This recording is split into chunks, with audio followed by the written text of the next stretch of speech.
The Karen behind me got arrested at the Super Bowl, but that wasn't even the craziest part.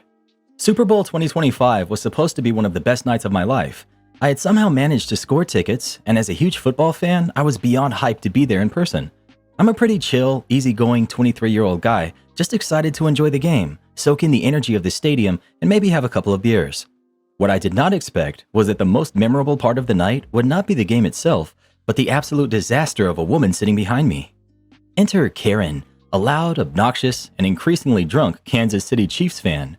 She was decked out in a Chiefs jersey, bright red face paint, and an energy level that was honestly terrifying from the moment she sat down. Her husband was with her, but I'll get to him later. The moment the game started, she was already yelling nonstop, but not just the normal excited fan kind of yelling. She was screaming at the refs, at the players, at the fans sitting around her, and even at her own husband. Every single play that did not go the Chiefs' way was somehow a personal attack on her. Within the first quarter, I could already tell this was going to be a long game. She kept kicking my chair, not even by accident, just aggressively slamming her foot into the back of my seat every time she got mad. And trust me, she was mad a lot. Then came the beer spills. Oh yes, the lovely feeling of cold beer splashing onto my back every time she sloshed her drink around in a fit of rage. She would flail her arms wildly when the Chiefs messed up a play, and soon enough, I could feel multiple small splashes of beer soaking into my jersey. I turned around a couple of times, giving her the universal, "Hey, chill out" look, but she just rolled her eyes and kept going. By halftime, she was completely wasted. Her voice had gone from loud to downright ear-shattering. She was ranting about how the NFL is rigged, how the refs were clearly paid off, and how the Super Bowl was a scam because the Chiefs were behind. She even started demanding that the game be stopped and restarted because it was obviously unfair. Her husband just sat there quietly nodding along whenever she turned to yell at him. Every time she screamed something insane, he just murmured, "Yes, honey," or "You're right, dear," with absolutely no emotion. It was like he had fully disconnected from reality. At one point, she started screaming at the security guards who had come over to talk to her. They had been called over by another group of fans who were tired of her antics. They tried to calmly ask her to settle down, but instead of listening, she laughed in their faces and called them mall cops. She waved them off like they were beneath her, loudly bragging that she had paid too much money for her tickets for them to kick her out. The security guards exchanged a look, clearly deciding it wasn't worth escalating yet, and walked away. That should have been her warning to calm down. Instead, she got even worse. She kept screaming and throwing her arms around wildly, spilling even more beer, and now starting to shove people near her. The people next to her got up and moved seats just to get away. It was a disaster. Then the cops showed up. 2 officers walked up to her, and at first, she thought it was hilarious. She laughed right in their faces, loudly saying, "Oh, what are you gonna do? Arrest me for being a better fan than everyone else?" The officers were not amused. They told her she needed to leave immediately. She refused. She actually tried to argue with them, ranting about how she had paid good money and that she was not moving.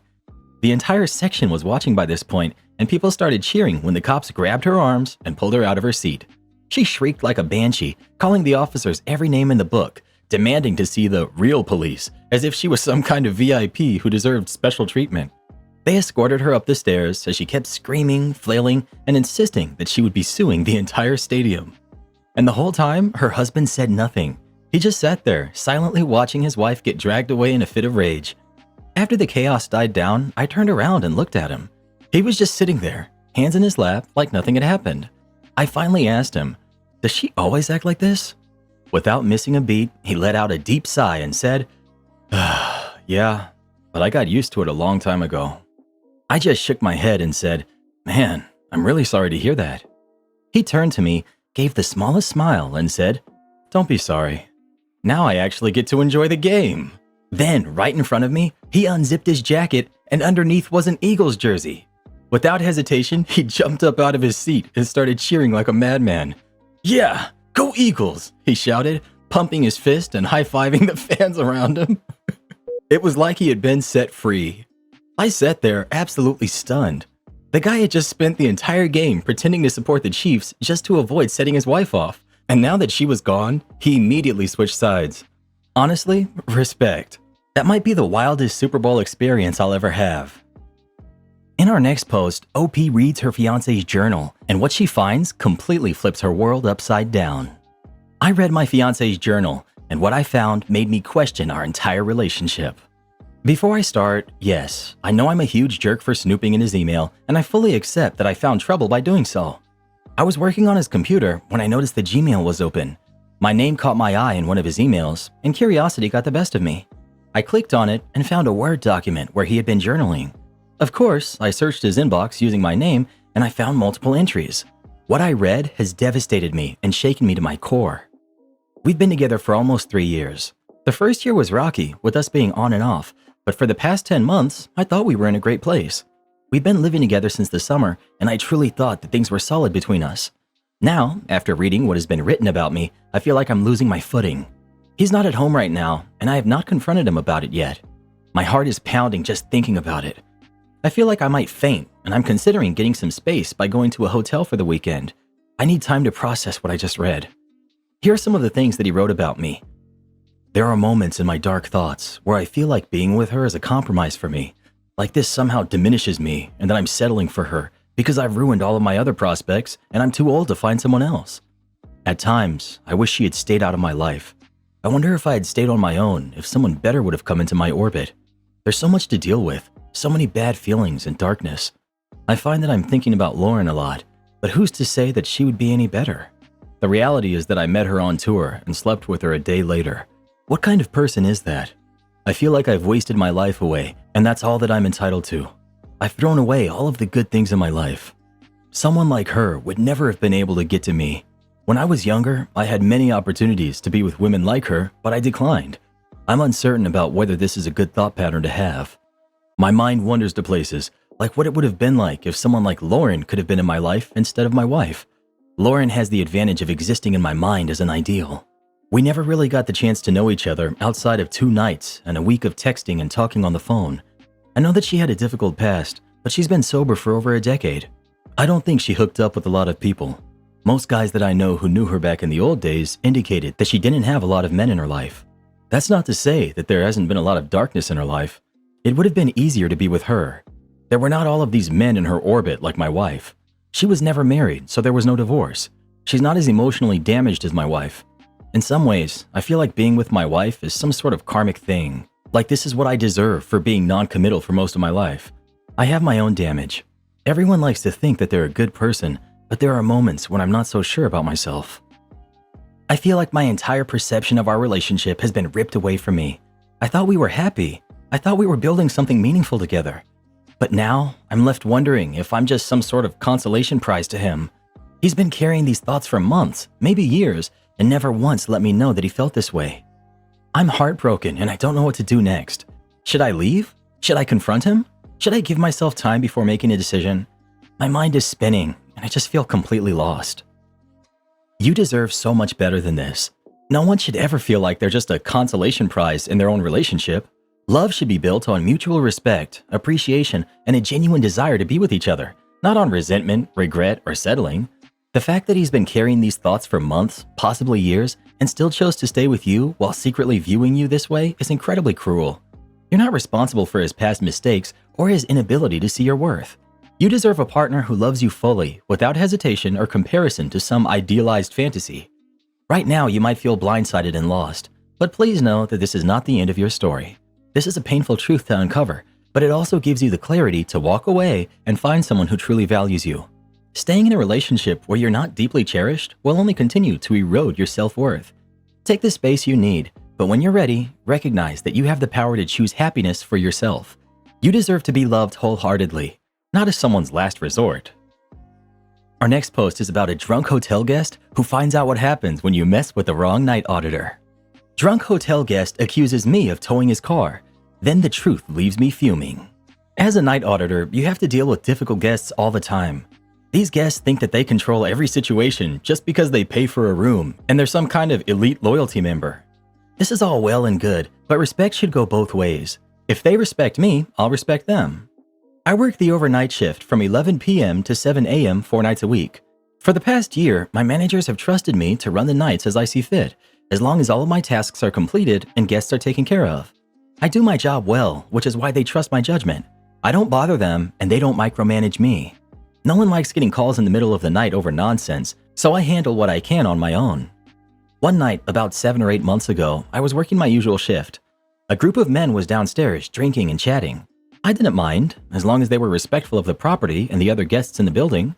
Around midnight, I dimmed the lobby lights and turned off the TVs. This is part of my nightly routine to signal that the hotel is winding down for the night. One of the men jokingly commented, "I guess she's kicking us out of here." I reassured him that was not the case. I just preferred a quieter atmosphere at night. I returned to the office and continued with my work. At around 2 a.m., one of the men approached the front desk looking frustrated. "Did you guys tow my car?" he asked. "No," I replied. "I would have to call for that to happen." "Well, my car's gone," he insisted. I immediately noticed that he smelled like beer. I don't like arguing with drunk people, as it usually leads nowhere productive. Remaining calm, I told him, "If you believe your car has been stolen, I can contact the authorities and my general manager can review the security footage." He exploded. "Are you kidding me? You work here and have no idea how this could have happened?" I was both annoyed and confused. This had never happened before. I asked him where he last saw his car, and he pointed toward the front entrance of the building. I distinctly remember seeing a car parked there when I arrived for my shift, so now I was genuinely concerned. His friends were laughing and snickering in the background, but I brushed it off, assuming they were just drunk and finding the situation amusing. As I texted my general manager to inform her of the situation, the man suddenly stepped into my personal space and shouted, "You will go in the back and figure this out right now." For context, I'm a 5'3", 130-pound black woman. This man was at least 5'9" to 6'1" and over 200 pounds. I'm not easily intimidated, but I'm not reckless either.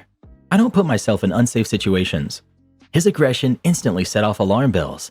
My heart was pounding, my breathing quickened, and my ears burned with anger. I looked him dead in the face and said, "You are not going to get in my face and tell me what to do. Are you dumb?" He smirked. "You want to bet?" I had to check myself. If I reacted, I would lose my job and it could escalate into something worse. Instead, I took a deep breath and said, "I'm just going to call the cops. You all will have to leave." As I reached for the phone, he followed me back inside, still going off on me. His friends, realizing he had taken things too far, tried to calm him down and begged me not to call the police. Then the truth finally came out. Apparently, his drunk friends thought it would be funny to prank him. While he was in the bathroom, they took his car keys and moved his car to the back of the building. These were grown men, at least in their 40s and 50s, acting like kids.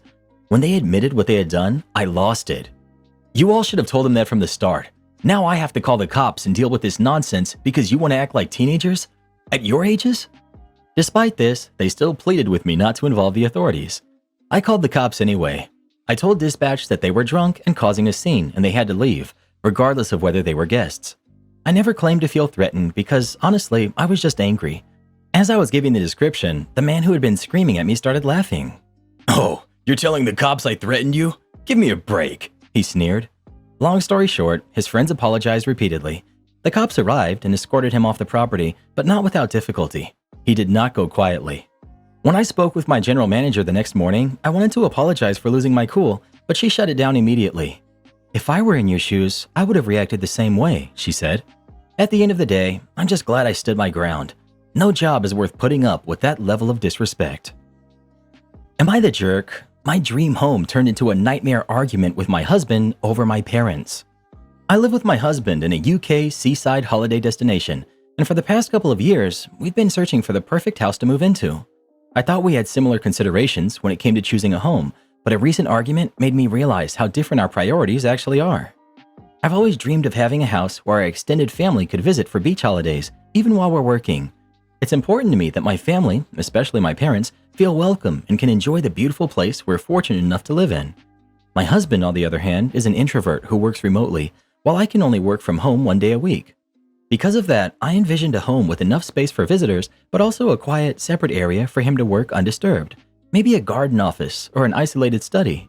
In my mind, that was the perfect balance, allowing us to enjoy time with family while respecting his work needs.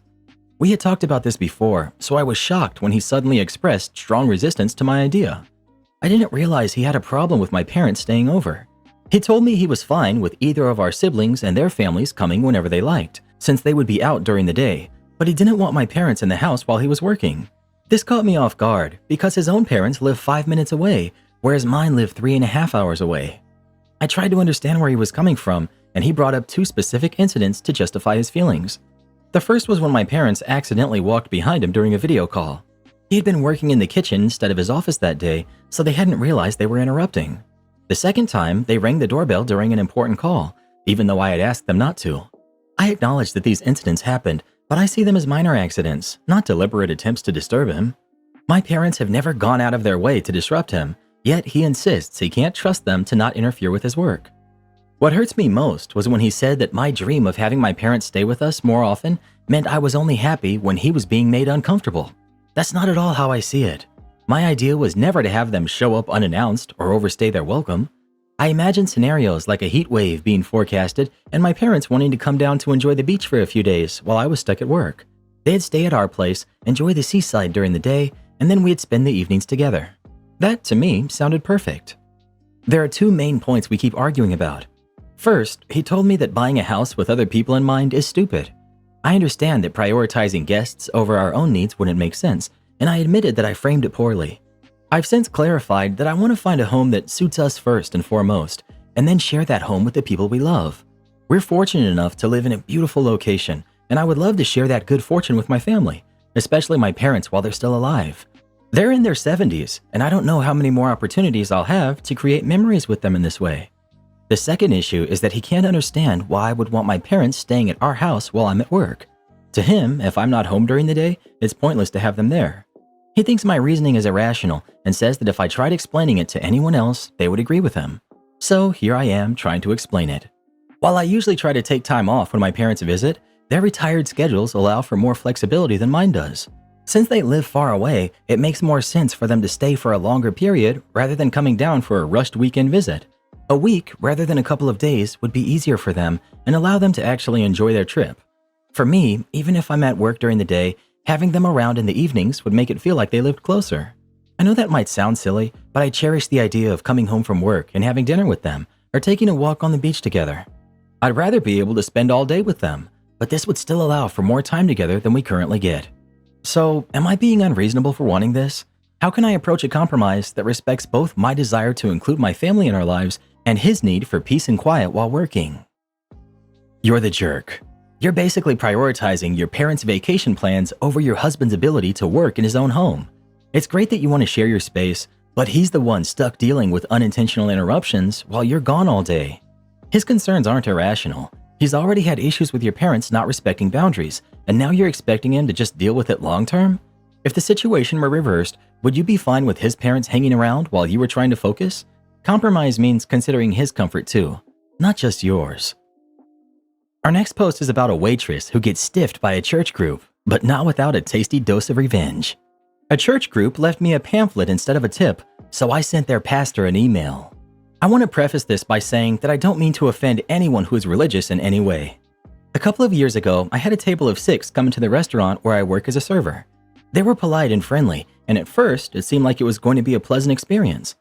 Throughout their meal, they engaged in conversation with me, often steering the topic toward religion.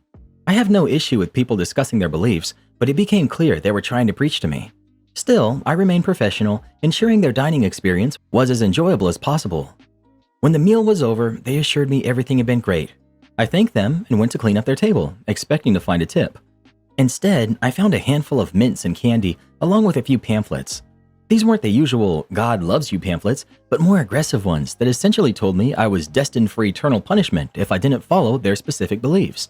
I was stunned and, honestly, a little offended. Not only had they left me no tip, but they had also used the moment as an opportunity to push their views onto me in a way that felt condescending and judgmental. For those who may not know, servers in many restaurants participate in a tip pool. This means that a portion of our tips is distributed to hosts, bartenders, and sometimes even the kitchen staff. When a customer chooses not to tip, the server still has to tip out those employees from their own earnings. In short, I had essentially paid out of my own pocket to serve these people, only to be handed a pamphlet warning me about my supposed sins. Admittedly, I was frustrated. It wasn't just about the money, though that certainly played a role. It was about the principle of it. If you can afford to go out to eat, you can afford to leave at least a small tip. But instead of acknowledging my service, they decided to leave behind something that implied I was in need of spiritual saving.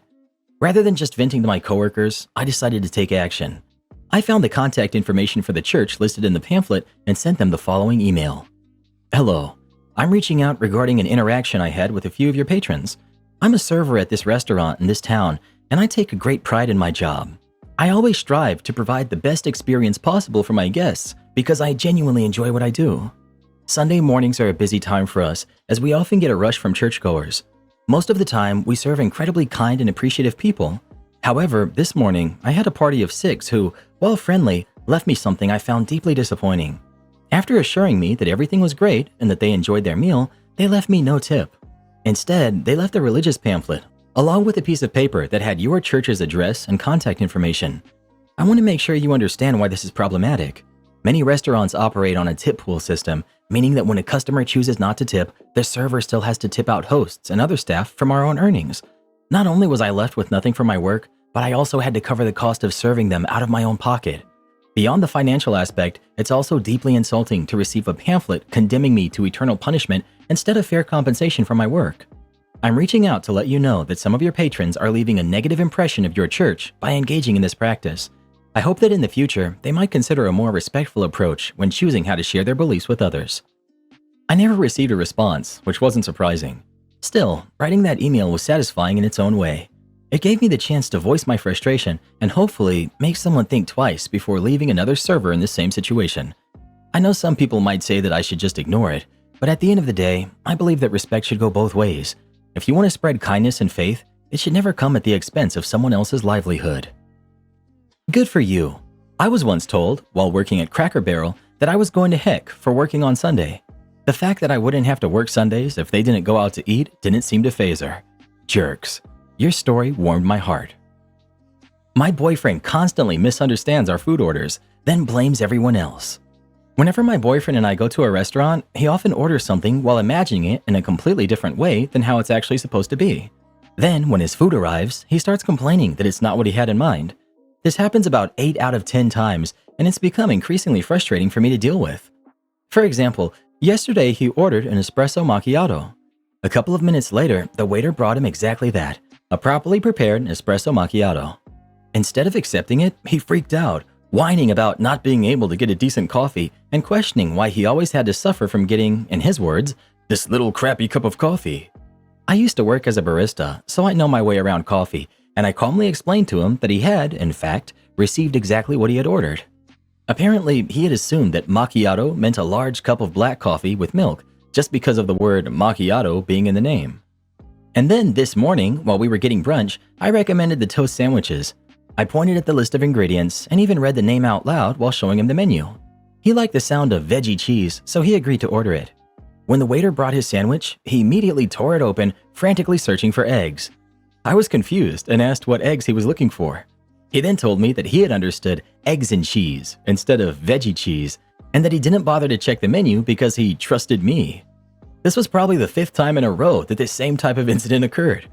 I'm getting incredibly frustrated with his refusal to learn at least a few basic types of coffee, especially since he drinks it regularly. His lack of attention to menus and unwillingness to take responsibility for his own mistakes often result in him making a scene in public. It's exhausting to deal with, and I feel like I'm constantly having to explain things that should not need to be explained. None of my friends have ever behaved like this, and I'm at a loss for how to handle it.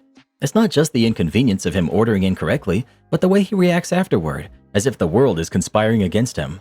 I don't know if he genuinely believes he's always being served the wrong thing, or if he's just unwilling to admit fault. Either way, it's made going out to eat with him an incredibly stressful experience. How am I supposed to handle this behavior? I hate to say it, but you're wasting your time with someone who refuses to learn even the most basic things. I spent years in a relationship with a guy just as clueless, and it was exhausting. He would constantly misunderstand simple things, blame everyone else, and throw tantrums over his own mistakes. I kept thinking he would eventually catch on, but he never did. Instead, I spent years playing translator, peacekeeping, and babysitter for a grown adult who couldn't take responsibility for anything. It wore me down, made me resent him, and in the end, I realized I had spent far too long waiting for him to be someone he never would be. It cost me more than just my time. It cost me my patience, my energy, and countless embarrassing public moments where I had to smooth things over because he refused to admit he was wrong. The worst part? The second I finally walked away, I felt free in a way that I hadn't in years. You don't realize how much mental weight you're actually carrying around until you drop it. If you stay, it will only get worse. He's showing you exactly who he is, and it's not your job to fix or teach him. Save yourself the frustration and get out before you waste as much time as I did. My Karen girlfriend wants me to get rid of my dog because she's older and it will be too costly to keep her. Me and my girlfriend have been dating for 6 years. I brought a dog into the relationship who was 5 years old at the time. The dog is currently 11. I had conversations with my girlfriend about this and the possibility of another dog. The first thing she said was, "No, dogs in general are expensive. Which reminds me, you should get rid of the brat we have right now because old dogs like her are so much more expensive." After she said this, I told her that the dog was my best friend and something I would never get rid of because she means too much to me. I told her that the dog matters more to me than money. She got upset. She said the dog should matter less than what she wants because we've been dating for 6 years. I simply got up and left the room so I could calm down. The dog has never been a problem. She hasn't had to do anything with her other than feed her at night when I'm at work.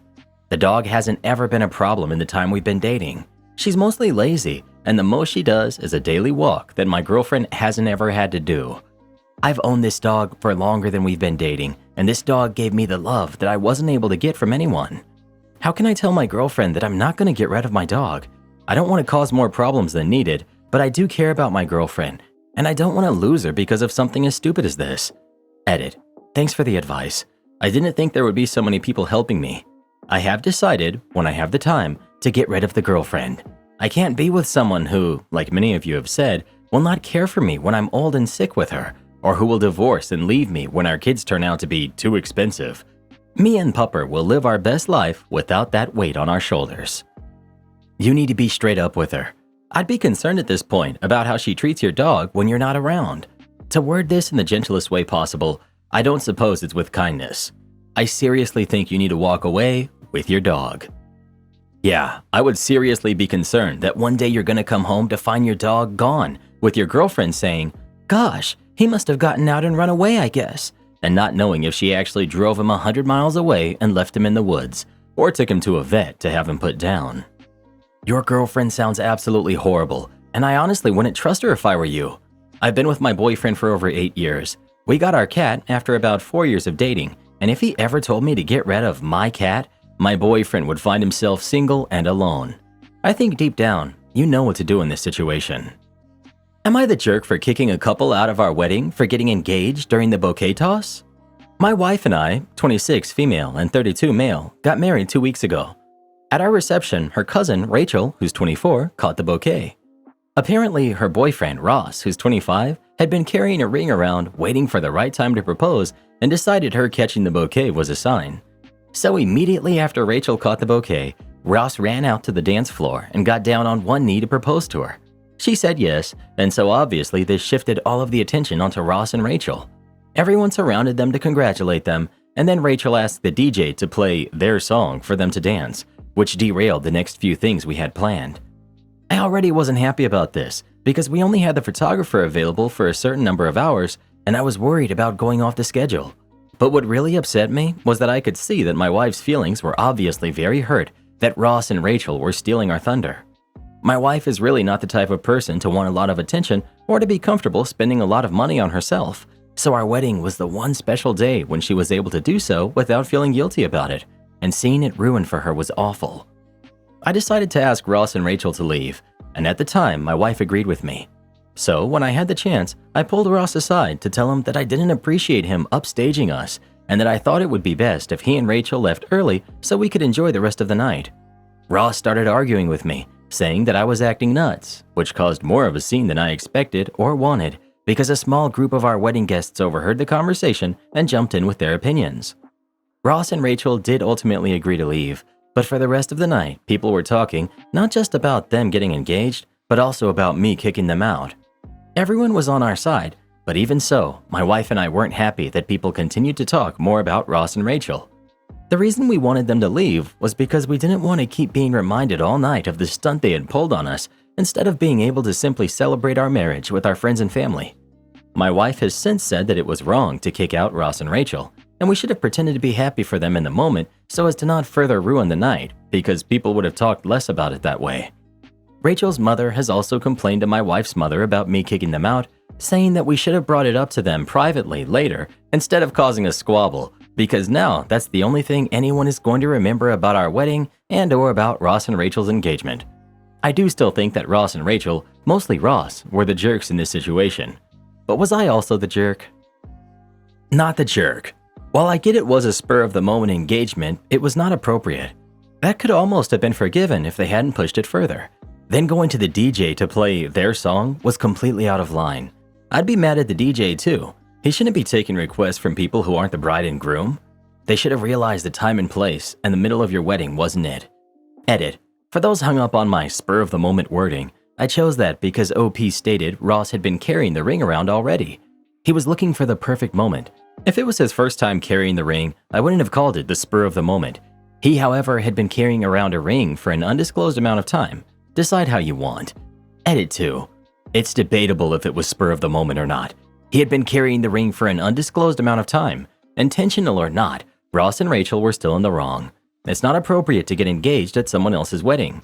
Keep downvoting me for whatever you are, but I am in no way condoning the engagement at their wedding. Am I the jerk for telling a guy at the gym to leave me alone? At the beginning of this year, I wanted to commit to working out again. At first, I started at home in my garage, and more recently I decided to join an actual gym again. It's only a 4-minute drive from my husband and I's house, so it's perfect. Here's my problem though. 2 weeks ago, while I was deadlifting, a guy came up to me and interrupted my workout to tell me I was rounding my back, and I could seriously get hurt that way. I was kind of annoyed because I don't like when people give me unsolicited advice and interrupt my workouts, as well as what he was saying just wasn't true because I wasn't rounding my back at all, as I used to compete in powerlifting for a few years before I took a 2-year break from the gym. I know what proper form is and how to keep it. He seemed like a nice guy, so I just told him thanks, but I've got it. That was the end of that interaction. The next day, as I was in the gym, the same guy comes up to me, interrupts my workout again to ask me my name. I tell him my name, he tells me his, and I put my headphones back on and continue my workout. I know I maybe came off as rude, but like I said, I don't like being interrupted in the gym. Unless you're asking me how many sets I have left so you can use the equipment, there's nothing else to talk about, and I don't want to engage in conversation. That's just how I am. When I was about to leave, he stops me again and hands me his phone to put my number into it and tells me that we should train sometimes. I told him that if I was going to train with anyone, it would be my husband, and I declined his phone. I thought that might let him know that I'm not interested, but over the course of 2 weeks, he's been constantly trying to speak to me, interrupting me whenever he sees me. Trying to get to know me on a personal level, he's asked me out to smoothies after the gym multiple times, and he's tried more than once to get my number. I constantly remind him that I'm happily married. I usually just fake smile and laugh, and respond very short and simple anytime we speak. Like I said, he seems like a nice guy, but I'm not in the gym to make friends or cheat on my husband.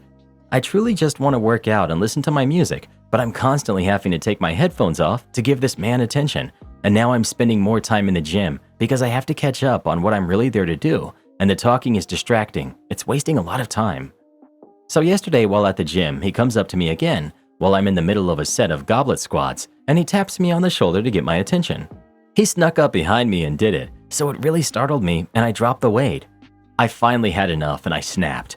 I took my headphones off and told him to leave me alone. He told me he was just trying to say hi, and I guess he was embarrassed or something because he just walked out of the gym after that. I found that weird because didn't you come here to work out too? It's like he only came here to talk to me, and when I told him to leave me alone, he just left. I finished my workout and I left. Now I'm kind of worried about the gym because I know he'll be there and I honestly don't want to deal with him anymore.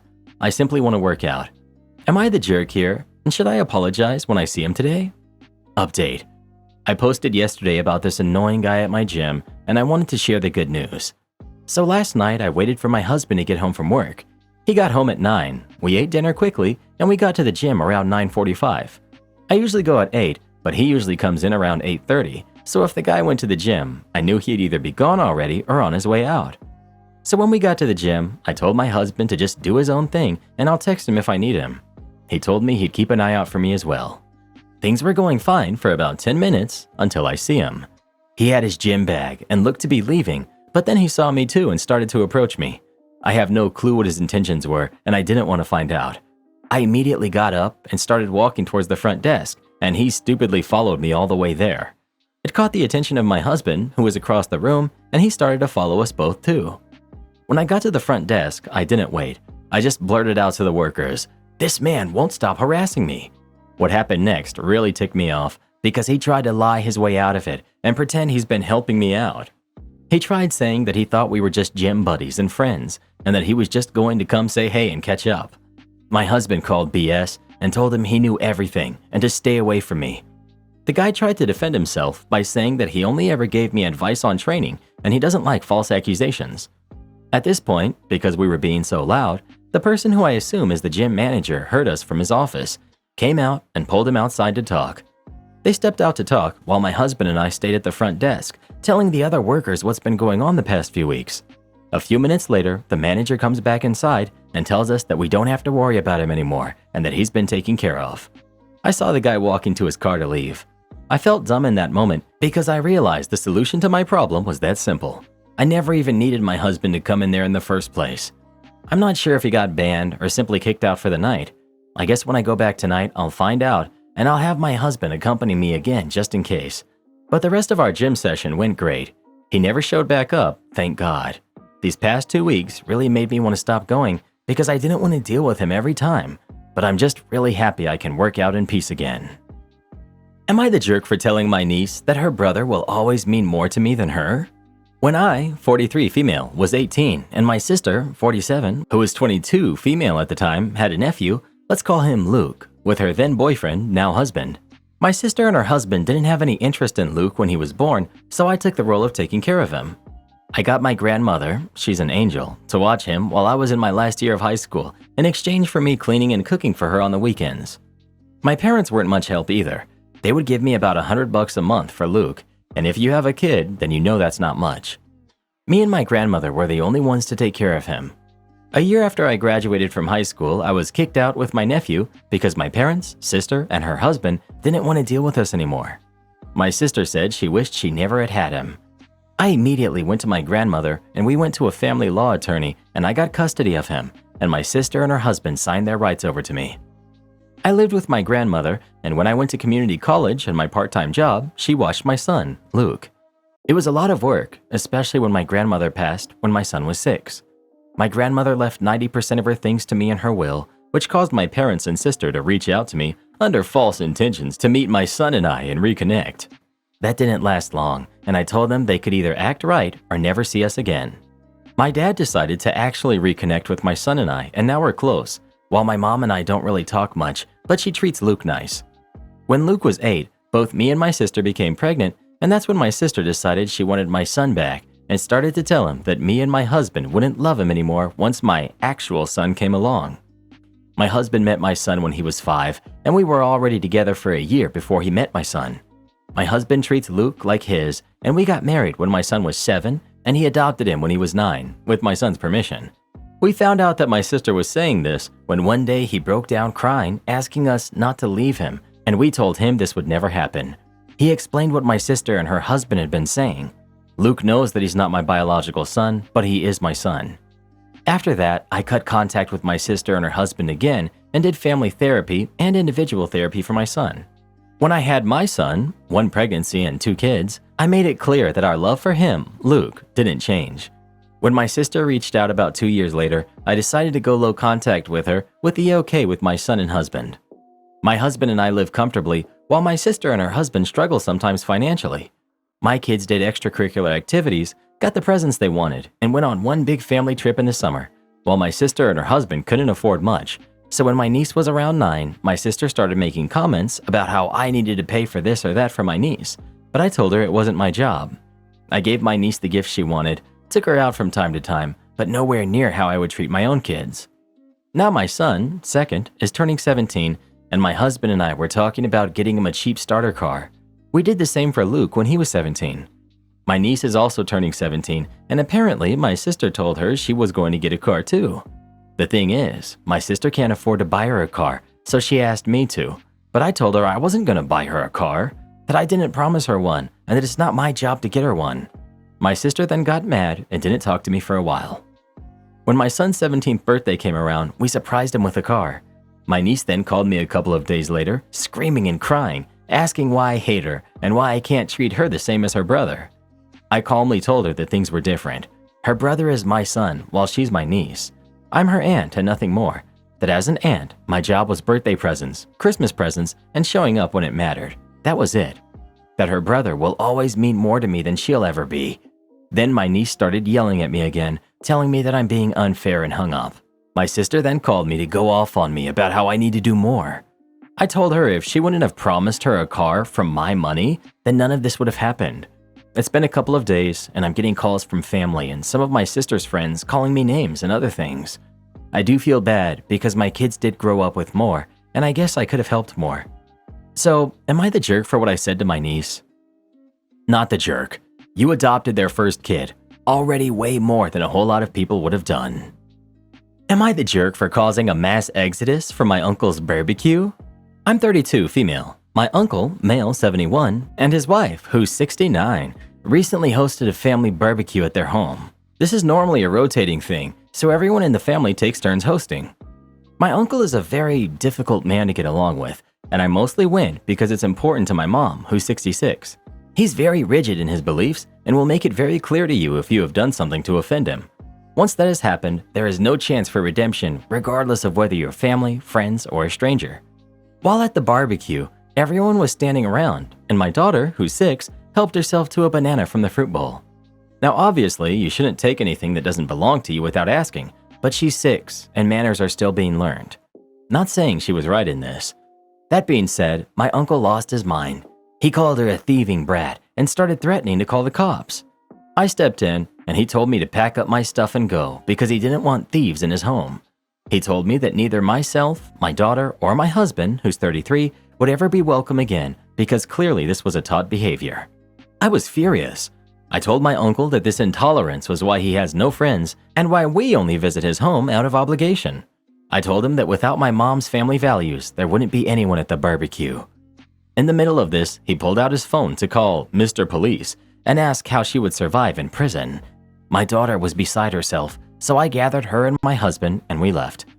Apparently, after we left, my uncle was ranting and raving, and eventually my cousin, female 24, not his kid, told my uncle he was lucky he didn't try this with someone else in the family because I was still polite in what I said. She told him that she refused to eat at the home of someone who thought it was okay to act like this. As my cousin left, apparently quite a few people followed, and suddenly it was just my uncle and his wife left. His wife has been calling me, telling me that I humiliated him in his own home, and I can't expect his generation to be polite. She has also told me that he has been moping ever since because he feels like an outcast in the family and that I shouldn't have been so harsh. I'm glad I stood up for my daughter, but I never intended for anyone to leave as a result of the banana. Now I wonder if I was too much. Was I the jerk? Not the jerk. His behavior is beyond absurd. Obviously, acting the way he did was awful, and you were right to not tolerate it. Your kid did nothing wrong. Anyone would assume that food set out at a family barbecue is there for guests to eat. I'd never expect anyone to ask me for food I'd put out. Your uncle is obviously upset that you called out his crappy behavior, and everyone agrees with you. He's likely unaware that he's actually sad because men of older generations were taught only to express anger. I won the lottery. Now my mom demands I share my heavenly blessings with my family. I, 23 female, live at home. I finished high school, but I didn't have the marks or the money to go to college. I'm smart. I just spent a lot of my free time helping around the house with my 3 younger siblings.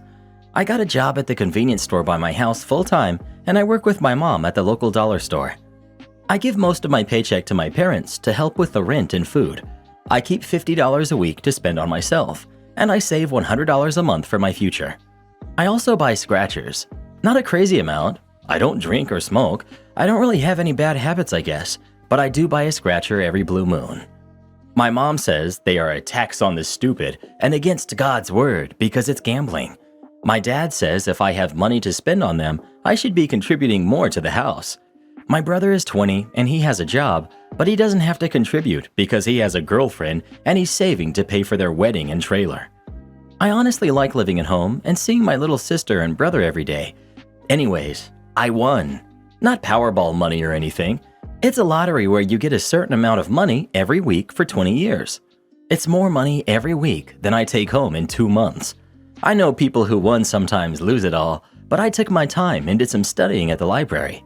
I went to my bank and they helped me get a lawyer, an accountant, and they have set me up with a financial planner. I was going to keep working and giving my parents the money like I always do, and I like working.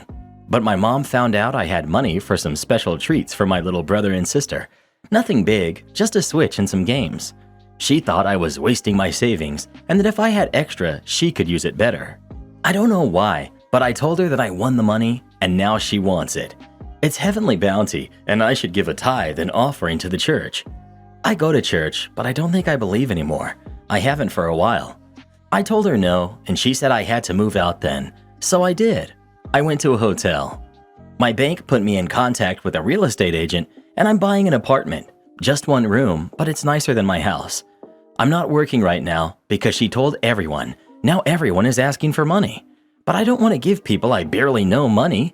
I've set up an education account for my younger brother and sister, and I set aside $5,000 for my savings to give my other brother when he gets married. But my mom is saying she wants to retire and that I'm being selfish. I don't think I am. Am I the jerk? Attacks on the stupid. Against God's word. Give me that. I want to retire. What you've done for your siblings is perfect. Moving out is perfect. Take care of the things you need and want to care about. Your mother's hypocrisy is not your problem or responsibility. Not the jerk. Be careful with the bank, financial planners, and accountants. Trust no one with your money. Double-check all the information, accounts, and books. Stick to your plans. You do not owe anyone anything.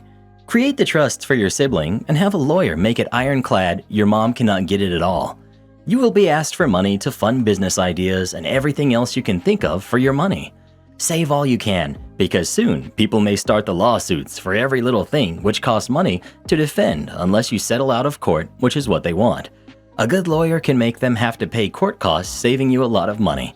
Just keep your head up, and you do not need to donate to anything that you don't feel like. It's your money, not your mom's or anyone else's. If you start getting guilted into giving people money, cut them out and move on. Well, what would you do in this situation? Would you give your mom the money she wants or not? Please let us know. Rule number 1 of having lots of money. Never tell anyone you have lots of money. It's always wiser to blend in with those around you than to stick out like a sore thumb and set yourself up to be targeted. Karen and I just might hit a lick on you. Skirt, skirt. Am I the jerk for bringing my sister-in-law's wallet to the restaurant when she conveniently always forgets it? I'm 28, female. My sister-in-law, Amy, who's 26, always comes to visit from out of town. She stays with us instead of a hotel and always wants to go to expensive restaurants. She always conveniently forgets her wallet or comes up with some excuses as to why she can't pay her share. She has implied that since I make much more money than her, I should be the one to pay. No, not my husband should pay, but me specifically. I do make a fair amount of money, but not so much that I can treat someone every time they come into town. Nonetheless, in the past, I've just paid the bill and asked her to pay me back. She never has. She had made a reservation at an extremely expensive restaurant last night, and before we left, I made it clear that I wouldn't be paying her bill. This is where I might be the jerk. And I'll admit, I got this move straight from an episode of 2.5 Men. As we were leaving, her and my husband went to the car. I pretended I forgot something and went back inside. I found her wallet sitting right on top of her suitcase. I put it in my purse and we went to the restaurant. When we were done eating, I asked for separate bills. She said, no, we need one bill because she forgot her wallet again. I reached in my purse and said, this wallet? She was extremely furious. She said that I should not have touched or grabbed her wallet. So, am I the jerk for taking her wallet and bringing it to the restaurant? Edit. Amy just called me. She saw this post and she yelled at me for bad-mouthing her on the internet. Honestly, I don't care. Amy, hopefully reading all these comments is a wake-up call for you. Some answers to common questions. Why does my husband keep letting Amy come over?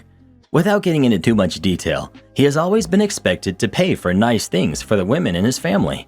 He's also kind of been scammed out of large sums of money by his family. That's slowly been shut down over time, but we're working on shutting down these dinner and outing things too. He allows this because he feels bad that they don't have a lot of money. It's sad, but that's how his family got along for a very long time, being dishonest about anything and everything to get their hands on some extra money and extra financial help. I could write a book on some of the things I've seen them do over the years. It hasn't been easy to show these people how wrong this is. He has talked to Amy about being cheap, has had come to Jesus talks with her, and genuinely has always felt that each next time would be different. We've been in therapy addressing this, and he's learned to set boundaries. This restaurant thing is a boundary that he hadn't set yet. It's hard to set all boundaries all at once when you actually had no clue what boundaries were and have had no boundaries for years. Does he pay too? We're married. My money is his money. When I mentioned Amy specifies I should pay, I meant more that she specifies since I make good money, we as a whole shouldn't be cheap. What was the point if you ended up paying? I knew Amy wasn't going to pay. She always finds a way not to pay. I went to the restaurant fully expecting to pay the bill. I did this because I saw it on a show and I thought it would be funny to do in real life, to be completely honest. The point wasn't really to get her to pay, it was more to show her that the forgot my wallet excuse was getting old. Is Amy banned from visiting? Fortunately, this post turned out to be a good thing. My husband has always had it in his head that Amy is a good person and has her reasons for being sneaky and cheap, like I mentioned above. In his head, it's not her fault that she is the way she is. It's the circumstances of their upbringing that cause her to make bad decisions. But seeing Amy's reply to my post and people's responses to Amy has really changed his thinking. That's the first time Amy has outright admitted that she's purposely taking advantage. Reading some of the other comments has also been eye-opening for him. So husband told Amy that she's not welcome here, at least not for a long while. Judgment. Thanks for lots of not the jerks, but I liked one commenter's, sometimes it's okay to be the jerk. I think that's exactly what it was here. It was a jerk move, but also outweighed by Amy's being a jerk. Thanks again, this is the end of this. I won't be giving any more updates or comments. Not the jerk, but you totally should have flipped the switch. Left your wallet at home, only brought your license, so she had to cover the whole bill, then never take her out to a restaurant again. Not the jerk. That was a boss move. But if you want to keep it up without getting accused of touching her things, when you're in the car, don't let your husband start driving until she shows you that she has her wallet on her. You told her right up front, I'm not paying this time, and she tried to push you into it. Honestly, I don't know why you keep going out with her. Cancel, or insist your husband pays. Like, what does he say about all of this? Because he needs to have a chat with his sister about how she's taking advantage of your generosity. Next time she stays and says there's a reservation, oh, hey, I hope you guys have a nice time. Yeah, I'm not going. I'm getting tired of you continuously trying to do me over. ETA. In regards to OP's edit, Amy, your sister-in-law couldn't badmouth you if you didn't give her plenty of ammo. You're saying she's badmouthing you? She's just telling people what you did. If you feel some kind of way about it, that means you're aware that you done messed up. Stop being mad at other people for reacting to your bad behavior. Change your bad behavior. Grow as a person. Usually, I'm against people touching other people's property, but in this case, well done. Be aware that next time she will be hiding her wallet, but maybe just refuse to go out to dinner if she doesn't bring her wallet or card. Let her know if she doesn't pay, she will not be going out with you and your husband, and make it clear that your hospitality is a courtesy, not an obligation. She's very welcome to stay in a hotel next time if she doesn't abide by the rules and respects you. Your husband's family might start harassing you after you establish the rules, so might be worth having a dialogue with your husband and having him be the bad cop. If the family complains, tell them that they are welcome to pay your sister-in-law's expenses, including past dinners if you have the receipts or bank statements. I got here late, and everyone is saying you rock, what a power move, awesome idea, etc. This is one of those votes that leaves me hanging my head in despair. You went into someone's deeply personal property. This is absolutely the wrong thing to do. Two wrongs don't make a right. Is there any situation that you would be okay with someone not in your immediate family taking your wallet out with them and then spending your money on something? I will concede that the ongoing behavior of Amy is egregiously awful, but not sure this isn't worse. The only saving grace in my eyes is that more appropriate responses might have been triggering or challenging for your husband to deal with. Everyone sucks here. Well, who do you think is the jerk? OP or Amy? Please let us know. Oh, I can't stand freeloaders. You know what else I can't stand, Reddit boy? People who watch our videos but don't even click the thumbs up. Whoa, easy there, Karen. It takes a fair amount of effort to, tap that button with your thumb. Who's going to pay for your daughter's summer camp? We do, with pleasure. I was a girl guides leader for ages 10 through 13, and it was time for the kids to tell us if they would be going on the annual summer camp or not. We needed that info to plan ahead. So one of our weekly meetings, I asked around who would go and who would definitely not. Cora, one of our older ones, told me that nope, she wouldn't go with us. Cora was a determined guide, came to every event, so I was surprised and asked her why. She explained to me that her parents were divorcing and both parents stated that they would not pay and the other one should pay. What I knew. Every Scouts group here has a fund for the kids whose parents might not be able to pay for summer camp, etc. The kids I was looking after usually had rich parents. Cora's parents were a lawyer and a doctor. The money was not an issue. Pride was. I decided to take them up on that pride. So I went to the chief of the group and told her what was happening. Cora wanted to go to summer camp. Her parents were fighting about payment. Did we have the funds to finance that trip for her in principle? And I did get the go. So I first called the mother and told her that Cora told me about the situation and that I perfectly understood the conflict. However, Cora was a girl guide to the bones. She wanted to go on the camp, and we, the group, would make that possible if they allowed. That we had those funds for the financially challenged ones, that I had asked the responsible person, and that no matter what, the money for her to go to that camp was there. That I knew finances were not the issue, but that Cora deserved those 2 weeks, and until this conflict was solved, that we didn't care of her background, we'd front that money. We just wanted her to be able to participate because she was a good guide and that we didn't want to take that experience from her. Good news, yay. I hung up, dialed her dad's number, and told him the same. At the next week's meeting, I told Cora the good news, that no matter what, she could join us. She told me that this wasn't an issue anymore. She had come for sure. Now her parents were fighting over who would be the first one to pay. I pay. No, I pay. Those 2 words, financially challenged, were the key words that hurt them. I'm not a manipulative person. I could, but I have a strong dislike of it. However, if you tell me that nobody's going to pay for your daughter's summer camp, I'll gladly comply. Gates are open, please come in. Am I the jerk for wanting my parents in town, but not at my house while I'm adjusting to life with a newborn? I, 24 female, am currently pregnant, due in December. I live with my fiancé, Dan, in the town where I grew up. I have a great relationship with my parents, but they had me quite late in life and they're both retired now, living in a beach town in the south. When they moved out, they sold me the house I grew up in well below market value in exchange for me hosting them when they needed or wanted to come into town. It's been like that for 2 years. They've been here a bunch of times for 3 to 4 days at a time, and it's been a good arrangement, I think. Now, yesterday I was talking to my mom about the birth, and I brought up that I would like for her to be in town when I give birth and to stay for a few weeks after. Dan has no relationship with his family, and I'm an only child, with only a couple of very elderly aunts and a few cousins I don't have much of a relationship with, so we don't really have much in terms of a support system. Therefore, I'd love for my parents to come here and help around the house, with the baby, offer me the emotional support I know I'm going to need, etc. My mom was excited that I was asking her to do this and said that she'd be okay with staying with us for a few weeks while we adjusted to the baby. I then told her that I didn't mean her staying with us, just in town, as I believe Dan and I are going to need and want alone time to adjust to the baby. My mom was a little offended, saying that she wasn't going to bother us and she was going to help out. But I told her it was nothing personal. I just preferred if she got a hotel or Airbnb or something.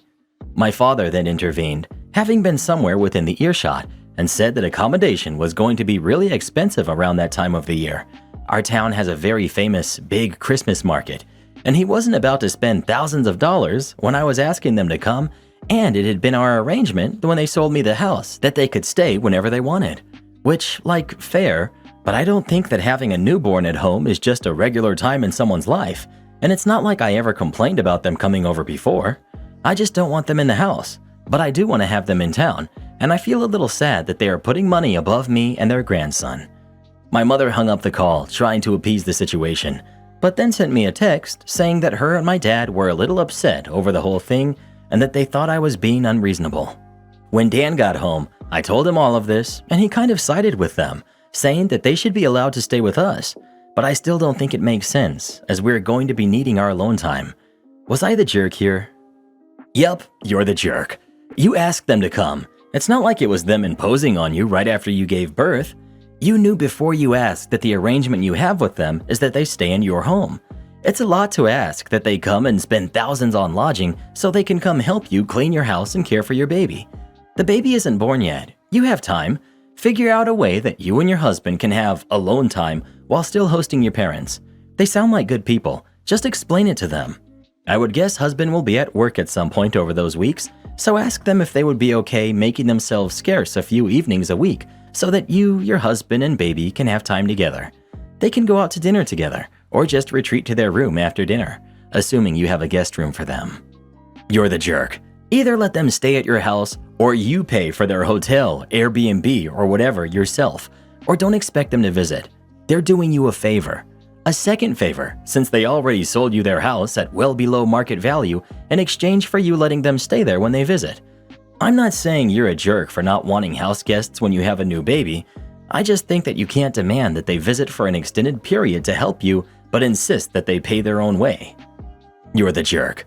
Look, I'm all for not hosting people right after having a baby. That's totally reasonable. What is unreasonable is to expect your parents to come into town for a month, do chores for you, and foot the bill for a hotel. That's not a visit, it's a maid service. Well, who do you think is the jerk? OP or her parents? Please let us know. I can't fathom how anyone would expect their parents to spend thousands of dollars on lodging to come visit them for a month. This is crazy. I just can't. My Karen wife demands a new car and respects her rich father more than me. My wife, 35 female, and I, 35 male, have been together for 10 years and married for 5. We grew up completely differently. She's the only child of a surgeon father. Her mother passed when she was 2, and it was her and her father for most of her life. He remarried when she was 17. He's wealthy, sent her to a private school, paid for her college, and when we met a decade ago, he was still paying her rent, even though she had a solid job. I come from a poor family, but we both have pretty good jobs and make around the same amount of money now. She's such a daddy's girl, and it's been affecting our relationship. Anytime she wants or needs something, she goes to her dad first, and sometimes it's about things I could have helped her with. I work in tech, and back when we started dating, she was starting grad school, and she asked her dad what laptop she should get. I told her I actually work in the field, which she already knew, and I could easily answer that for her and get her what she needs, and she just kind of shrugged. Okay, fine. These little things have happened throughout the last decade, but there have been bigger issues recently. Last year, she decided that she needs a new car. I disagreed. Her car is fine, and she works from home and barely even drives. She was adamant though. About a month later, she tells me she's getting a new car. I told her we need to make these decisions together, and we share finances, and this is a major purchase. She says, "Oh, my dad is buying it. He said we can just sell mine and get some extra money." I told her it's kind of ridiculous to ask her dad to buy her a brand new car when she has a perfectly good car, and we don't need it anyways. She got upset and said it's not that big of a deal, and her dad doesn't mind, and that the car wasn't that expensive anyways. She said I'm overreacting and that it's okay for her dad to do nice things for her. She got a brand new 2022 car completely paid for by her dad, and we sold her old one. Now we are buying a new house. We recently narrowed it down to 2 options. We were discussing it last week, and my wife says, "Oh, I don't think House A is good. My dad said he thinks we could do a lot better with our budget." Before she talked to her dad, she loved House A. So I got a bit frustrated and said it didn't matter what her dad thought because this is our family home and he won't be living there. She got angry. We started arguing. We both said mean things. I called her a spoiled brat and said she needed to grow up, and she got upset and slept in the guest room, and now it's been a few days and we've barely spoken. She said I was so mean to her. You're the jerk. You just sound super insecure about her father. Take a moment to reflect. You're on Reddit complaining that she asked her dad for advice on a laptop. You're jealous. That's all there is to it, and it's pathetic. Instead of worrying about her relationship with her father and calling her names, why aren't you using rich father-in-law to your advantage? Like you actually started a fight over her getting a new car neither of you had to pay for. Just insane. He's on Reddit complaining that she asked her dad for advice on a laptop 10 years ago, no less.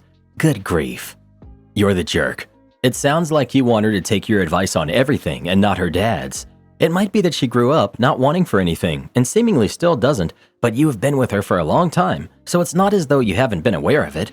If he's willing to fund stuff, then just enjoy it, as most people would be quite happy with someone buying them a new car. You're the jerk. You got mad that she asked her dad what kind of laptop to get. Just ridiculous. Just because you got married doesn't mean her dad isn't part of her life anymore. I agree, financial decisions should be made together. She wanted the car and you said no. There was no compromise on your part at all. No conversation, just a no, we don't need it. So I see why she went to her dad. Now you have a new safe car that you didn't have to pay for, plus extra cash from the sold car. Sounds like you might be jealous. Regarding the house, parents typically bring the reality to situations. Maybe she liked House A and was excited but couldn't see the reality, so her dad's job was to make her see maybe it's not worth the money. That maybe you could get a more move-in ready home, or one with a better yard or an extra bathroom. It doesn't mean she doesn't love it anymore, just that maybe there's something better for the budget you have. Not the jerk. If the roles had been reversed and this was a man who ran to mommy all the time, it wouldn't be a single "you're the jerk" here. Yes, being mean to her wasn't nice, but this has been boiling up for a while. You're married to her dad's opinion. If you want to keep this marriage, you need counseling. This is funny. If the roles were reversed, people would call the husband a mama's boy. Not the jerk, and I can't fathom all the "you're the jerks." She's married to you. Things should be discussed between you two. She doesn't get the answer she wants, so she runs to daddy to get it. Just start doing the same in respective opinions about things. Oh, well, I spoke to my parents and they think this, so we're not going to do that anymore. Or, I spoke to my parents and they think I should spend my money on this, so that's what I'm going to do. Sometimes people need a mirror reflected on them. She clearly does not respect you, your opinion, or your marriage. I would suggest marriage counseling to work through both your issues. ETA, if you want to have kids with her, you need to get this sorted out now. Not the jerk. If you're a man, never marry a woman who will always place her father above you when it comes to respect. And the same goes for women. Don't marry a man who will always value his mother's opinions over yours. When you get married, it's time to start operating as a team. That team should depend on each other, not mommy and daddy. I know Reddit is infamous for recommending divorce, but in this case, I think it's warranted. She's never going to see you on an equal level as she sees her father. He's always going to be the man, and you're going to be the boy. All of these Redditors saying you're the jerk, they are either boys themselves or girls who see no problem in holding their father in higher regard than their spouse. An attorney's dream case, my parents versus the bank. In 1973, my parents had enough money to build a little ranch house in the country. The small bank in town approved the mortgage and the bank signed a contract to give Bob the money to build the house. Bob, as it turns out, was overbooking himself all over town, leaving his clueless minions to do the actual work. The build took longer and longer, with more and more work having to be ripped out and redone. We're not talking about using the wrong color paint or nailing up some wonky trim here or there. The architect forgot to fully erase a line on the blueprints, and the framers built a wall through the bathtub. My mother was told, don't put anything heavy in the kitchen cabinets because they were attached to the drywall, not the studs, using a few roofing nails through the back of each cabinet. The garage door opening was framed into the living room instead of towards the driveway, and so on. When the bank's representative showed up for the final inspection, my parents met him in the front yard and refused to sign off on Bob's work. Then representative became angry as the bank had paid Bob a lot of money. He strode to the front door and pulled on the doorknob, whereupon the entire door, casing included, fell on him. It had simply been wedged, not nailed into place. The bank called Bob, who finally showed up to supervise the work himself. The only problem was that Bob wasn't any better at building a house than his minions were. My parents still refused to sign off on the house. My mother was a stay-at-home mom in a nasty rental with 2 tiny kids, while my dad was working 2 jobs while this was going on. Throughout the entire process, the bank and Bob treated them very poorly, bullying my mom and lying to my dad. What should have been an exciting time for my parents was ruined. My mom cried a lot, and my dad got pretty depressed. Finally, the bank threatened my parents with foreclosure, and Bob threatened to sue my parents for breach of contract because the bank refused to pay him any more money. So my exhausted parents went to an attorney and gave him the rundown. Plumbing, electrical, tiling issues, the whole sorry mess. My parents were scared. All they had was their small down payment savings, so if this became a lengthy court battle, the bank and Bob would win. The attorney, Tom, was kind, but my dad said he could tell that he and Mom were doomed from Tom's facial expressions as he sorted through the paperwork. Then, abruptly, Tom smiled. "Let's get everyone together for a meeting," he told my parents. "Tomorrow." So my parents, Tom, the bank's representative, and bank's attorney, Bob and Bob's attorney met at the bank. Tom didn't give anyone else time to begin. He said, "Well, my clients have decided they no longer want this house. Please remove it." Everyone else started laughing. "Remove it? Have you lost your mind?" Tom, in a sweeping theatrical gesture, placed a deed on the table. "My clients own the land the house is sitting on outright. They no longer want the house. Get the house off my client's land." Bob's attorney stared at the deed and then turned and stared at Bob. "You built a house on land you didn't own?" Bob nodded. The bank's attorney started yelling at the bank's representative. "You didn't finance the land the house is on?" The representative stammered. No." Tom said firmly, "As I said, gentlemen, you're trespassing on my client's land. I expect the house to be removed and the land returned to its original state at once." My dad said he'll remember the blank looks everyone had on their faces for the rest of his life. Sure, the bank could foreclose on a house that wouldn't exist by the end of the week, with no help to recoup the money. They didn't even own the land it was on. Bob was out the 50% he'd paid out of pocket, plus he was on the hook for tearing down the house and removing it. On top of that, the bank would also want him to repay the initial 50% they'd given him. Could they have gone after my parents? Sure. A foreclosure would have meant bad credit for my parents moving forward. They might lose their down payment. But to sign off on the house in its condition at that time would have meant thousands and thousands of dollars in cash to replace and repair everything from the roof to the basement before the house could even be lived in. The bank knew my parents didn't have that kind of money. They're the ones who approved the mortgage. Suddenly, my parents were good people. It was all such a misunderstanding, and the bank and Bob couldn't do enough for them. The house was brought in line with the original blueprints and specifications immediately, at no extra cost to my parents, but at considerable cost to Bob. My parents signed the mortgage, Bob got the rest of his money, and just about broke even on the build. The bank's representative was fired. And Tom, attorney extraordinaire, got a stinging tale of triumph to recall to fellow attorneys for the rest of his life. Before you question this tale, please remember that 1973 was 50 years ago. Banks did things differently back then. Smaller rural banks, in particular, were not run the same way the bigger city banks were. There were far fewer federal regulations, and in a smaller community, people didn't always follow them anyway. I'm pretty sure they don't always follow them now. Yes, they built a wall through the bathtub. No, I'm not making it up. I even left out how a plumber left his lunch bag on a partially built kitchen cabinet, but the cabinet maker didn't feel it was his job to move the bag, so he left it there and built the rest of the cabinet around it. I don't know where Bob found these people, but they were gems, every one of them. Am I the jerk for planning to move out of state for college, leaving my single mother sister alone? I, 18 female, have a twin, Mary. We don't have any more siblings. Mary got pregnant when she was 14. She couldn't find the father to tell him that she was pregnant, and he is still nowhere to be seen.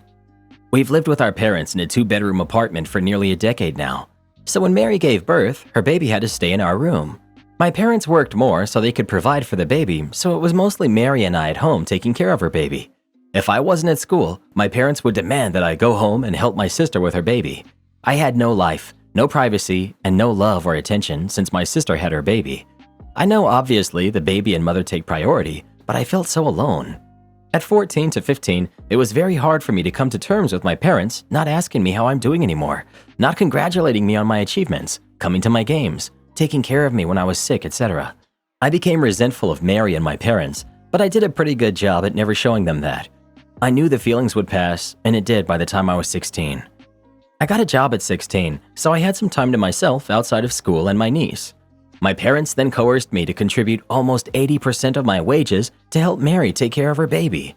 I've always been a pushover, so I couldn't say no, especially because Mary and the baby did actually need the money. Most of the money my parents made was going to bills, rent, and car payments. Anyway, I told my parents I got into a very good college out of state on a near full scholarship and that I'm planning to go.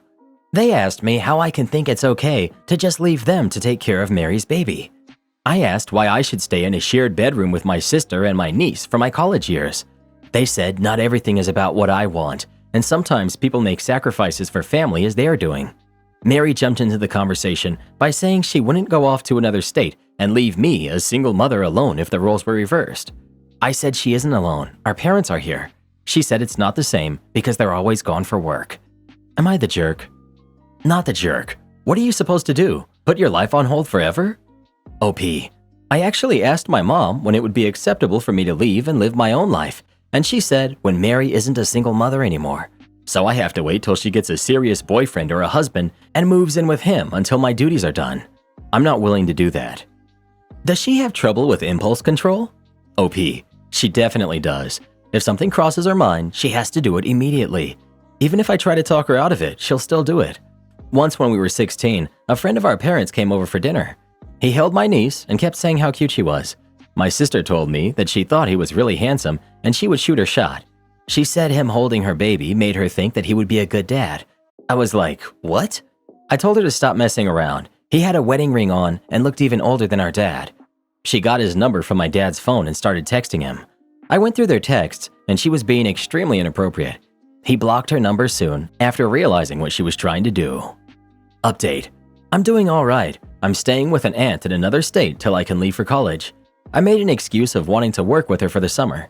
She gave me a job at her flower shop, and I'm loving it actually. I left because I was so uncomfortable at home. They were giving me the silent treatment and being really cold towards me. They can feel however they want, but I have no intention of staying in such an environment this summer. My aunt is amazing, and I'm having a great time with her. Honestly, no clue if they know who the father is or not. They had many discussions when she was pregnant, and they asked me to leave the room and give them privacy to talk. I don't believe they know who he is, but honestly can't be sure. Update. I'm saving all of my earnings from working at my aunt's flower shop. I also worked a bit at a gas station a few nights a week. That's helped a lot, as I needed money to get to this state and have enough to survive till I find a job. My aunt helped me so much, and I don't know what I would have done without her help. I've barely been speaking to my parents or Mary. It's been quite weird. They'll update me about things, but we aren't really speaking, and everything is quite tense. I haven't told them that I've left for college, and they haven't asked anything about it. It's kind of a bittersweet feeling being here. It seems surreal that I'm even at a college like this, and I don't have to worry about loans and stuff. I'm so grateful I get this chance. But it also feels like I have no family now. My family weren't perfect by any means, but I felt like I had a place there. Somewhere I didn't have to question if I belonged. I feel kind of out of place here. It would have been so good to have my family cheer me on and give me advice or something. I'm not sure what I should be doing, and I wish my parents would be guiding me through this. But I also wouldn't trade this for anything. I think of being back in the bedroom that I shared with Mary and my niece, and it makes me feel like I've definitely made the right choice coming here. I have an awesome roommate. We're complete opposites, but she seems like a very good person, and we've been exploring the city together, so that helps a lot too. Would I be the jerk if I implemented the same rules regarding food that my mom enforced while I was growing up? My mom, 40 female, is coming to see me, 19 female, in 2 weeks, for the first time since I started university.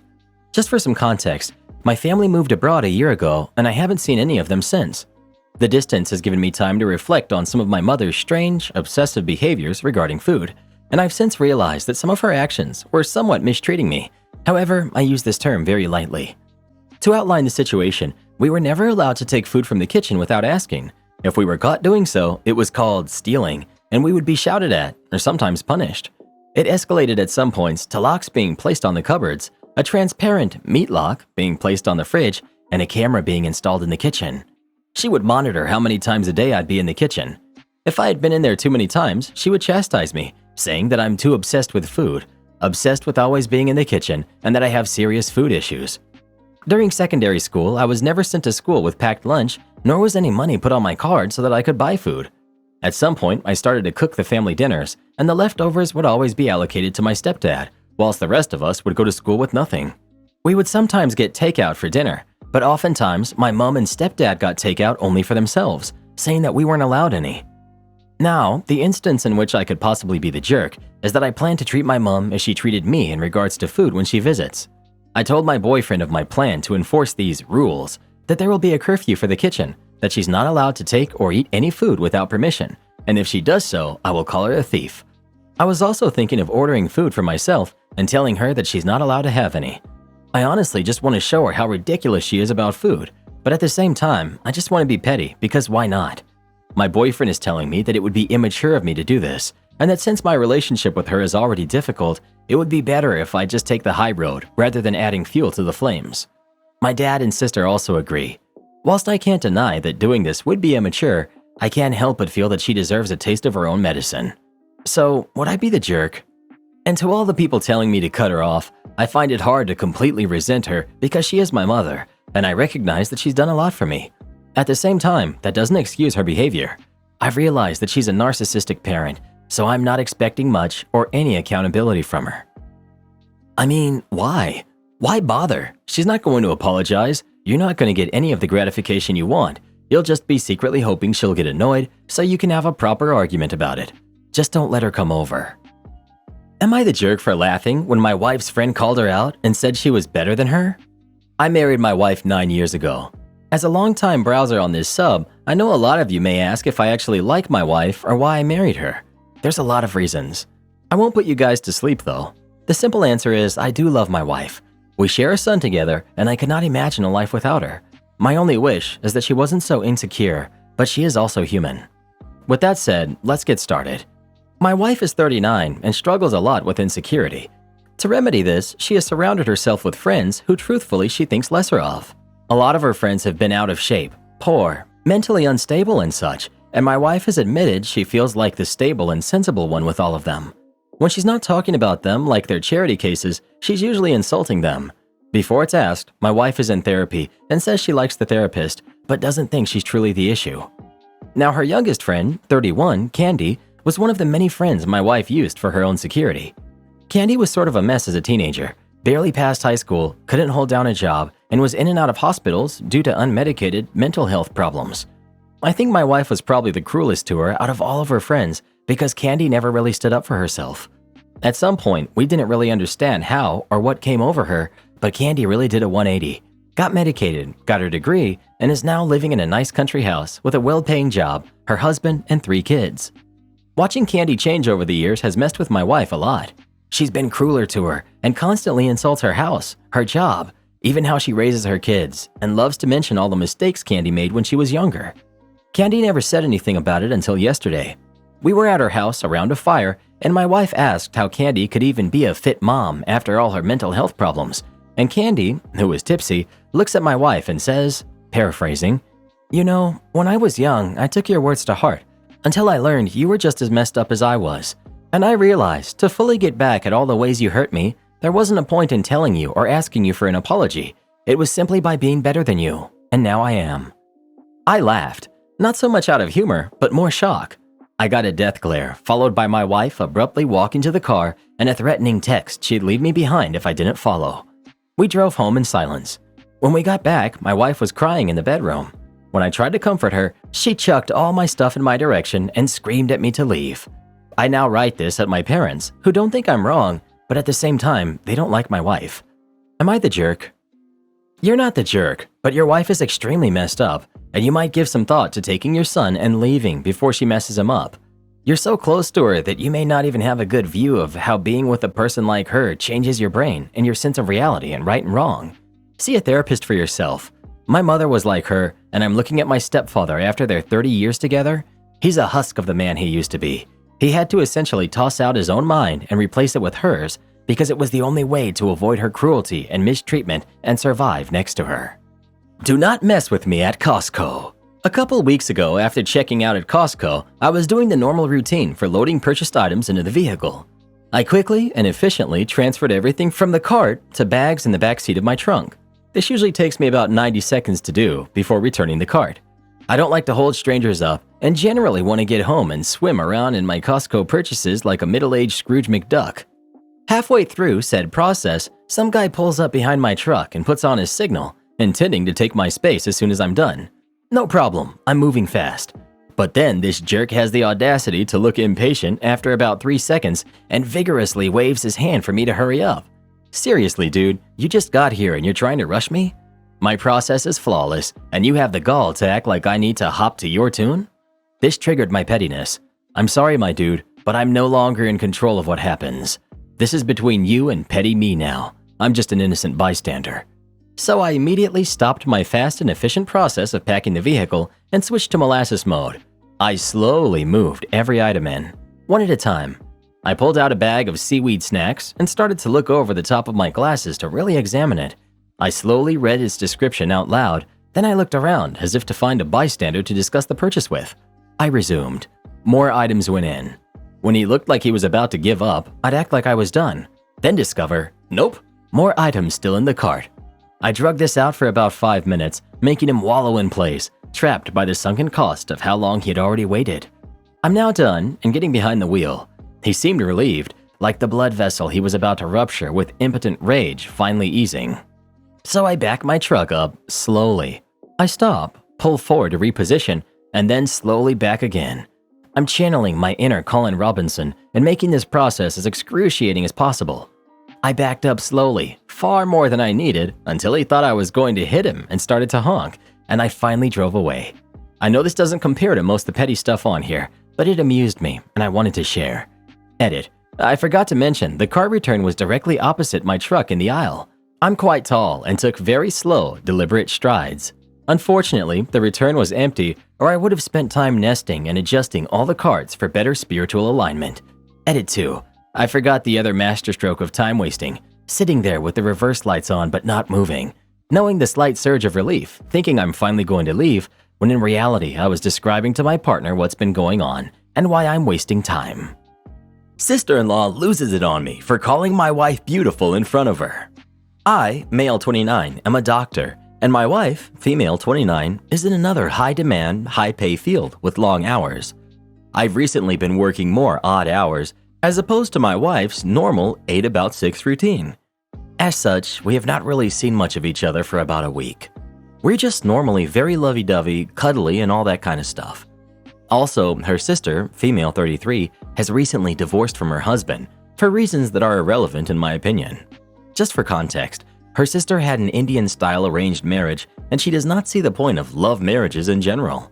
She's taking this quite hard, as in India, where she got her previous marriage from, there's sadly a lot of stigma surrounding women who have divorced, which means if she doesn't find a love marriage, she will likely be alone for the rest of her life, as very few people will want to arrange a marriage with her. I personally think the whole concept of arranged marriages is fine, but a lot of the standards and stigmas surrounding it are quite backwards. So my sister has been staying with me and my wife. We're okay with it, and she's honestly a very nice roommate, always cleaning up after herself, super respectful of our rules in our house. Recently, my wife and I got lucky, and I had my workday end at 5 on Friday, and she came home early. We were pretty excited, and once we were both home, we were together. We decided to watch a movie together for a while, and we were lying on the couch cuddling, sweet-talking to each other a little bit. Her sister came into the room and sat down on the other couch and watched the movie. We weren't really saying anything, to be honest, just stuff like how we missed each other, how it was so painful to be without each other, how we loved each other a lot, that sort of stuff. I was trying to be soft, because the sister looked like she was actually watching the film, but at one point I just held my wife's face and told her, "You're the most beautiful woman in the world." I didn't notice it at the time, but I believe that was when her sister left the room.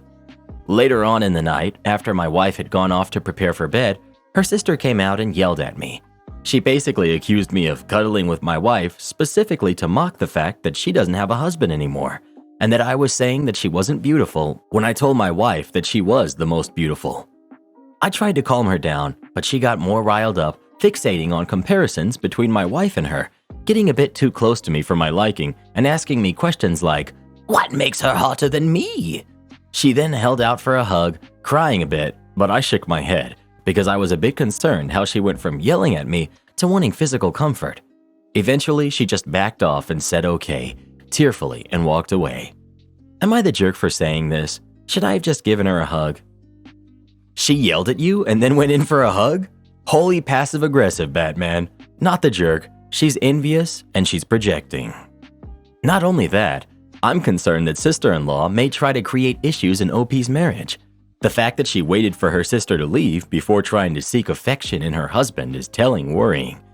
Imagine if they did hug, then sister-in-law will tell sister that her husband hugged her and called her beautiful. Sister-in-law needs to go stat. OP, I really hope you told your wife what happened. Even if you aren't specifically hiding it from her, if the sister decides to spin this against you, it will look so much worse if you haven't already told your wife about it in detail. The first person to tell the story is usually the one that gets believed, so don't let the sister be the one your wife finds out from. Not the jerk. The sister's issues are not your issues, and she's making them your issues. You and your wife need to sit down and have a chat with her about boundaries. She's trampling all over yours. Her misery is not your problem. You guys have helped her out, and you're there for her. Now she's becoming a problem.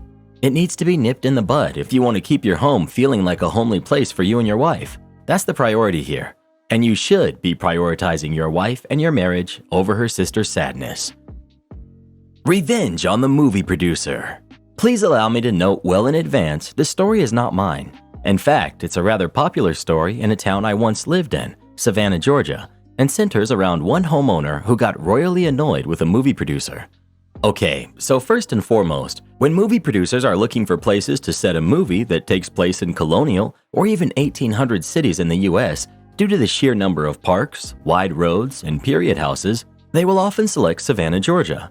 They'll pull all of the Spanish moss out of the trees or trim it back, pour dirt on the roads around the squares, and effectively backdate that part of the city to fit most any place, even up to some having used the area as a setting for places like early Washington, D.C., and even places in Britain or France. Typically, when producers do this, they will pay each homeowner whose house is used in the background a couple $1,000s for the licensing to do so. That will be important later, trust me. They have some rules, like no electric lights being visible, not coming out of any door that faces the street, and you have to move your automobiles away from the drive, if you have a drive. Well, 1979, a producer came from Hollywood with the intention of using Savannah for that very purpose. Specifically, the producer was from one of the big 3-letter TV channels and was working on making a made-for-TV movie, talking about the events after the assassination of Lincoln and the subsequent accusations of the doctor present at his death. The production went to the city to seek permission and then sent an announcement out to each of the homeowners, telling them of the various days that the shoot was going to take place. However, much to their downfall, they also noted that the production company would not be compensating the homeowners for the use of their homes as backdrops.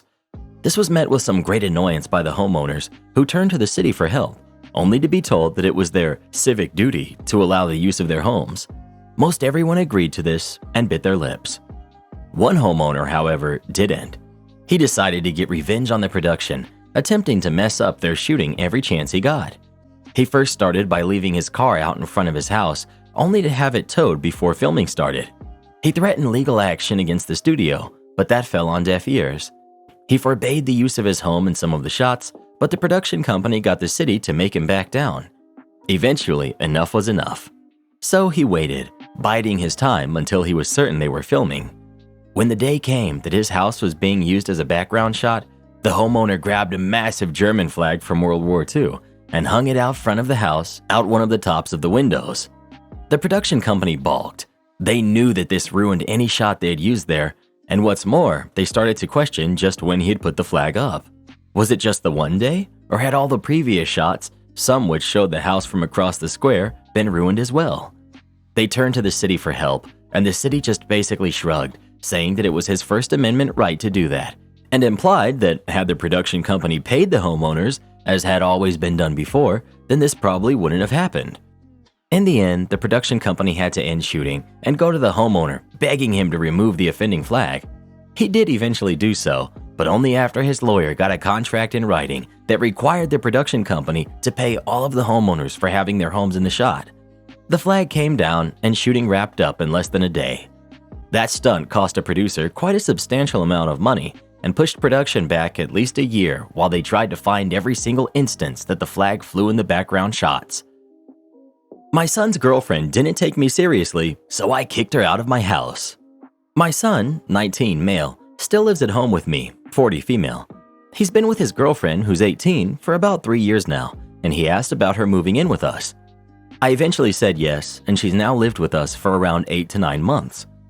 For context, we live in a pretty big house with 2 kitchens, 2 bathrooms, and 4 bedrooms. There's an upstairs area where I sleep and have my own kitchen and the master bathroom. Downstairs, they have their own space and only need to come up to my area for showers. There are no issues with space, and I still have my privacy, so I didn't see much of a problem. But since she's moved in, I felt taken advantage of. She has no job and lost the one she did have almost immediately after moving in. She used to work full-time, but quit. When she first started living with me, she paid $80 a month rent fee, mostly to help with utilities, and her and my son bought their own food. But now that she's lost her job, they're eating a lot of my food that I buy for myself, and I'm only getting about $30 a month from my son who works part-time.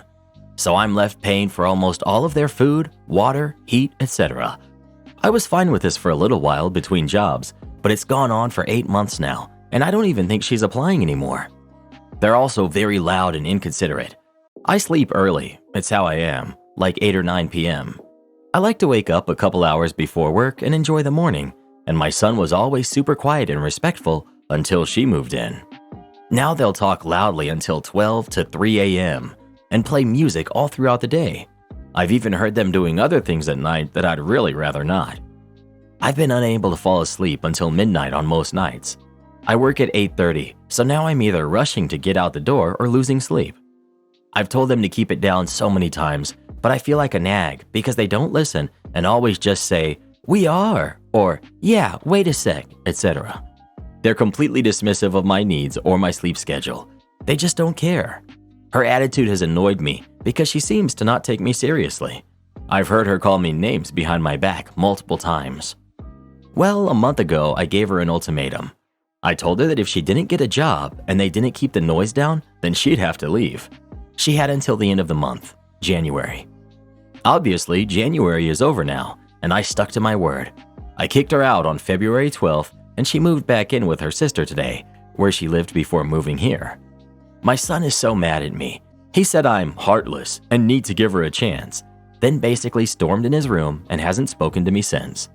I've tried texting him and explaining my side, but I'm left on red. I don't want to ruin the relationship I have with my son, but the noise, disrespect, lack of job or trying, eating my food, money it costs me, it all adds up. Am I the jerk? Not the jerk. You did give her a chance.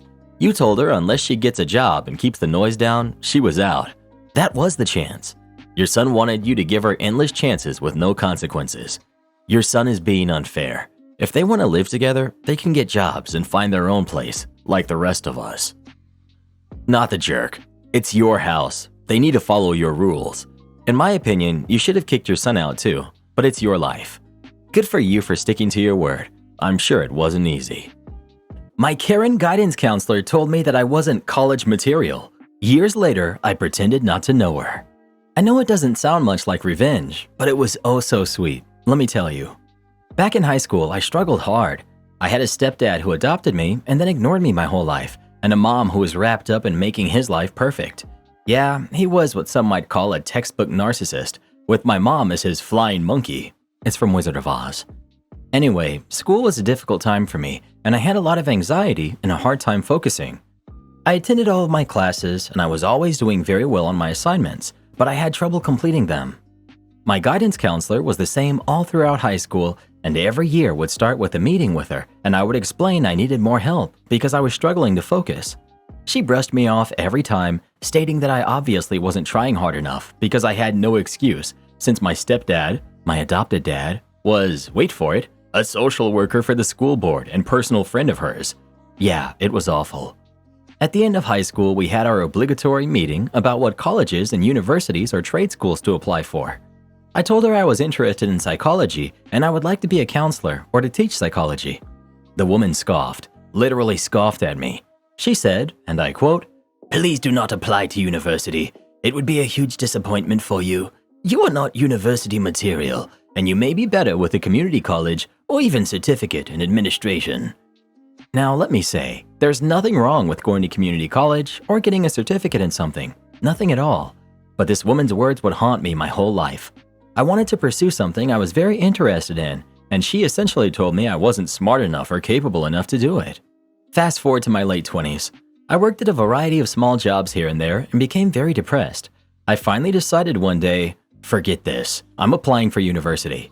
Well, I got in and I graduated with honors. So I went to teacher's college for another bachelor degree. Again, graduated with honors, and about 5 years ago, I finally finished my master's in behavioral psychology. 2 years ago, stepdad passed, and who's at the visitation? My old guidance counselor. She came right over and started talking to me immediately like she knew me, like we were old friends. I cut her off and said, "I'm so sorry, you must be confusing me with someone else." She looked shocked and said, "I was your guidance counselor for 4 years." And I just shook my head and gave the best blank stare that I could, shrugged and said, "Sorry, I honestly don't remember you." When I left, she looked a bit confused and disappointed. I think she had hoped for me to have all these good memories of her, how helpful she was to me as a teen. But nope, I wanted her to feel that she was nothing to me, had zero effect. Even though she did affect me, I wasn't going to let her know that. I felt pretty good about that. Edit. To anyone wondering, I now teach psychology to future counselors. So I'm doing what I originally wanted, and that made this so much sweeter. Edit. My mom had run into her a few times at the grocery store before this and has bragged about my accomplishments, so I didn't have to tell her about them. She knew I was successful. Since she already knew, I pretended she was nobody to me, to ensure she understood she contributed nothing. Also, to those say that she helped me in the end, and that she was right. No, I asked her to help me for 4 years and I got nothing. She laughed at my dreams and my goals. She did not do her job, She failed as a guidance counselor, and frankly, also as a decent human being. It makes me sad to see how many people were also treated the way that I was. I'd love to expand on my story more, but I wouldn't know how to do that. I'm just glad this post was able to inspire some of you to achieve your dreams, in spite of the grown-ups who said you couldn't. To the haters who still want to argue, but she helped you out. No, I motivated and helped myself. How dare you try to diminish my hard work by saying this woman who failed me was helping? Shame on you for saying that. Bullies aren't motivational tools, they're just tools. Am I the jerk for no longer babysitting for my sister? Basically, I, 39 female, was helping my sister Claire, who's 38, with her kids, who are 9 and 5, because she's going through a nasty split with their dad. They go to the same school as my kid, who's 6, and I work flexible hours and from home, so it was easy to pick the kids up and watch them for a few hours. I was also paid for my time, as was my husband who also helped, but I quit after Claire accused my kid of stealing. She said with no evidence or anything that since her daughter's favorite doll was missing, it was obvious my daughter had stolen it since it was last seen at my house. I asked my daughter, and she said no, and I believed her. She said she saw my niece leave with it, and I believed her. I even searched my whole house and I couldn't find it. I told my sister all of this, and she said that my daughter is a liar and a thief, and that I'm enabling her, and she expects me to pay for a new doll. I was so angry and incensed that she was being so nasty and horrible that I just said to her, "My daughter is no liar or a thief, and you know what? I'm done. Find someone else to babysit, because it certainly won't be me," and I hung up. I got 5 missed calls from Claire before I blocked her. She sent panicked messages and tried calling my husband, but he blocked her too. We've learned from my parents that Claire is panicking because she really needs help with the kids, and I'm the only one with sort of flexible routine to do so. She also said that she has found her daughter's doll and said that it's okay now, but not once has she offered any sort of apology for what she said about my kid. My parents think that I'm doing her over by not helping her, and that she made an honest mistake and it just stressed her out, and everything is due to her marriage split. They've also said that I should perhaps take the higher ground and move on from this, and don't seem to understand that my kid was accused of something she didn't do. I see it as, I don't care if she's crappy to me, but definitely if it's about my kid and she hasn't once said sorry for accusing my 6-year-old of being a thief, she disrespected my kid, and no amount of bad situation or stress is preventing her from saying sorry and smoothing things over. I should also add, my niece never said my daughter stole her doll. She just said something along the lines of, "Mummy, I can't find my doll," and never said any other context to that. So my sister just assumed it meant my daughter stole it, rather than believing it could have just been somewhere in her house. I quit babysitting because she was rude, nasty, and bitter, and is expecting things to go back to normal just because she found the doll. She isn't admitting she messed up, and I would be happy to babysit again, but only if she sincerely apologized, but she isn't, so here we are. Not the jerk. Your sister has yet to apologize for calling your daughter a liar and a thief without evidence, not even after she found the doll, therefore evidence of your daughter's innocence. You should take the higher ground and move on? Why do people always put pressure to be the bigger man or bigger woman on the wronged party? Not the jerk. She didn't ask if maybe your daughter took the doll by mistake. She went straight to, "She's a thief and a liar," and no apology? Man, if she had apologized and got your daughter a little gift, it may have been salvageable. As it is, don't babysit anymore. Stress and all that is no excuse for this type of behavior towards your family. Am I the jerk for assuming our kids will take my last name? Plus updates. I'm 29, female. My husband is 29, male, and I'm pregnant. We're happy about it, but it's all happened so fast, so we didn't discuss details before. Today, while we were fantasizing about our future, I kind of wistfully said the full name of our baby. Gender-neutral first name we chose, and my last name. He was upset and asked why I assumed they would take my name. I said it was because I thought he didn't care about his last name, whereas my last name is very important to me. Context: I never changed my last name when we got married because in my culture this is uncommon, and my name also has very heavy cultural and historic significance. I'm extremely proud of it, and I'm also very close with my extended family. My husband has no relationship with his family, as his parents abandoned him to his uncle who mistreated him for years until he moved in with me. When we were getting married, he wanted to change his last name to mine because he feels like my family is his real family, which I was okay with, but eventually we decided he doesn't need to go through the hassle since he's a part of our family regardless. He's never expressed any type of interest in his heritage, which is Irish, and even when I suggested we go visit Ireland, he wasn't interested. But now he said that people will think the kid is not his, and that it's disrespectful to have kids not take the father's last name. I was confused because he's never expressed any such sentiment before. I told him my last name is non-negotiable, so we can hyphenate it. He was resistant since both our last names are clunky and long, but eventually he said only if his name comes first. I got really annoyed at his implication that there's something wrong with taking the mom's last name, so maybe I was a little petty and I said, "Suits me. That way people will think your name is just a middle name and mine is their last name." He told me I was being a jerk and left the house. It's been a couple of hours and he's responding to my texts with one-word responses. Edit. I'm seeing some misunderstanding about why he never changed his last name to mine. I thought it was a good idea, and so he was doing research on the process, but ended up complaining to me that the process seemed like a big hassle. After which I told him that my family loves him regardless of what his last name is, so he decided to not go through with it. Right now, we decided to discuss this whole thing in the morning after we get some sleep, and I'll try to offer some of the suggestions people made in the replies. Thank you for the responses. It really helped put some things into perspective for me. Update. After my husband came home, we decided to talk in the morning as he was tired and still a little upset. Next morning, he was really trying to push the topic aside and said he didn't care what name we chose anymore. He just didn't want to keep talking about it. I didn't think that was a good idea, but I was worried he'd get angry if I pushed it, so I asked him if we could just cuddle for a while.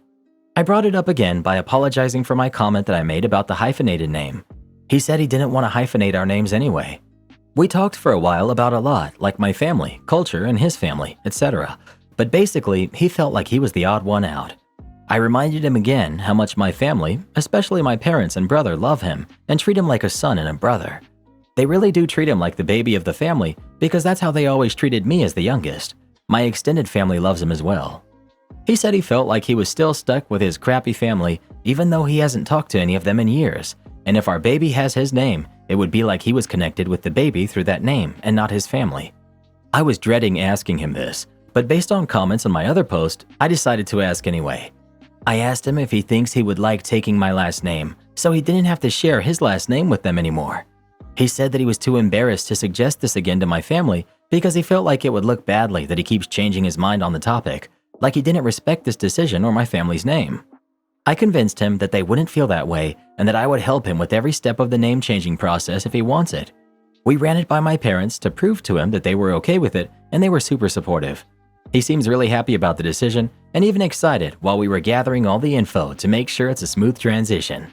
I'm also planning to have some more detailed discussions with him about other things we never really discussed specifics of, so we don't catch each other by surprise again.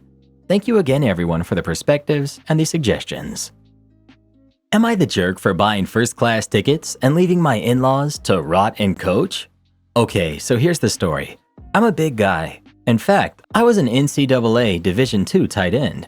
For non-Americans, think of the size of rugby players. For non-sports people, I'm a big dude. Not to mention my poor knees are shot and I have a bad lower back. Then factor in that I travel by plane often for work. My job reimburses for flights, but they only pay for a basic seat. Any upgrades come out of pocket. Thankfully, I make a decent enough living that most of the time I spring for an upgrade to economy comfort or even business class. If I have enough points or the flight is cheap enough, I spring for first class, but it's only if it's a longer haul flight. If it's a regional flight, I just suck it up, save the cash, and sit in economy. Okay, so here's the story. My in-laws invited me and my girlfriend, Diana, on a trip. We paid our own way, FYI. The trip would be 7 hours, so I told my girlfriend and in-laws that I paid for an upgrade to business class. They were cool with it, but in reality, I had something else cooking. Diana has never flown first class, and as a special surprise for her, I upgraded our seats to first class and would tell her at the airport. So for all the reasons I listed above, and for Diana, I got us upgraded to first. I was so excited to see her reaction, I could barely hold it in. So we get to the airport, and when the first class passengers are called, I looked at my girlfriend and told her, "Let's go." She said they didn't call our cabin yet, and I told her to look closer at her boarding pass. She looks and she's stunned. Father-in-law just laughs and shakes his head. Mother-in-law is stunned but doesn't look happy. Long story short, we had a ball in first class. She loved it and thanked me again and again. She only said to tell her in advance next time so that she can dress more bougie. We get off the plane and mother-in-law is angry at me. She said, How could you leave father-in-law and I to rot in coach while you live it up in first? To be fair, father-in-law didn't really care. He said he slept the whole way. He then told mother-in-law that he'd have left us too if he'd had the money. Mother-in-law said we should all go first class or not at all, that it isn't really fair or a good look to have two parties be in different classes like that. I said we were originally in business. She said there's a world of difference between business and first class. She said I could have at least sprung for economy comfort or business class for everyone, rather than being selfish. I talked with Diana afterward, and she said that while she enjoyed the surprise, she said that maybe I should have saved it for a private trip for the two of us, rather than with her parents. I still don't think it's a big deal, but I've been wrong in the past. So, am I the jerk? P.S. Mother-in-law is usually a nice person. I just think that this set her off. Not the jerk. You are all paying your own way. You don't have to travel as a herd. Mother-in-law is just jealous. She could have paid to be in first class, but she thinks that she's entitled to have you pay for it. Nope, nope, nope. Not gonna happen. Not the jerk. Your mother-in-law sounds bitter and entitled. Also, it's weird that she claims it isn't a good look to have separate classes. What? If everyone was already paying their own way, I'm really not sure of the problem. I'm tall for a girl, 5'9", and I don't want to sit in economy. My legs are insanely long, and I'm just not doing it. I don't blame you for sitting elsewhere. You're the jerk. That's like going on a family vacation, but you stay in a 5-star hotel while your parents stay in a Motel 6, or ordering steak for yourself while getting cup noodles for the in-laws. Your girlfriend is right that this would have been more appropriate to do if it was just a trip for the two of you, instead of with the in-laws.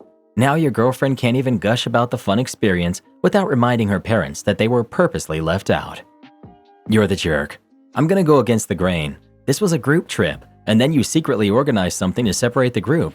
That's unkind and disrespectful to the others in the group. Am I the jerk for calling my boyfriend a lying jerk for not buying me the perfume I wanted for my birthday? I, 21 female, am really into beauty, makeup, skincare, perfume, etc., and I collect perfumes. There's one perfume I've been wanting for quite some time now, but it's been way out of my budget. I'm a college student working a part-time job at the movie theater, which pays about $13 an hour, and I have other priorities to pay for, so it's taken a while for me to save up. I'd finally saved up the amount I needed, and I was planning on buying myself the perfume as a birthday gift. My birthday was 2 days ago. I told my boyfriend, who's 20, and he told me to go spend my money on something else and he'd buy me the perfume instead. I told him he didn't have to, considering it's expensive, but he insisted. A few days before my birthday, I asked him if he was sure about buying it and told him again that I had no problem buying it myself. He told me not to worry about it and said he had already bought and wrapped it. I thanked him and figured since he had already bought it that I could spend my money on something else. I took my best friend and my younger sister out to a nice restaurant and to the movies after. I wasted more than half the money I'd saved up, but obviously didn't think anything of it. So on my birthday, my boyfriend gave me my gift, and it was a body spray and a bath bomb. I asked him what happened to the perfume, and he told me it was a lot more expensive than he'd expected and was way out of his budget. I got mad at him and asked him why he lied to me and told me to waste my money on something else when he could have easily told me he couldn't afford it and I'd have bought it myself. He called me a spoiled brat and said I was expecting too much from him. I called him a lying jerk and left after that. I got a few texts from him and his friends calling me names and saying I'm using him for money. I also got a text from his mom, who I had a great relationship with, calling me childish for throwing temper tantrums when I don't get my way. I honestly don't see how I'm in the wrong here, but I'm not the type of person to not say sorry if I am. So, am I the jerk? Not the jerk. He lied to you and promised something, and then he didn't follow through with it. You gave him multiple chances to change his mind. He promised you it was already wrapped and got your hopes up, caused you to spend the money you had intentionally saved up for this item, and then acted like it was your fault you were disappointed and upset. Also, the way he responded to all of this, leave him. Not the jerk. He said he would get you what you wanted and then substituted something else. And you're the spoiled brat? Dump him. Save the money again and buy yourself some for Christmas. Happy belated birthday, hugs, and good luck. You're the jerk. See, this is why I traveled abroad and married a woman from a third world country. The sheer entitlement to flip out over not getting the perfume you wanted your boyfriend to buy you, my wife wouldn't act like this in 1,000 years. Sometimes people have such privileged lives that they purposely seek out silly things to be upset over. And all these idiots telling you to leave him. Honestly, I hope you do. He deserves someone that won't flip out on him over not getting the perfume she wanted. And you wonder why he called you a spoiled brat. Passports, young men. The sooner you get them, the sooner you'll find a good woman to marry. Am I the jerk for telling my boyfriend that he can't move in with me? I, 30 female, have been dating my boyfriend, 32 male, for about 5 months now. I own my home, and I purchased it this February, and it's my second home. I made a good amount on my first home and put most of that money towards this house. I have a good career making about $80,000 and my mortgage is $1,500. My boyfriend rents a room from his friend who owns a townhouse. His friend travels a lot for work and is hardly ever home, maybe 1 week out of the month or so. My boyfriend pays $800 a month, which includes utilities. It's a nice place and my boyfriend makes good money as well, probably around $60,000 to $70,000. So recently, his friend was thinking about selling his townhouse and just moving in with his girlfriend. He told my boyfriend this, who then came over one night and sort of sprung all of it on me and told me that he should move in with me. I was really shocked as we've only been dating for 5 months and I really don't think that's long enough time for me to think about letting him move in. I tried talking about it with him and told him that I needed some time to think it over. He was visibly annoyed but let it go. So yesterday, I got a text from him stating that his friend plans to list his townhouse in October and my boyfriend needs to be out by the end of October. My boyfriend doesn't have a lease or anything, but he texted me and said that he needs to move in with me short term as that's not enough time to find an apartment. I texted him back and said we can talk that night. When he came over last night, he was ranting and begging me to let him move in, about how he didn't make enough money to get an apartment and that it would just be less stressful for him to move in with me. That if he could help pay half, then it would be good for me, etc. I shut down that idea and told him we've not been together long enough for me to want to take that step. He got upset and called me heartless and then he left. He texted me today and apologized, but still asked that I think about it a few more days. I told my friend and coworker today about everything and he said I'm a jerk for not letting him move in. I was really shocked, but my coworker kept going, saying that in this economy, people can't afford to live by themselves and that 5 months is long enough to move in together.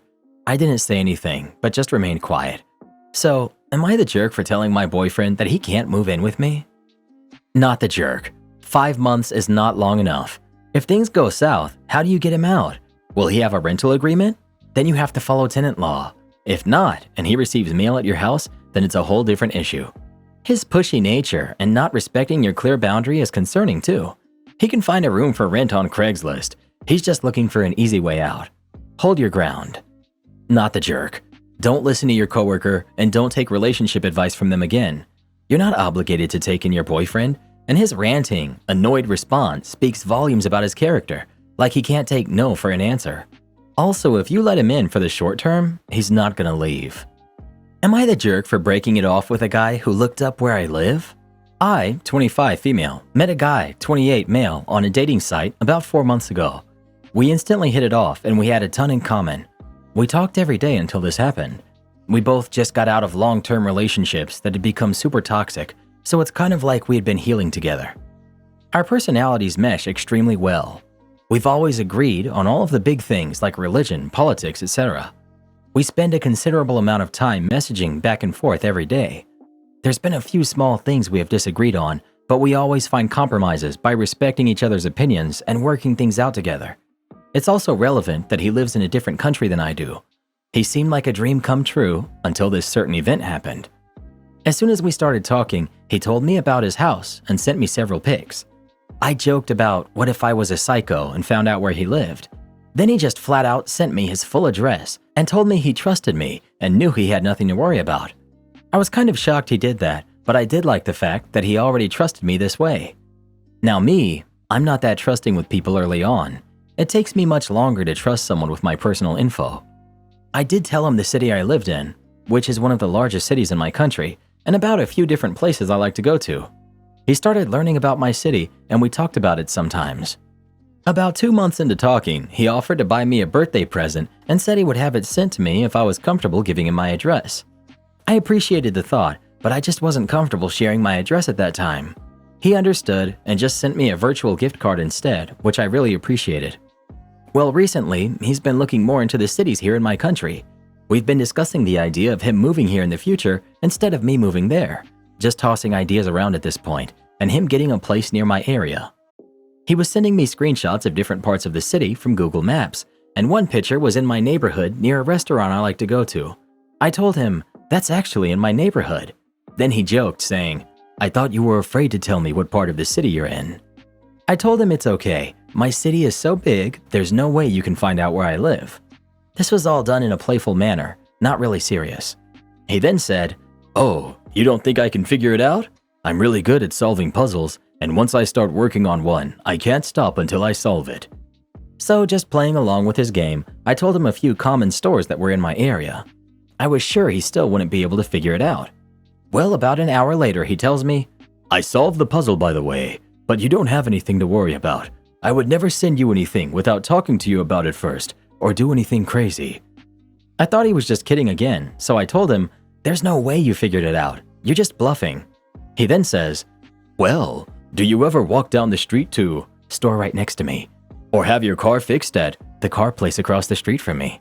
That's when it hit me that he really had figured it out. I suddenly felt extremely worried. I realized that I shouldn't have given him those clues, but I really didn't think he'd actually be able to figure it out. I told him how worried I now was, and he apologized. He said if he had known how much it would have upset me, then he wouldn't have done it. He told me that he used the clues I gave him, along with a video I sent him of the view outside my building, and he was able to explore Street View on Google Maps to match it up with the buildings that are visible in the background. So that's how he did it. He was very apologetic, and I do believe he was genuine. But I just wasn't comfortable after that, and told him we need a break from talking. He said he understands that he crossed a boundary, and he was very sorry. But that doesn't change how creeped out I feel about him actually doing that. Am I the jerk if I tell him I don't want to continue any communication with him from now on because of this? Not the jerk. He went full creeper. You never go full creeper. Creep? Nah, OP is just an idiot. Gave him all the clues, plus video outside of her building, went along with it, then acts surprised. Can't even say he went out of his way when she literally provided clues and all. Yeah, as a woman, I would be creeped out too, so not the jerk. This is extremely frightening, but you're at fault too for giving him clues and leading him on. Honestly, it sounds like he's just bad at flirting and thought you were into the topic. Probably thought of it as a challenge to prove that he's smart and good at solving puzzles. It's your choice to prioritize your safety when talking with a stranger, so yes, not the jerk if you stop communicating with them. You're the jerk. You gave him clues and played Guess Where I Live, and then he guessed where you live and you freaked out. You had the chance to not play Guess Where You Live, but instead gave more clues on purpose. Then after your freak out, he acted appropriately and apologized for accidentally crossing a boundary he didn't know you had. Also, you've been talking for 4 months. Why are you so worried he knows where you live? This isn't a stranger at this point. Am I the jerk for threatening to report my car stolen? I, 18 female, will be leaving for military boot camp soon, and the discussion of what to do with my car has recently come up. Since I'll be gone for 13 weeks, I will not need my car during that time, and have agreed for my sister, Alexandra, who's 16, to use it during that time. Recently, a problem arose when I decided that when I came back from boot camp, I would take my car so that I could have it wherever I was stationed. I thought that since the car is in my name and it was given to me as a gift, not by my parents but by my grandparents, this wouldn't be a problem, or so I thought. I brought this up to my parents and they looked surprised. Apparently, behind my back, they had planned to give Alexandra the car while I was at boot camp and not return it to me once I came back. This shocked me as they had not discussed this with me. I completely own the car and it's not theirs to give away. They also already told her that the car was hers before even talking to me about it. Alexandra has been using my car to get to and from school while I await my ship-out date. It has not been a problem as I told her she could use it, and I was under the assumption that I would also be able to use it when I needed to. Since Alexandra had been told she could have the car without my permission, she assumed that she no longer had to allow me to use it. One day I needed to go to my recruiter's office to sign some paperwork, and since Alexandra's school is 33 miles from my recruiter's office, I offered to drive her to school and head to my recruiter after. She did not like this and said I should drive our mother to work and then go to the recruiter. I tried explaining that this was not the ideal situation since our mother's job is 30 miles in the opposite direction, not including the 10 miles it takes to get to Alexandra's from our house. In the end, I had to have my recruiter pick me up and take me back to his office. This is where I might be the jerk. That night, I brought this incident up and it started a fight between me and my family. I was tired of this, and I said that when I return from boot camp, they will give me my car and everything I own, which is mostly my clothes, and I'm also currently fighting Alexandra over this. My parents got mad and said I'm a child and I own nothing, not even the car. As previously stated, it's in my name. My clothes are mostly secondhand from friends, so they didn't buy them. I then explained this to them and they stopped talking. Alexandra then said the car is hers and told me to shut up. I got mad at this and said that when I come back, my car will come with me, and if I see her driving it, I'll report it as stolen. Now everyone says that I'm the jerk for threatening the cops on a teenager. So, am I the jerk for threatening to report my car stolen? Not the jerk. If the car is in your name, it's yours. There's nothing that your parents or your sister can do about that. Be sure to take the original registration papers with you so that ownership and title cannot be transferred without your consent. Crazy woman assaults me for not knowing where the coffee is. Some of these stories have reminded me of an encounter that I had about 7 years ago. I was keeping a very detailed diary at this point, so I have all the details logged, as well as all of the info that I got afterwards. A little bit of background is in order here. I grew up in a horrible household until I had finally saved up enough money and mustered up enough courage to leave. I had moved to a different town, about 2 hours by train, found myself a small apartment and a quiet job as an office assistant. I also have started therapy as soon as I settled in. With all that out of the way, let's get to the actual encounter. It was about 10 months after my move. One Saturday, after a really long crying episode, I went to the fridge to find out it was empty, and I needed to go get some groceries unless I wanted to eat crackers and pickle water. I totally wasn't in any shape to go anywhere where there might be other people, but it was my fault for postponing the trip for so long. So I just pushed myself to get dressed, brush my teeth and my hair, grab a shopping basket, and go to the nearest supermarket, which is actually the same chain I used to work at prior to this. So I walk into the shop, already shaking and anxious, and trying not to attract any attention to myself whatsoever. I grab a bit of produce, a carton of milk, several packets of ham and cheese, some yogurt. I'm almost done. Just a bag of sugar, some pasta, and ketchup, and I can bolt to the register. When someone taps me on the shoulder, and I'm immediately triggered, meaning most of my system shut down in order not to do something stupid. I slowly turn around to see an angry-looking woman that could be my mother, which is acting as another trigger, nervously tapping her foot on the floor. Can I help you? I managed to get out through the fog because my polite system stays operational at all times. About time you noticed me. I've been talking to you for about 3 minutes by now. Where is that coffee that's supposed to be on sale? It takes me a while to process what she's saying and formulate an answer.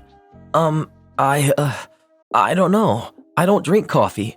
What do you mean you don't drink coffee? I didn't ask if you drink it, you dimwit. I asked you where I can buy it. At this point, the lady's practically screaming at me, at which point I start to back away from her, and then everything goes blank. The next thing I knew, I was staring at a hospital ceiling with a throbbing pain at the back of my head, and a nurse leaning over me, asking me how I'm feeling, to which I'm asking her what day and time it is and what happened. She frowns and says, "It's Sunday, 8 p.m., and apparently you hit that shelf pretty hard." I just let myself fall asleep again, because I seriously wasn't in any shape to think straight at that point. On Monday, my therapist came, helped me call my workplace since I definitely wasn't coming to work for a couple of days. Then 2 police officers came in to take my testimony and ask if I wanted to press charges, which has taken me back. Like me suing someone? For what? Apparently, after I started backing away from the woman, I shut down for good and started frantically pleading with her to please not hurt me, while she continued to scream and closed in on me, until I could not step back any further, at which point she got so upset, she grabbed my shirt and yanked me to her to be close to my face, to which I have instinctively reacted by pushing her away with as much force as I could. Since she didn't expect retaliation, she lost her balance, let go of my shirt, and we both went backwards. She landed on the tile floor while I hit the shelf behind me head first. The security guard and one of the employees got there at about the same time, so they saw us fight and fall. The security guy went to help the Karen, still screaming at the top of her lungs that she wants me fired for being rude, while I was curled up on the floor, hands around my head, crying and promising, "I'll be good, just please stop." Anyway, police and paramedics came. Officers scooped up Karen after seeing the camera footage, while paramedics scooped up me and got me to the hospital with a fine brain concussion. It has turned out that Karen was originally from the same town as me and saw me working at that supermarket regularly, so when she happened to be in a different town, it didn't occur to her that I'm not working in that particular store. And since she was somehow acquainted with my mother, who most likely told her how much she didn't like me, she treated me accordingly. Or at least that's my conclusion. To this day, I'm not aware of any other interaction between us other than this. I ended up pressing charges after consulting my therapist. I think Karen got charged with assault, destroying property, and something I don't really remember, and apparently didn't bother writing down, and ended up in jail for 2 years since I've got a head injury and my lawyer didn't miss the opportunity to throw in my mental health state as well. I didn't set foot in that supermarket for at least a year afterwards. Just bought a new shopping basket and went elsewhere. When I eventually did go back, I ran into that employee that was there during the incident, and they told me a couple details the police and doctors omitted, like the point where I was crying and begging on the floor. I've had a couple more encounters with Karens after that in various places, but by that time, I was fortunately way better off mentally and never broke down like that again in public, which is also why I'm able to write about this now, at least anonymously like this. My Karen roommate stole from me, so her wallet vanished. Back in college, I had better credit than my 3 other roommates, so I put our internet and TV under my name, otherwise the deposit would have been $600. The cable company offered me a $300 Visa gift card upon sign-up. 2 months later, I called them because the gift card never arrived. They tell me that they sent it a few weeks ago, and eventually I'm able to find out from Visa that someone used it at the Whataburger, Target, and liquor store near my house. I'm ticked off because obviously one of my roommates had used it, but I didn't know which one. A few weeks later, roommate number 2 complains that their $200 birthday gift card to Target has gone missing. His mom still had the receipt, and the store was able to tell her that someone used it at the Target near our house. He's obviously ticked off too, but we've now realized it's probably one of the other 2 roommates. A couple of weeks after that, roommate number 3's wallet disappears. We turned the house upside down looking for it, and we knew it had to be in the house because her car key is attached to her wallet, and her car is parked at the house. She is absolutely frantic, sobbing, screaming, hyperventilating, etc., throwing crap everywhere, and just having an absolute meltdown while tearing the house apart. We had never seen her behave like this, so we're all kind of surprised she'd be that upset about her wallet. It's stressful, sure, but I genuinely was concerned about how she was reacting. She says the gift card thief must have taken it, implying that it's roommate number 4, the only person who hasn't had something stolen yet. A few days after that, I found her wallet in the trunk of my car. We had gone to get groceries together, and I guess she had just laid it in the trunk while we were unloading. I'm like, "Whoa, I found your wallet." And then I open it up because I'm just excited to confirm that I did indeed find her wallet. Bam! Both stolen gift cards front and center. No doubt. The Visa gift card has my name printed on it, and roommate number 2's mom had written something in Sharpie on his gift card. I realized she had a meltdown because she was afraid we'd find out that she was the thief. I left the wallet, cash and all, right where it was, pushed up against the inner lip of the trunk so you couldn't see it unless you leaned further into the car. A locksmith wouldn't make her new keys without the title, and the title was in the glove box of her locked car. All in all, she spent about $500 replacing her driver's license, title, and keys, not to mention not being able to drive her car for 2 weeks. I moved out of state with her wallet still in my car, finally tossed it in the trash several months later. Sometimes the universe assists you with petty revenge. Sorry if you see this, Chelsea. It was me. This happened over 10 years ago, and I'm happy to report that we've all gone to therapy since then, and we're thankfully no longer terrible human beings. A couple of things to address. Why didn't you confront her? I hated confrontation. I was a huge people pleaser, and I wanted everyone to like me, and I enjoyed watching her suffer. Again, therapy. I'm thankfully no longer like this. Visa gift cards don't have names. Some of them do. The Target gift card itself said happy birthday, and my friend's mom wrote, "To my favorite son," underneath. It was still semi-legible when I found her wallet. Locksmiths don't make car keys. Apparently some do. In the end, she had her car towed to the dealership. I do remember she called a locksmith the first day her wallet was missing because she initially thought it was in her car. She was super mad that the locksmith charged her for the weekend visit without actually unlocking her car. Was he taking advantage of a stupid college kid? Maybe. This was over a decade ago. I was 21, and I'm sure that my brain did not fully absorb the details of her whole ordeal. Turn her into the cops. Bro, have you met college students? Do you know how much illegal stuff they do? It briefly crossed my mind, but petty revenge was far more satisfying. She had an absolute meltdown and missed a few days of work at a newish job dealing with all of this. Am I the jerk for telling my son's pregnant girlfriend that if she keeps disrespecting me, I'll kick her out of my house? I, 43 female, have a son who's 18, who got his high school girlfriend, who was also 18, pregnant. It was obviously an unplanned pregnancy, and it resulted in my son's girlfriend getting kicked out of her house by her mom. I never liked the girl, but I obviously couldn't let her live on the streets now that she's carrying my grandbaby, so I let her live in our house. Now both she and my son gave up on college for the near future, and my son is now working a full-time job so he can provide for them in the future. The problem is that his girlfriend refuses to do anything, absolutely anything all day. She just locks herself in my son's room eating snacks and watching videos on my son's computer. I need to drag her out to just help me with cooking and to clean up at least the room she's staying in.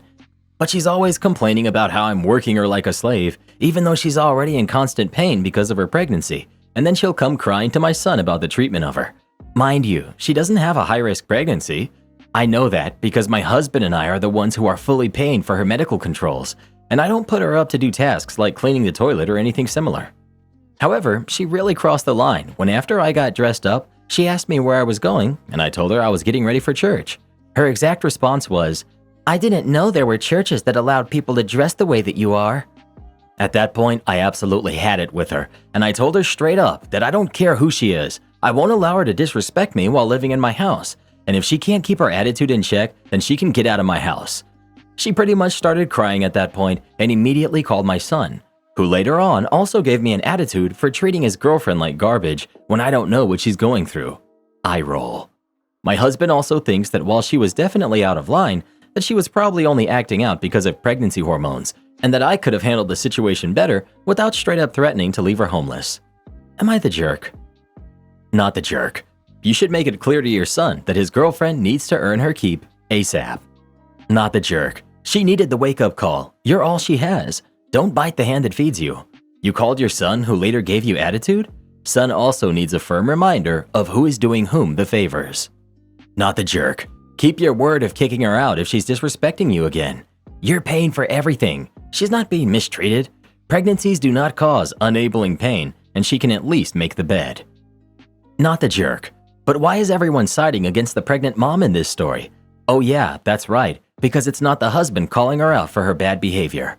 When the husband or boyfriend is the one calling her out for this type of behavior, you all tell him he's in the wrong and she's carrying his baby and he needs to step up. Just another day on Reddit, I guess. Same punishment for being 5 minutes late as being 3 hours late? Sure, no problem. So I'm working for a low-level corporation, about 450 employees. I've been there for 5 years, and I've risen to the top of my department's productivity levels. I mention this as it does pertain to the story. Management had a policy that latecomers would be penalized, but that lateness could be excused under some circumstances. I was good at my job, and I actually loved doing it, so I was more or less a dream employee. I always showed up to work 20 to 30 minutes early because I liked to sit in the lunchroom and prepare for my day. Management knew I was almost always early, so if I was late from time to time, which was rare, they'd let it slide as there was always a valid reason. Now, for some other employees, this latitude wasn't applied. Chronically late employees would get written up and not have their constant lateness excused. They'd complain, of course, but management was firm. They ran an actual meritocracy where more productive employees would experience preferential treatment. Then the business gets sold and we get new management. An international corp only interested in buying us up, stripping us down, and selling off the company. They denied this constantly, but the fact that over the next 2 years they stripped us down and sold off the company proved they were lying. New management comes in and has to make a bunch of idiotic changes. One of those changes is that no reasons for being late are accepted, regardless of validity. Anyone 5+ minutes late for work would be written up. So at the team meeting where this is explained, I asked, so if someone is 5 minutes late and someone else is 3 hours late, the punishment is the same? And they said yes. From that day on, I stopped coming in early. I'd still head to work at my usual time, but I sat in a local coffee shop instead of my work's lunchroom. This meant that my work missed out because in the past I would often help out by answering questions, even start work early if needed. Because I loved my job and the old management were wonderful people. No more of that under new management. In fact, if something happened, like unexpected traffic, and I was going to end up a few minutes late, I'd just say, oh well. If being 3 hours late is the same punishment as 5 minutes late, I'd just decide to come in later. I'd call work to tell them I was delayed, then go out and have a leisurely meal in a restaurant, or run some personal errands, go shopping, even see a movie, etc. Depending on my mood and how crappy the new management had been lately, what would have been, say, a 7-minute lateness on my part ended up seeing me roll in 3 hours late. Sure, it cost me a few bucks, but I made almost as much in bonuses as I did in hourly salary, so missing out on a few hours here and there didn't bother me too much. I'd come in 3 or 4 hours late, and my new bosses would be fuming.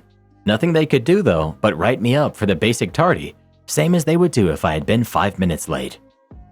Father spoke for his son the entire time. Son ended up coming back to apologize for his father's behavior. I worked at a sporting goods store about 1.5 years ago. It was a fun job. I mostly worked a few hours per week since I had another job doing retail at that time. I mostly worked in the baseball section since baseball is my favorite sport. I had a good time overall until I had to quit when I went off to college. One day, a dad and his son, who was 14 if I remember right, came into the store and were checking out all the new gear for the season. I asked his son his position, what level he plays at, and what hand he throws with. The dad answers for him, kinda snobbishly. He plays elite travel ball, he's a right-handed shortstop. I thought nothing of it at first. I played travel ball and I know the bats allowed, and also know the types of parents that get their kids into it. So I take him to the gloves first. He grabs a lower-priced infield glove, maybe $170 or so. It's the glove I use, so I recommended it to him. It's really a great glove. Then the dad sees the $300 A2000 and says, "We'll take this one," before his son even tried it on. I could tell his son was not thrilled, and this was probably not his first rodeo with his dad making choices for him. Then we move over to the bats. Now this is where things get a bit interesting. I ask his son his height, and his dad again answers. I recommend a bat size, and they browse for a bit. His son follows my recommendations and picks out one that he likes. Again, not the most expensive, but it does look cool.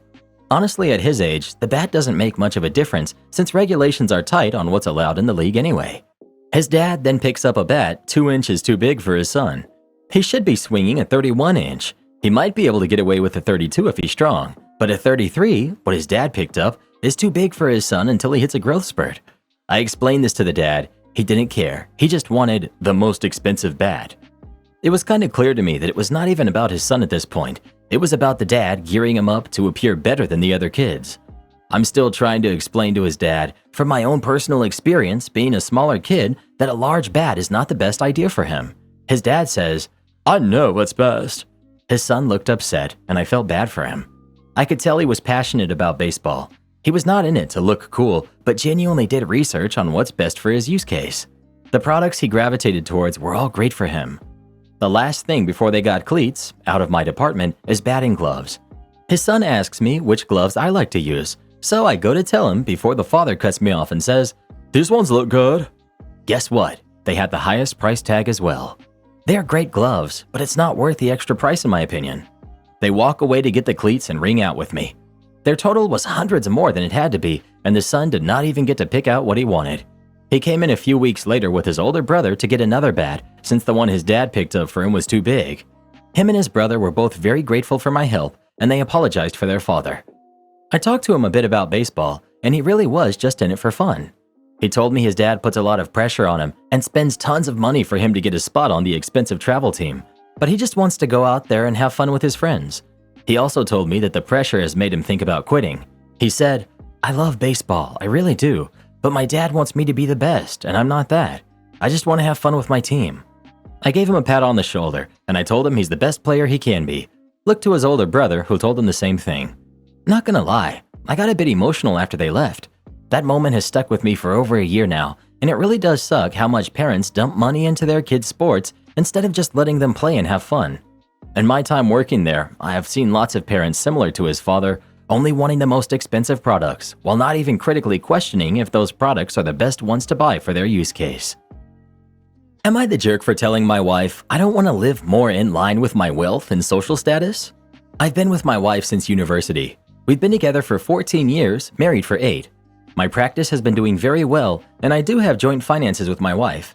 We have recently been arguing more about money. I'm a frugal person when it comes to things like materialistic items. I'm all for spending on trips and adventures, and we do so often. I just despise spending money on items that overly show my wealth. My wife has made claims that it's unfair and embarrassing that we live the way we do. She wants to be more in line with her friends. I've told her countless times that it's simply not my style. I'm fine with what we have. I don't need to show off or prove something to others. I do understand, and I see that people do talk about us, but I just don't care. Should I have listened to my wife's pleas and given her the finer things, so to speak, so she would feel more included or less of an outcast? Edit. Thanks for the replies and insight. I will speak with her in the morning and try to come up with a compromise. Maybe I'll suggest she can go back to work part-time. I'll still cover every joint expense, and the money she gets from work she can use however she sees fit. Edit. I didn't expect this to blow up. I've been given a lot of time to think about it, and I've been enjoying the discussion that's being had. This sounds like me and my husband. My husband is very frugal. He's more interested in the utilitarian aspect of things. I like pretty shiny things. It actually works when you realize it's a good thing to let the other partner have their way once in a while. My husband makes sure I don't run our finances into the ground with my extravagant tastes, and I make sure he doesn't drive around in a car that looks like a piece of junk. Going to tell you right now that you have two choices you will be facing very shortly. 1, you give in to your wife's materialistic desires and spend more money. Or 2, your wife will divorce you and take half of what you own so she can live the life she wants. You're not the jerk for wanting to be frugal, but be careful here. You're very close to losing half of your stuff. These comments are just dense. Not the jerk, but your wife is. If she wants a luxurious lifestyle, she can get a job and pay for it. I'm sorry, but expecting your partner to provide unnecessary luxury items is ridiculous. This would be a great post to swap the genders on and see the moral outrage. So after reading all of OP's comments in this thread, here's what we know. 1, they do not have kids, nor do they plan to. 2, she stopped working at the start of lockdown and she doesn't want to go back to work. 3, she spent $15,000 shopping last month. 4, they live in a safe home in a diverse community. She says she feels unsafe but won't elaborate on why. Decent chance she's a jerk. And 5, she forces him to wear her hand-picked outfits when they hang out with her friends. At best, she's a lazy gold digger. At worst, she's a manipulative, controlling jerk. The truth is probably in the middle. Not the jerk, and OP losing half of his crap would totally be worth it to divorce. No one sucks here, but here's the thing. Neither is wrong, but neither is right. Your wife deserves some nice things, and you deserve to have savings. You guys need to make compromises. My husband and I are getting ready to move. We're working on compromises of his desire for a really nice home versus my desire for a frugal home. I feel you, I really do. I'm working on realizing that he deserves nice and so do I. I wonder if part of my issue is that I don't feel I deserve nice because I had a bad upbringing. So my question is this: why do you think you should live in a poverty lifestyle when you make a decent amount of money? OP: because I don't mind it, to be honest. I've been to my friends' houses, and if I'm being honest, it doesn't feel like a home. I prefer the more homely feel of a modest house. I don't need people to know that I have money. I'm happy with what we have. It's okay to have a modest home, but if your home is like your car, it's not a modest home. It's a falling apart home. OP: my car is also not falling apart. Just because it's older does not mean that it's a junker. Not sure where you got that our home is falling apart, but it's not. What is the average life expectancy of the car that you have, and roughly how long until you achieve that? What are some of the expected failures and repair costs associated with it? Would you be able to compromise in purchasing a used luxury vehicle? Look, there's a reason this guy has the money he does and you guys don't. You're foolish. Not the jerk. First off, I'm female, and I've had a long and successful career in marketing. In my world, my colleagues and I are open and honest with each other about things that you'd never hear us say in mixed company, and that Reddit probably won't want to hear. The truth is that most marketing campaigns are geared towards women because they are generally more easily converted into customers than men are. I could write a thesis about this stuff, but I'll spare you the boredom. The main reason why is because of how our brains operate and the reward factor of obtaining something new. It's a biological thing that goes way back into our history as humans. Men typically feel more rewarded when they accomplish something, whereas women feel more accomplished when they obtain something. Even most of the campaigns I've worked on that target male customers target their desire to attract women. Fitness, finance, real estate, vehicles, etc. Edit: wow, I knew some of you would be upset about this, but some of you are taking it to the next level. Okay, guess I'm wrong then. The person with CMO of $1 billion company on their resume is totally wrong, and all you Redditors are right. Sure. Well, who do you think is the jerk? OP or his wife? Please let us know. If you're frugal and you like to not waste money on unnecessary expenses, don't marry someone who's very materialistic. It totally won't be worth it. There's a book called The Millionaire Next Door. It explains how most millionaires in America, you would never know that they're millionaires because they don't show it off. And most of the people out there who think it's important to keep up with the Joneses, they're spending beyond their means, and it's just not a smart thing to do. They really should teach more about financial education in high school.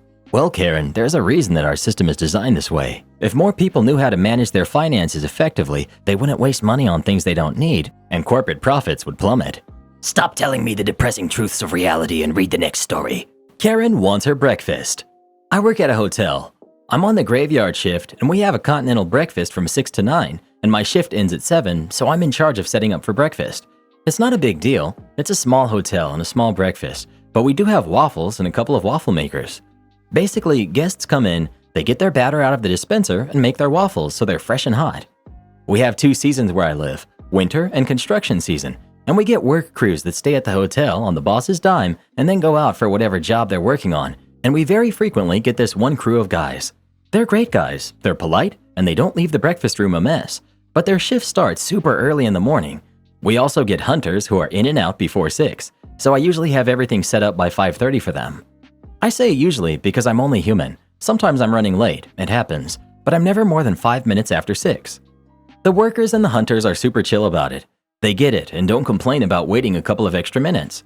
I also feel the need to add that the foreman is among them, so he's eating when they are. So one day I'm running a little late. I got caught up with what I was doing and kind of lost track of time, so I was rushing to get everything set up while the guys are patiently waiting in the lobby. In enters Karen, who sees the time, sees that breakfast isn't ready, and decides to yell at me for it, saying that the sign says breakfast is from 6 to 9 and should be started exactly at 6. I tried to keep working while talking to her so I could get the breakfast ready, but she decides that was rude, so I had to stop what I was doing and stand there with her yelling at me until she ran out of breath and I could finish setting up. Karen complains to the manager. I get a verbal warning that I have to have breakfast open by 6, as I was about 15 minutes behind because Karen was yelling at me when I would have been less than 4 minutes if she had let me finish. Well, Karen was a stayover, and she was in the next day before 6. The manager refunded part of her stay under guest satisfaction, and I think she was hoping to find me doing something wrong so she could get another refund. But I was on my game and had everything set up by 5:30 like usual. She came in before the workers and saw me sitting at the front desk and sneered about me being lazy when I should be setting up for breakfast.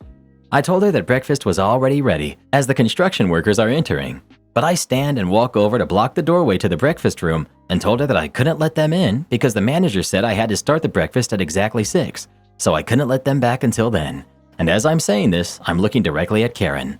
Slowly, heads turn and Karen goes red and mutters something about coming back later and leaves. So I let the guys back in. They said it was funny, and like I said, the workers have had to wait a little after 6 before with no problem, and the foreman was there. To be clear, if I thought this stunt was going to cost them their breakfast, I never would have done it, but I knew that wasn't going to be a problem. I didn't see Karen again, so either she didn't come back or she returned after I left. But either way, I didn't hear another word from the manager about it. You want your breakfast at 6, you're gonna get your breakfast at 6. My Karen stepmom demands I give up my room for her daughter. So I, 16 female, live with my dad since he and my mom split up, and just recently he got married to Kelly. Kelly has a daughter who's 13 and a son who's 9, and they just moved in with us. My dad and I's house has 4 rooms. The master bedroom has a master bathroom inside of it, and my room is just a little bit smaller, but it also has a bathroom in the room too. Then there are the other 2 rooms that don't have a bathroom but have walk-in closets, unlike mine.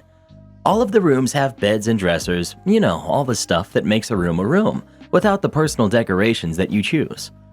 When they came to move in, her daughter ran straight past one of the vacant rooms and into mine. My walls are purple, and I have Marvel and DC posters hanging up on the wall. I also have a mirror attached to my dresser with lights around it. So once I showed her son to the room he would be sleeping in, I went into my room and saw her bringing her stuff into my room. And so I told her that this isn't her room and that she has to have one of the rooms with no decorations. She immediately starts flipping out. She started yelling, saying she was gonna tell her mom and my dad that I'm being mean to her and trying to bully her because she was younger. Her mom and my dad came into the room due to all the yelling and asked what was going on. And so I told them that she thinks my room is hers and she won't leave, But she said that this has to be her room because it's her favorite color, purple, and it has a bathroom, so it has to be hers. My dad explained to her that she can get her room painted whatever color she wants, and we can get her the posters and pictures she wants also, but she said she doesn't want a room that doesn't have a bathroom, so this one should be hers. Her mom ended up agreeing with her, saying that I've had this room for a very long time and I can just restart in the other room and I should give it to her since she's younger. So I told her that I won't give up my room because this has all of my stuff in it and I'm comfortable in my room, so her daughter will have to go to the other only available room. She's saying that I'm being rude and mean to my new little sister and I should be reasonable and give her my room and be the bigger person and act my age and not like a little kid. So, am I the jerk? Edit. I see a lot of people are asking how my dad feels and what's his opinion on this, and he said that I can choose to do whatever because it's my room and I'm old enough to talk for myself. Not the jerk. She's 13, not 3. It's your room. It was your room before your dad married, and it should be your room until you move out. Don't budge on this. Make sure your dad keeps supporting you. Good luck. If no ages were mentioned, I could have very well thought that she was 3. If she's this entitled from the very beginning, I can't imagine how terrible it would be to live with her long term. I really feel bad for OP. 1000% not the jerk. Now that you mention living with her long term, OP needs to get a lock and keep the door locked whenever she's not in there, or stepbrat may end up in there stealing her stuff or breaking her things. Not the jerk. You shouldn't have to start over in a new room. Plus, in my experience, the eldest kids get to pick their rooms and then down to the youngest. This is because when the old kids move out, the younger ones can then have their rooms. Your stepmom is being stupid and setting a precedent that won't end well. Well, who do you think is the jerk? OP or her stepmom? Please let us know. I'm really disappointed Dad isn't stepping in here and going off on them. You don't just come into someone's house and demand to take their room. My boyfriend dumps me for sending him a photo of me at the hospital. I, 20 female, was recently admitted into a hospital for a night due to a serious but not life-threatening illness. I was completely out of it for several days with horrible pain before my roommate convinced me to get medical help. She took off work to stay with me in the hospital, and I cannot express how much her support has helped as my own family lives too far away. Now, I've been dating Sam, who's 19, for about 9 months. He knew I was sick, and so I texted him when I was first going into the hospital to update him. Since he was working, he didn't read the message until much later.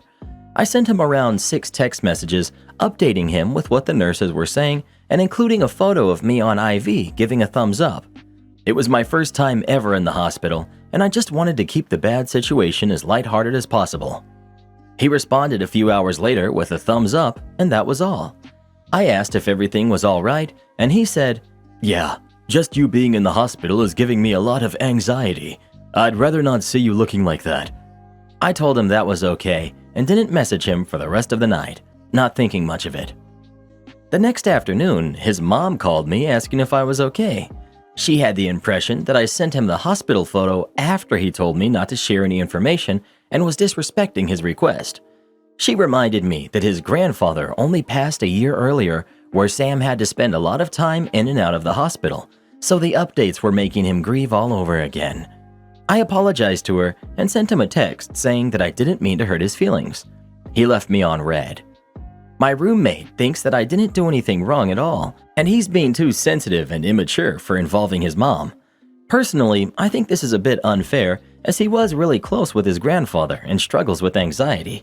I really feel guilty now, as I know how mental health can be, and I never want him to suffer. Am I the jerk? Update. This morning I woke up to a text from Sam asking for a break. He told me he needed to focus on himself and that there's too much drama in this relationship. I agree. I've been with Sam through all of his anxiety attacks, holding him, crying in my arms more times than I can count. He has never done the same for me. I've made excuses over and over again for this behavior. I've begged him to go to therapy and he's always refused. This hospital stay and your comments have been eye-opening. Oh, and for his mom? She reminded me to let go of my feeling and do what's best for me. I'm starting up therapy because I'll be needing the support when you're gone. I actually laughed out loud at that one. She hasn't reached out to me yet, and I hope she never does. My roommate and I are figuring out how to end things once and for all. So yeah, that's it for now. Feeling a lot of emotions, but I know it's for the best. Also, thank you so much to the lovely Redditors who have given me advice and wished me well. I'm doing much better, and I appreciate it a ton. It's like lobsters. You've just measured him, he's not grown enough. Put him back in the sea. I had one boyfriend, he was 26 at the time, who visited me once when I was in the hospital for a week. We'd been together for 2 years and were living together. We didn't last. My next boyfriend was 21 when I was hospitalized. I was in between their ages, on our first anniversary of meeting. He was in the hospital with me holding the cardboard shuck-up trays and visited every day. Both had difficult shift patterns. I'm still with number 2 now, 19 years later. You're not the jerk unless you break fishing law and don't return the baby lobster to the sea. Not the jerk. His mom called you to say how disrespectful you are while you're recovering in the hospital? That's a new one. You would have had to be told to not share pictures or any more messages or pics before not considering his feelings. Life is tough and you were reaching out for support. Not the jerk. And please leave your boyfriend and his mother. He's more concerned about his feelings than about how you're doing. He didn't even ask how you were or hope you felt better or anything. That's wrong. I want to write something else, very rude here. You're in a hospital bed for the first time ever, in pain, and you shouldn't be the one worrying about him suffering. Rethink your priorities and what you want in a boyfriend. Not the jerk. This guy isn't ready to be an adult, let alone in a relationship. You were in the hospital, and rather than expressing concern, he talked about his own anxiety, and then he sent his mommy after you. Run. Red flags. Well, who do you think is the jerk? OP or her boyfriend and his mom? Please let us know. He sounds like even more of a mummy's boy than you, Reddit boy. Am I the jerk for mentioning my best friend's former crush on me at his wedding? Okay, I'm currently in a predicament, and frankly, I could really use some opinions. For backstory, I, female 27, met one of my best friends, Christian, male 26, back in 2010 during our freshman year of high school. We became friends and remained close over the years since, making a lot of great memories and sharing mutual close friends. From 2013 to 2016, Christian had pretty serious unrequited feelings for me. However, he eventually got over me, and I had never even let his feelings harm our friendship. If anything, our friendship honestly got closer after he got over me. In early 2018, Christian met Victoria, female 29, at a bar, and they hit it off. They started dating after 2 weeks, got engaged in late 2021, and the wedding happened yesterday night. It was honestly a great time as I watched with my parents and mutual friends as the kid I've known for 12 years was getting married to the love of his life. Plus, Victoria and I honestly had a pretty decent relationship, and according to Christian, she didn't really seem to care about his past feelings as time went on. Anyway, as the night kept going with a lot of music and dancing, I got up to eventually give a speech for Christian. I talked about how we first met, how much our lives changed since then, and just how great of a person Christian was. The attendees were clearly touched, and Christian and Victoria both looked happy. As I talked more about our history, I jokingly mentioned how Christian had the hots for me, but that didn't matter because he found his soulmate and that our friendship was stronger than some unrequited feelings. Most of the crowd laughed, and I could even see Christian smiling for a second before seeing Victoria's confused face. After the speech was over, I went over to the bar with a few friends. Christian came up and hugged me, thanking me for the speech. However, at our hotel, one of my other best friends, Devin, female 27, told me she had heard gossip from the bridesmaids that Victoria was really upset with me for bringing up Christian's previous feelings for me at the wedding. Apparently, Victoria genuinely had no issue with Christian's feelings, but felt it was inappropriate to mention them at a wedding. I sincerely intended no harm with my actions. Maybe I didn't read the room. Everyone I've told is honestly split on whether I'm the bad guy or not, so it's definitely been polarizing. Christian hasn't mentioned any of this to me, and I'm not sure I should ask him. Am I the jerk? Edit. To those of you asking about whether the speech was planned or impromptu, I had asked Christian's parents beforehand if I could give a speech, and they were more than happy with it. People have to stop with the assumptions that this has anything to do with me having feelings, though. Yeah, saying that in my speech was probably an idiot move, but my sincere intention was to tell everyone about our 12 years of friendship and some of its history, and like I said, people were touched up until my fateful joke. Oh, you pulled the "he was into me first" card. He was in love with me, but I turned him down, and so now he's into you. Yeah, you're the jerk. How tasteless. I agree. This screams, I should always be the center of attention, intended or not. Also, your crush was such an ego boost that I still revel in it 6 years after it ended. This is what it was all about. OP can deny it all she wants, but this was not about celebrating years of friendship with her friend, but about stroking her own ego one last time. You'll be forever known as the groom's female friend who said, "He was into me first," during a speech at the wedding. There's a time and a place for jokes like that, but a speech at a wedding reception isn't one of them. You're the jerk. Exactly. OP for sure owes the couple an apology, but frankly, the person she humiliated here is herself. All the guests at this wedding will be dining off this story for years to come. The time I went to a wedding and a drunk friend of the groom tried to imply he was her sloppy seconds to the bride is a pretty killer anecdote, likely to elicit many horrified reactions and follow-up questions from its audience. You're the jerk.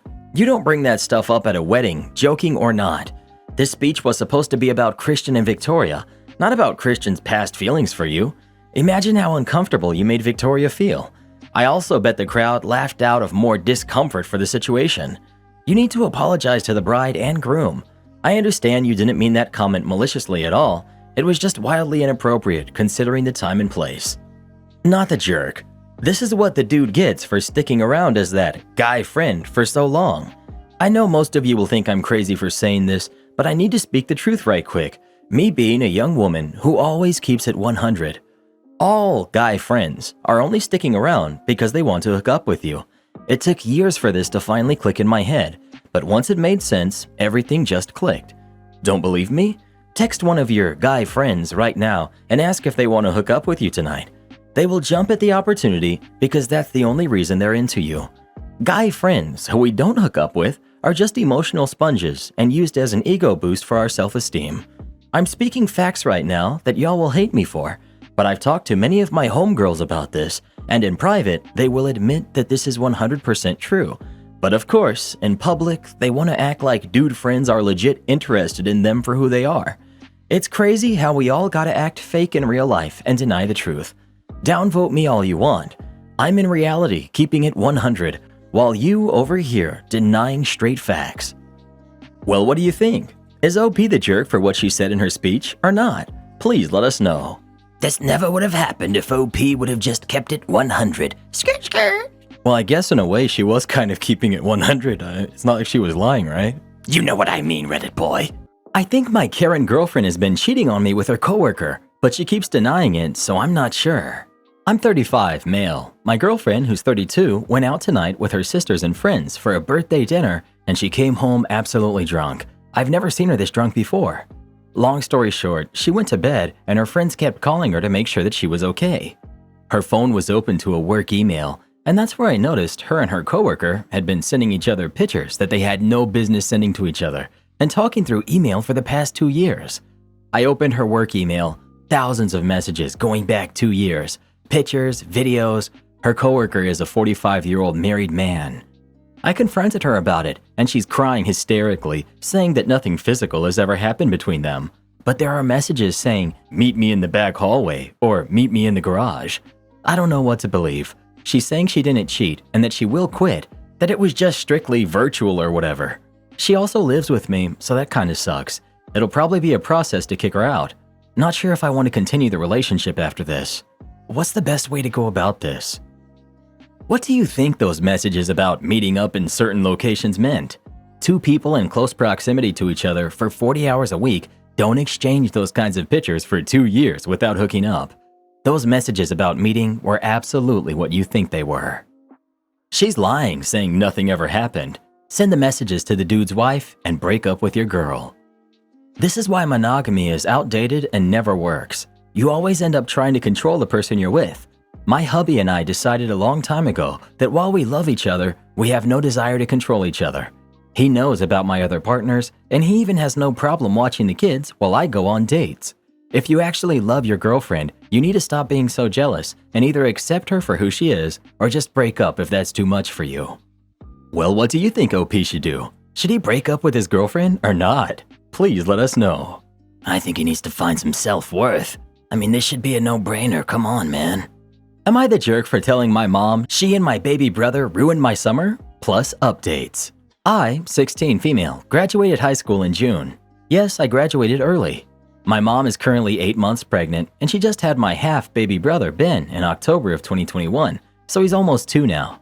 My full-blood brother, Sam, male 14, was with our dad, who lives 8 hours away, all summer, and he just got back 2 days ago. My stepfather works, so for most of the day, it's just me, my mom, and Ben. I'm with Ben in the morning for 2 hours. During this time, I feed him breakfast, change his diaper, and play with him. I also make my mom coffee and breakfast. My mom sleeps during this time. She wakes up around 9:30 and eats breakfast. Around 10, I walk my dog. When I get back, I put Ben to sleep. My mom plays on her PC during this time. When Ben wakes up, I make his lunch and she feeds him. Then I have to take him outside to walk him. Then I have to take him to water the plants. I have to fetch whatever my mom needs since she can't go up and down the stairs. On top of doing all of this, I had 2 online classes I was taking. I also had a sick dog I was taking care of. With Sam gone, most of the house chores fall on me. It's a lot to handle. I never complained about any of it. I don't know if it's the pregnancy, but my mom has been extremely mean. It only takes her 5 minutes after seeing me to start complaining about something I didn't do or I did wrong. She constantly calls me lazy and compares me to kids my age who have driver's license and jobs. These are things that I want, but I literally do not have the time to because of all my jobs at home. This summer, I wanted to go see my brother and dad just for a week because I miss them. My mom said no because I had to take care of my dog. Fair, I guess. I used to go downtown to the library, and she said I can't go anymore because I didn't do insert chore here, or she needs someone to help with Ben.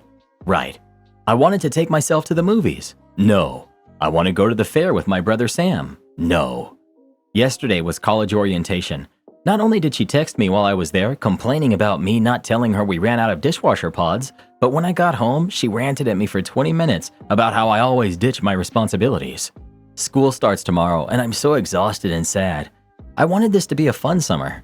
After yelling at me, and then telling me to go buy dishwasher pods last night, my mom made me tell her what was making me so upset. I told her I wasn't ready to share it, but she threatened to take away my computer, which I paid for and also I need for college, so I did. I told her I was tired of doing everything for her, that I felt underappreciated, and that she and Ben ruined my summer. She said she was more than capable of taking care of Ben on her own and sent me to bed. It's the next day and she still won't talk to me. She also won't let me help with Ben. I'm feeling a little relieved because it's been a long time since I've had time to myself, but I also feel sort of bad. Am I the jerk? Who's the mom here? My baby brother calls me mom now, so honestly, maybe I am the mother. Can you go live with your dad? I've never lived with him before since she has full custody, but he said I'm always welcome. Living with my dad probably won't be an option because of how far he lives. I've also mentioned it before, and she shot it down immediately. Update. Per your suggestions, I've decided to look into emancipation. In the meantime, I will get my things in order to be able to back myself up. I'm looking for a job through my college, and I'm going to study to get my permit. If I'm able to get my permit this month, I can have my license by February. I agree that I do need to get out of this house ASAP, but it will most likely be after the new baby is born, unfortunately. I also am deciding where I should live. I'm leaning towards my grandfather because he lives on the other side of my country, and he's at least extremely supportive of me and won't expect me to be a slave. A lot of you guys wanted me to move in with my father, but I'm sorry to say he's not the savior you guys want him to be. He and my mother divorced when I was 5, but we've never all been a family. I would see him maybe a few times a month, and now we speak once a month if that. He is by no means my dad, just a friend I check in with monthly who happened to get my mom pregnant. Here's what's happened since I posted. My mom kicked me out of my bathroom and is now making me share with my brother because apparently I'm not able to keep it clean. Mind you, everyone uses this bathroom, and she constantly tells me that it's not just my bathroom, but of course I'm the one responsible for cleaning it. She's found a way to control my devices through some app that uses Wi-Fi to control them. I've gotten 3 15-minute rants about how irresponsible I am. I will no longer fight her and just stick to my plan of getting out ASAP. I've switched all my college classes to online as well, so I can get up and leave when the time comes. I'm done. Thank you guys for all the support. Hopefully when you hear from me again, I'll be out of this house. I want to be a lawyer. I know I can do it. Who knew I could get so much support from Reddit? Update 2. So I have some good news, I guess. I'm free to go. My mom got upset at me today because I was taking care of my dog and my baby brother at the same time, and I forgot to fully clean up after the dog.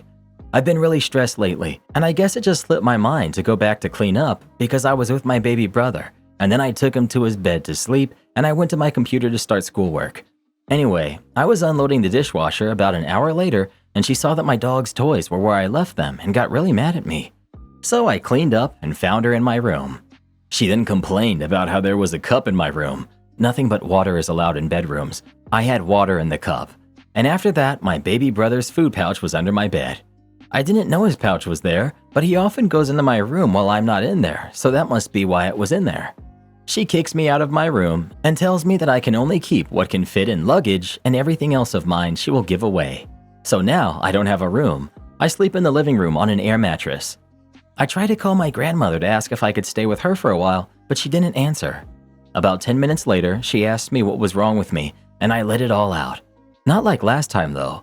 I told her that she specifically is the reason for all of my stress and that she makes me feel bad about myself. She actually apologized and gave me a hug and said it was because she's pregnant. She asked why I called my grandmother. They're not on good terms right now. And I told her that I wanted to move out and take my dog with me, of course. She was fine with it, like a little too fine. She didn't even ask why I wanted to go. She didn't even say she needs to talk it over with my stepfather. She just said I can go. I'm very happy, but a little conflicted. I know I need to go, but I keep thinking about my brothers, how much she'll struggle with 2 babies by herself. She actually seemed like she felt bad when I told her how the way she was acting made me feel. I will go. I know it's the right choice regardless of my doubts. I'm going to my grandmother's now because she lives in the same city as my dad, 8 hours away, a big city, and it's easier. Meanwhile, I'll get a job and talk to my grandfather about me moving in with him. I think he'll be open to it. He always wants me to visit, and he's extremely supportive. I know it's not the biggest update, but I feel like getting her permission to go was the part I was most afraid of, and I have it now, so I wanted to share. Am I the jerk for telling my husband not to call his ex-wife his wife? So my husband, Daniel for privacy, and I have been married for just under a year, and I love him very much. He has an 8-year-old daughter, Jane for privacy, from his previous marriage, who I love as my own. He's always been respectful and patient, which is part of why I decided to marry him. We met right before lockdown when he had been recently widowed the year before, so we tried to take things slow. We ended up quarantining together, and after 3 years, we decided to tie the knot. The wedding ceremony was everything a girl could dream of, and we've honestly had very few issues in our first year as a couple. It wasn't until we went to pick up Jane from her summer camp that I started seeing an issue. I went to meet up with him at the front desk. I found him chatting with the camp coordinator, which is all well and good, until I overheard what he was saying. He mentioned that, "My wife made me this jacket actually. She was really good at all that sewing stuff." He was referring to his ex-wife, Alyssa for privacy, not me. It bugged me a little, but I brushed it off as a one-time thing, an accident. We don't talk about Alyssa much unless we're around Jane, and even then, he usually refers to her as Jane's mom. I never heard him call her his wife, especially now that we are married. It wasn't until a week or 2 later that I learned he does this a lot. We were at a get-together with some friends from work, my first time meeting them. It was all good until one of them asked me questions about baseball. I admitted I don't know much about the sport, and he said that was weird because Daniel had mentioned I was really good at the game and even played some in college. It left me very confused. After talking to some more guys, I found out this was a common issue. A lot of them thought Alyssa and I were the same person because Dan called us both his wife. At this point, I got really offended. We had been married for 10 months and he didn't even call Alyssa his ex-wife yet. It was super awkward explaining to people that he still called his ex-wife his wife. It was humiliating, especially the amount he does it. Not just 1 or 2 people, but the whole office. When we got home, we fought. He said he didn't even think about it that way, that since he never divorced Alyssa, he never stopped thinking about her as his wife. He still stands by the fact that Alyssa is his wife, despite how embarrassing it is to explain to people that I'm not his second wife, but rather his new wife and Alyssa his ex. I told him that if he wasn't ready to move on, then he shouldn't have married me, and if he can't commit to being my husband, then he shouldn't get to call me his wife. I spent the next night at my sister's house ignoring his calls. We recently started to smooth things over by not talking about them, but I can tell that this is going to be a sore spot in the marriage, and I'm trying to desperately save it. You're the jerk. She's not his ex, he is her widower. There is a whole world of difference between a marriage that ends in divorce and a marriage that ends in the passing of one of the partners. If you can't cope with the fact that he can love both you and his late wife, then you shouldn't have married him. You are completely at fault here.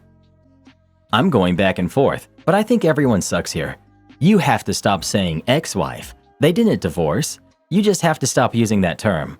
However, she is his late wife, and you both need to start using that term to refer to her. It's disrespectful of you to call her his ex, and it's disrespectful of him to talk about her in a way that makes people think that you and her are the same person. She's his late wife, and you're his current wife. It's not that complicated. Not going to say you're the jerk, because your husband could simply distinguish the two of you by saying my first wife and my current wife. But you honestly sound like a jerk for repeatedly referring to his deceased spouse as an ex-wife. That's childish and weird. Well, who do you think is the jerk? OP or her husband? Please let us know. Am I the jerk for not wanting my boyfriend to come on my work trip? I'm a model. I just got an opportunity to go to Japan for a couple of shoots, and a brand I'm working on is flying me out. The trouble is, my boyfriend wants to come. It's his dream to go to Japan, and he's insisting that he can pay for his own ticket and stay at the accommodation the client has booked for me. I will be out there for 7 days. It's also my dream to work in Japan. I love traveling for my shoots, but the issue is I get grouchy and diva-like when I'm traveling for work, and I don't want him to be in super excited to be in Japan sightseeing, I want to do this, I want to get there energy. I live with my boyfriend and we do everything together. We just got back from vacation to Italy this summer. He's getting hurt that even though he can pay for his own travel, I just don't want him there, as if I'm going on holiday. There will be things like call times, lunch, group dinners, client meetings, and I just feel like he will make it all about visiting Pokemon Center and Tokyo arcades and not my work. It makes me feel like he's not taking my modeling career seriously, and this is a fun opportunity for him too. He's even asking for time off from his work. I just don't want him to be mad at home while I'm in our dream destination, but I want him to understand that I want to go to Japan with him in our own time on a real vacation, not work. Am I in the wrong for not wanting him there? Should I bring him? Not the jerk. I did my stints modeling in Asia, Korea, Thailand, Hong Kong, and Japan. Most productions won't book you again unless they specify that you can bring someone along because they are paying you for your time. It's business, not leisure. He needs to understand and respect the fact that you are working and you're not there for play. Maybe next time you can ask if they will allow you to bring a +1, but definitely do not let him come along without speaking with your booker first. Exactly. In most other lines of work, this wouldn't even be up for debate. Could you imagine a surgeon bringing their spouse to work with them so they could go sightseeing? It's ridiculous. Not the jerk. Do not let him come and ruin your career.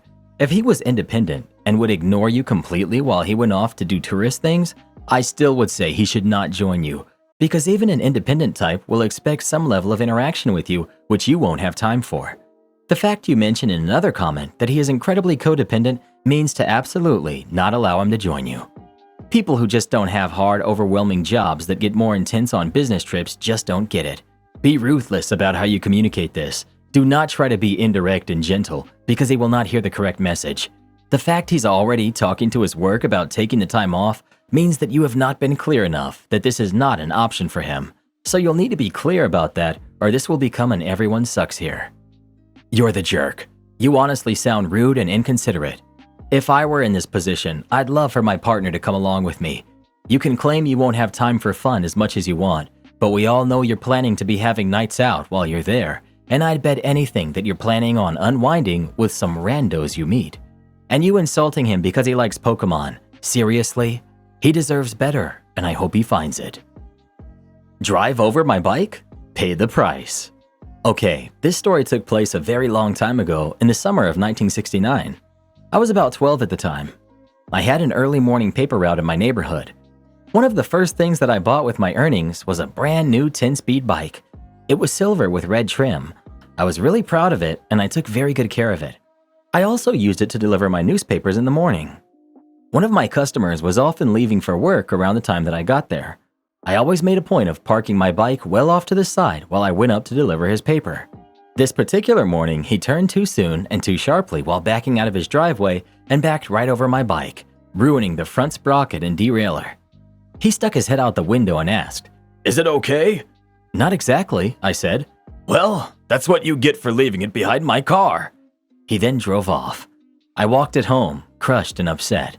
I felt helpless against this adult who clearly had no intention of doing anything about it, and I didn't know what to do. My hurt, frustration, and powerlessness gradually turned to anger. I stopped delivering his paper, and when he complained, I told my supervisor that I was delivering, but he just liked to complain, so ultimately it wasn't held against me. But the real revenge was yet to come. He lived on the main route through the neighborhood that all the kids took to go to the local 7-Eleven and other places. His mailbox sat on a steel fence post loosely set in the ground. That summer, I got in the habit of pulling it up and throwing it over the fence into the cemetery across the street maybe once or twice a week. It was fun and mischievous, but it still didn't satisfy my need for revenge. He had 3 large frond shrubs in his backyard that would grow to 6 or 8 feet tall over the course of the summer and then begin to die back down. They were several feet apart with nothing else close by.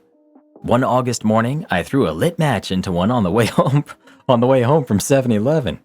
I never heard anything else, but on my route the next morning, it was just a burnt husk in his front yard. Over the next couple of weeks, I did the same to the other 2. I was beginning to feel a bit satisfied. Young arsonist on our hands. But one morning, on the way home from delivering papers, I had an inspiration. I saw that the side window of his garage was open. I knew that what I was considering was taking it a bit far. No, you? But I was an impulsive kid, and I thought tit for tat was fair. Back in the day, everybody carried road flares, aka emergency flares, in their cars. So I climbed through the window, found 2 flares, lit them, and stuck one right under each of his rear tires, then climbed out and hightailed it home and went back to bed. I did not go back to see what happened, and I stayed away from the area for several days. I knew that I had ruined his tires. I never saw the results, but I didn't care, and I never did another thing to him. Note to self, never make the paperboy mad. You will regret it. Girlfriend ended a 7-year relationship, and I don't know why. I'm a 21-year-old male, while she's 22. We began dating 7 years ago when we were quite young, and everything seemed perfect back then. Looking back, the first 4 to 5 years were really positive from my perspective. We engaged in many activities, got along well with each other's families, and things were great. Around 2 years ago, she started university, and we're both still in the same city, about a 20-minute drive apart. After her initial year at university, she went through an extremely challenging phase. She ended up in the hospital for a week because she couldn't eat or drink on her own. The doctors attributed it to stress and put her on antidepressants. Since she began taking them, our relationship took a turn. Within a span of 6 months, mind you, as everything mentioned occurred in that time frame, and things were excellent before this. She completely stopped showing any interest in me or anything related to me. She didn't inquire about my life, studies, work, friends, or family during these 6 months, even though I was there to listen and support her with her concerns. She started going out frequently, minimum 2 times a week, to bars with her friends. She once referred to them as getting around too much just a year ago. She quit her job despite having been diligent about saving money throughout our relationship. At the start of the summer, I unintentionally saw her bank account and she had only $6.40 left. Despite this, she continues to go out every Saturday, returning home drunk. I don't believe all her drinks are covered by her friends. That about sums it up. I would like to acknowledge any mistakes I might have made and provide a reason for the breakup, but I'm at a loss to pinpoint exactly what I did wrong. I've made an effort to ask her how I can improve things recently because I truly wanted our relationship to succeed. However, her mother texted me this morning informing me that my ex-partner wants nothing to do with me and she blocked me on all platforms. I've never felt this bad before. You become different people in your 20s, and people can change on medicines as well. I'm 29, almost 30, and can absolutely confirm. Who I was when I was 22 is almost completely different from who I am now. It's been a wild ride so far, but I'm changing all the time. It almost breaks my heart to see so many people in their early 20s posting here, but to be frank, a lot of you youngins need to experience their 20s to the fullest, and that includes the crappy stuff. I hope OP picks himself up soon as he is able to and strives for trying new things and being the best person he can be. We ain't here long. Honestly, you're 21 and 22. You're not the same people you were 7 years ago at all. People grow apart. It's normal. The same thing happened to me twice. They were both long-term relationships where they just changed eventually, largely in part due to the influence their friends had on them. Something I've learned is that we as men, we can love you and want you for life, put you first, and not be influenced by our friends to go out and live toxic lifestyles doing stupid things. If only they were capable of loving us in the same way. That's why we are rarely the ones that initiate divorce. All we want is love and companionship. All they want is to have fun and live in the moment. Don't worry, my guy. Once she's in her 30s and has a few kids, all from different dads, that's the point they start regretting their life decisions, and you'll get a message from her apologizing for leaving you and saying how wrong she was to do so. Don't fall for it though. She just wants to use you at that point. I blocked both of them when they tried that on me. Wow, you're a total idiot. Just because you got dumped by 2 girls, that means none of us are capable of showing unconditional love? Get over yourself. No wonder you got dumped twice. Am I the jerk for not paying for my stepdaughter's schooling and college tuition while paying for my kids' college tuition? For some context, me and my ex-wife have been married for 10 years and divorced for 5. When we first got married, I had an adopted kid, biologically my sister's son. I raised him because my sister suffers from partial paralysis from the waist down and in her right arm, so she can't move around without assistance. So when me and my wife got married, we were both 23 and each had 1-year-old kids. We decided not to adopt each other's kids because my ex-wife would lose child support and I didn't want to risk losing custody of my son in case of a divorce. We divorced 5 years ago and all the assets were split equally, but just mainly a small 2-bedroom apartment. After the divorce, I started my own company and got really lucky when lockdown hit, as every major company allowing work from home allowed me to upscale my business rapidly. I now make very good money in the range of mid-7 figures a year. So I decided to set up a fund of around $400,000 that my son would be able to use for college, and the remaining for whatever he wanted to do afterwards, and a trust for my son, so that he and his mom would be taken care of if I passed.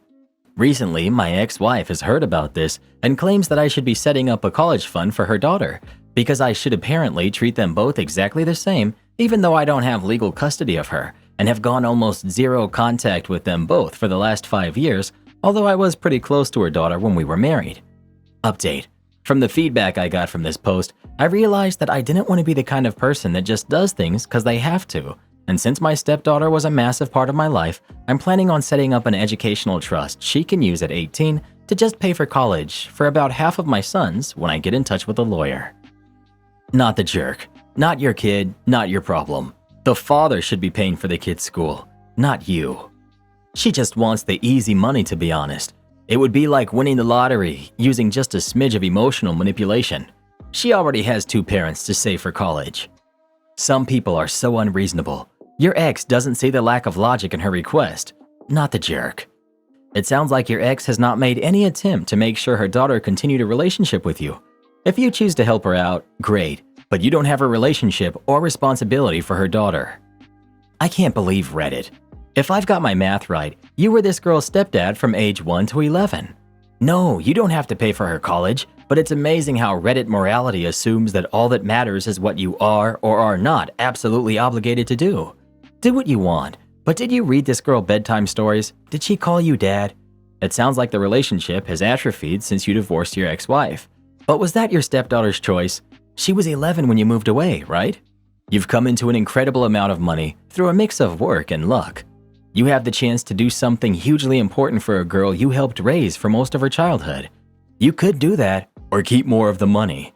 I see why you're not the jerk by Reddit standards, but based on what you've described here, you're the jerk in my book.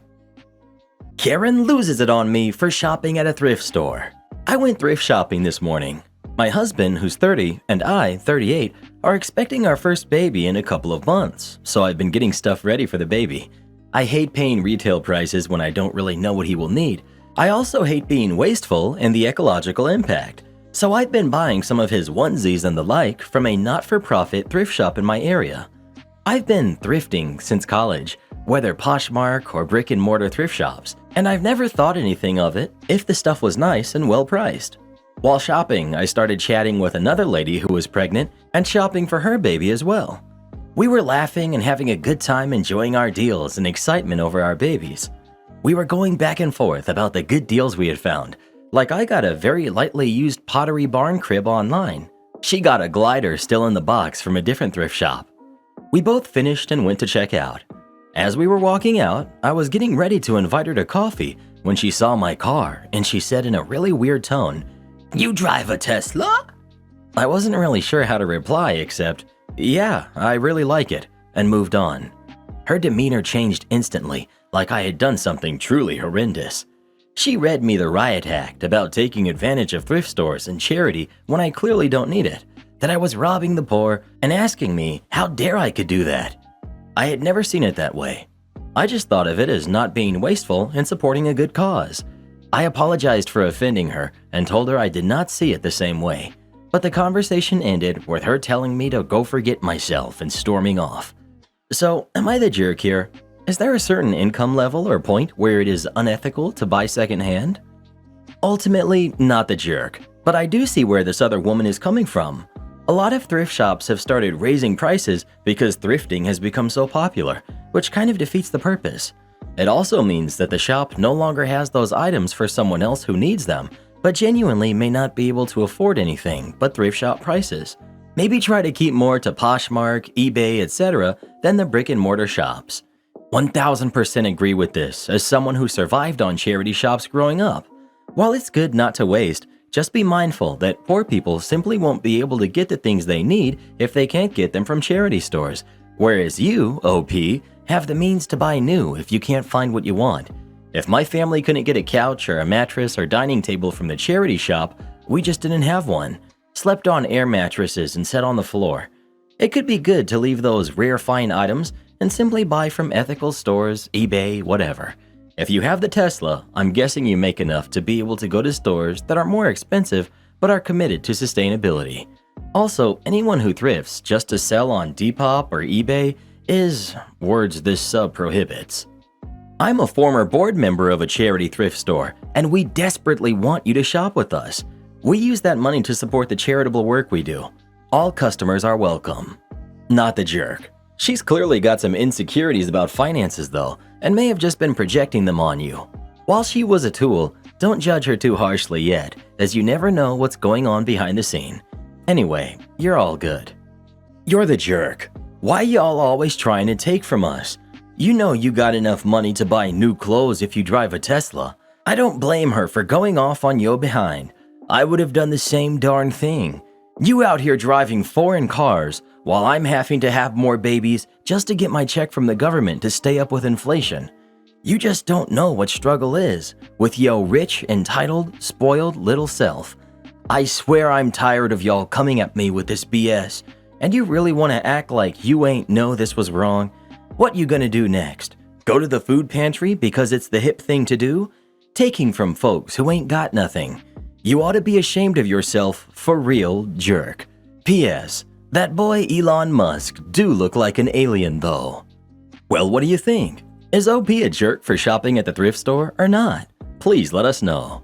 I used to go to Goodwill myself back in the day, but these days they're so expensive I find cheaper stuff at Walmart now. I knew my job, but the new manager thought he knew it better. So I used to work for one of the top delivery companies in the UK. There was a lot less competition 15 years ago. I was very good at my specific delivery job, and I often undertook every office task from single delivery routes to maintaining the office and delivery distribution to all routes.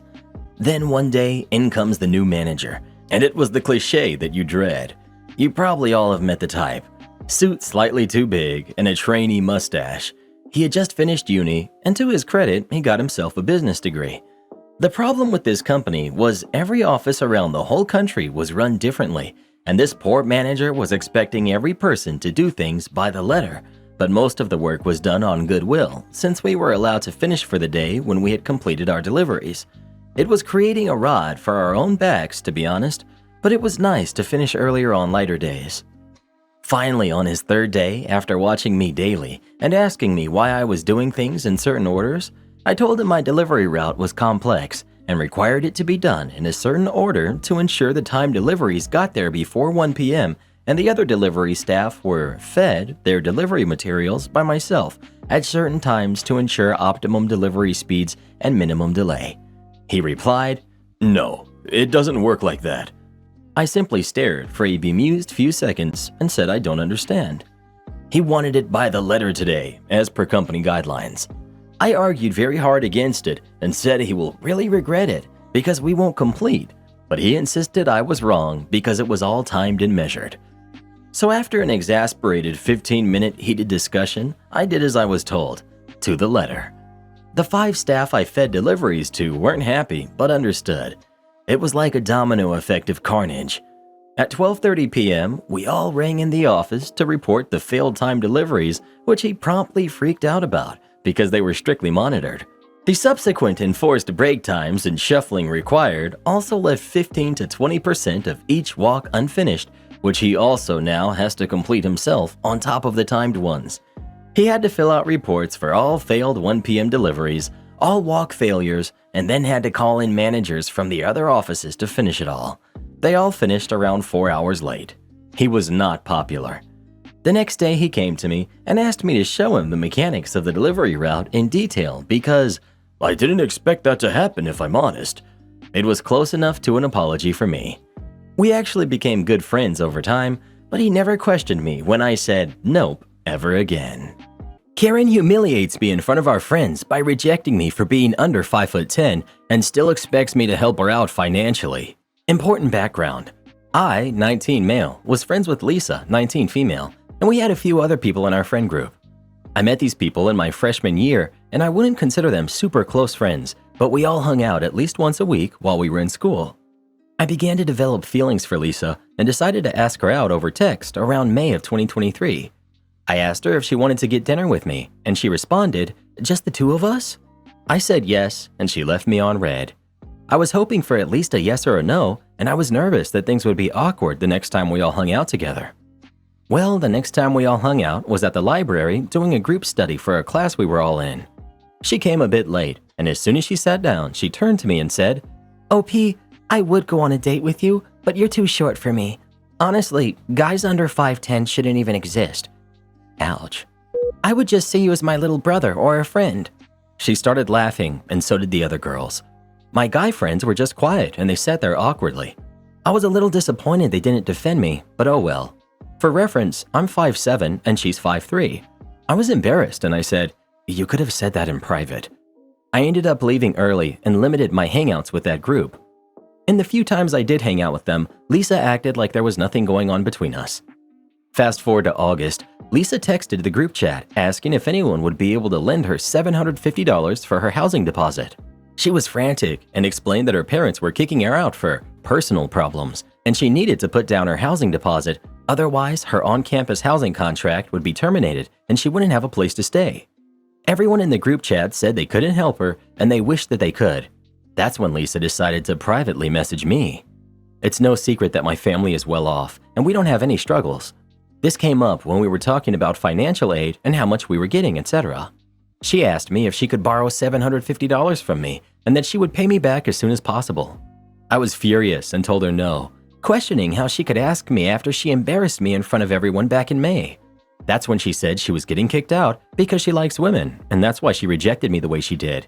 She didn't want her friends knowing that either. She was basically begging me as she wouldn't have a place to stay if she didn't pay her housing deposit. I told her that it wasn't my problem and I promptly blocked her. This led to me getting a flurry of messages from my friends in the group who accused me of having no heart and to grow up and deal with rejection. I blocked all of them. Am I the jerk? Not the jerk. If your friends are so worried about Lisa's ability to pay her housing deposit, then they should pay it. If you feel like being petty, you could always say that you're a little short this month and you can't help. Not the jerk. She didn't want to be humiliated, so she decided to humiliate you? She could have rejected you in private and explained why, and no one would have known. That way, you'd have kept a good relationship and possibly would have been willing to lend her the money. But she didn't. She decided to distract from her by making you the center of ridicule. Made her bed, now she gets to lie in it. Not the jerk. I'm 5'4" and I don't date guys under 6 feet. I've hooked up with guys who are around 5'10", but would never have a serious relationship with them. But I would also never say anything as cruel as she did. There are much nicer ways to reject a short dude without actually telling him that his height is what makes him undesirable. But just a dating tip to help you in the future. If you're under 6 feet tall, you really need to have redeeming qualities to make up for it. Go to the gym and build muscle. Work hard in your career so that maybe one day you can find a single mom who needs help with her kids financially. They're usually willing to lower their standards if it means helping to provide for their kids. With as many dating apps as there are, we just don't have to settle anymore. And I know this may be tough for you to hear, but all you can do is improve yourself in other ways to try to make up for your shortcomings. Not the jerk. I guess you haven't heard of the 3 6s, bro. 6-figure salary, 6 feet tall, and 6-pack abs. Fortunately, I have all 3, and I've never had any trouble dating. But it sounds like you're going to have to lower your expectations, bro. We all have a number on the 1 to 10 scale, and shooting out of your league is never going to work out well for you. Well, who do you think is the jerk? OP or his friend? Please let us know. As long as someone takes decent care of themselves, I don't care how tall they are. I think it's what's on the inside that really counts. I don't know, maybe I'm just old-fashioned. Am I the jerk for not helping my wife with the baby after she stayed out partying all night? I, 30 male, and my wife, 29 female, have been married for 4 years now. We have a 2-month-old daughter. My wife is a stay-at-home mom, and I work as a software engineer. I work remotely, so it hasn't been that awful to split responsibilities. We decided that we would be taking turns this weekend to take time for ourselves. Yesterday, my wife went out with her friends for a girls' day out. She said she'd be back by around 8 p.m. and to not wait for her to eat dinner together. At around 8:30 p.m., I called her because she still hadn't come home. She told me her friends were planning to have a sleepover as well, and she requested me to take care of our baby tonight. Before I could reply, she hung up on me. The thing is, our daughter, Rose, is colic, so she doesn't sleep well. We usually take turns taking care of her because she cries a lot, and it's very hard for one person to watch over her. I had to stay up all night yesterday with Rose. My wife came home at 4 a.m. and she was completely drunk.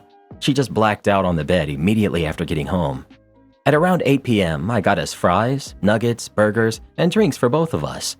At around 9 a.m., my wife woke up and said she felt very sick and asked me if I could take care of Rose for a few more hours so that she could eat breakfast and rest for a bit.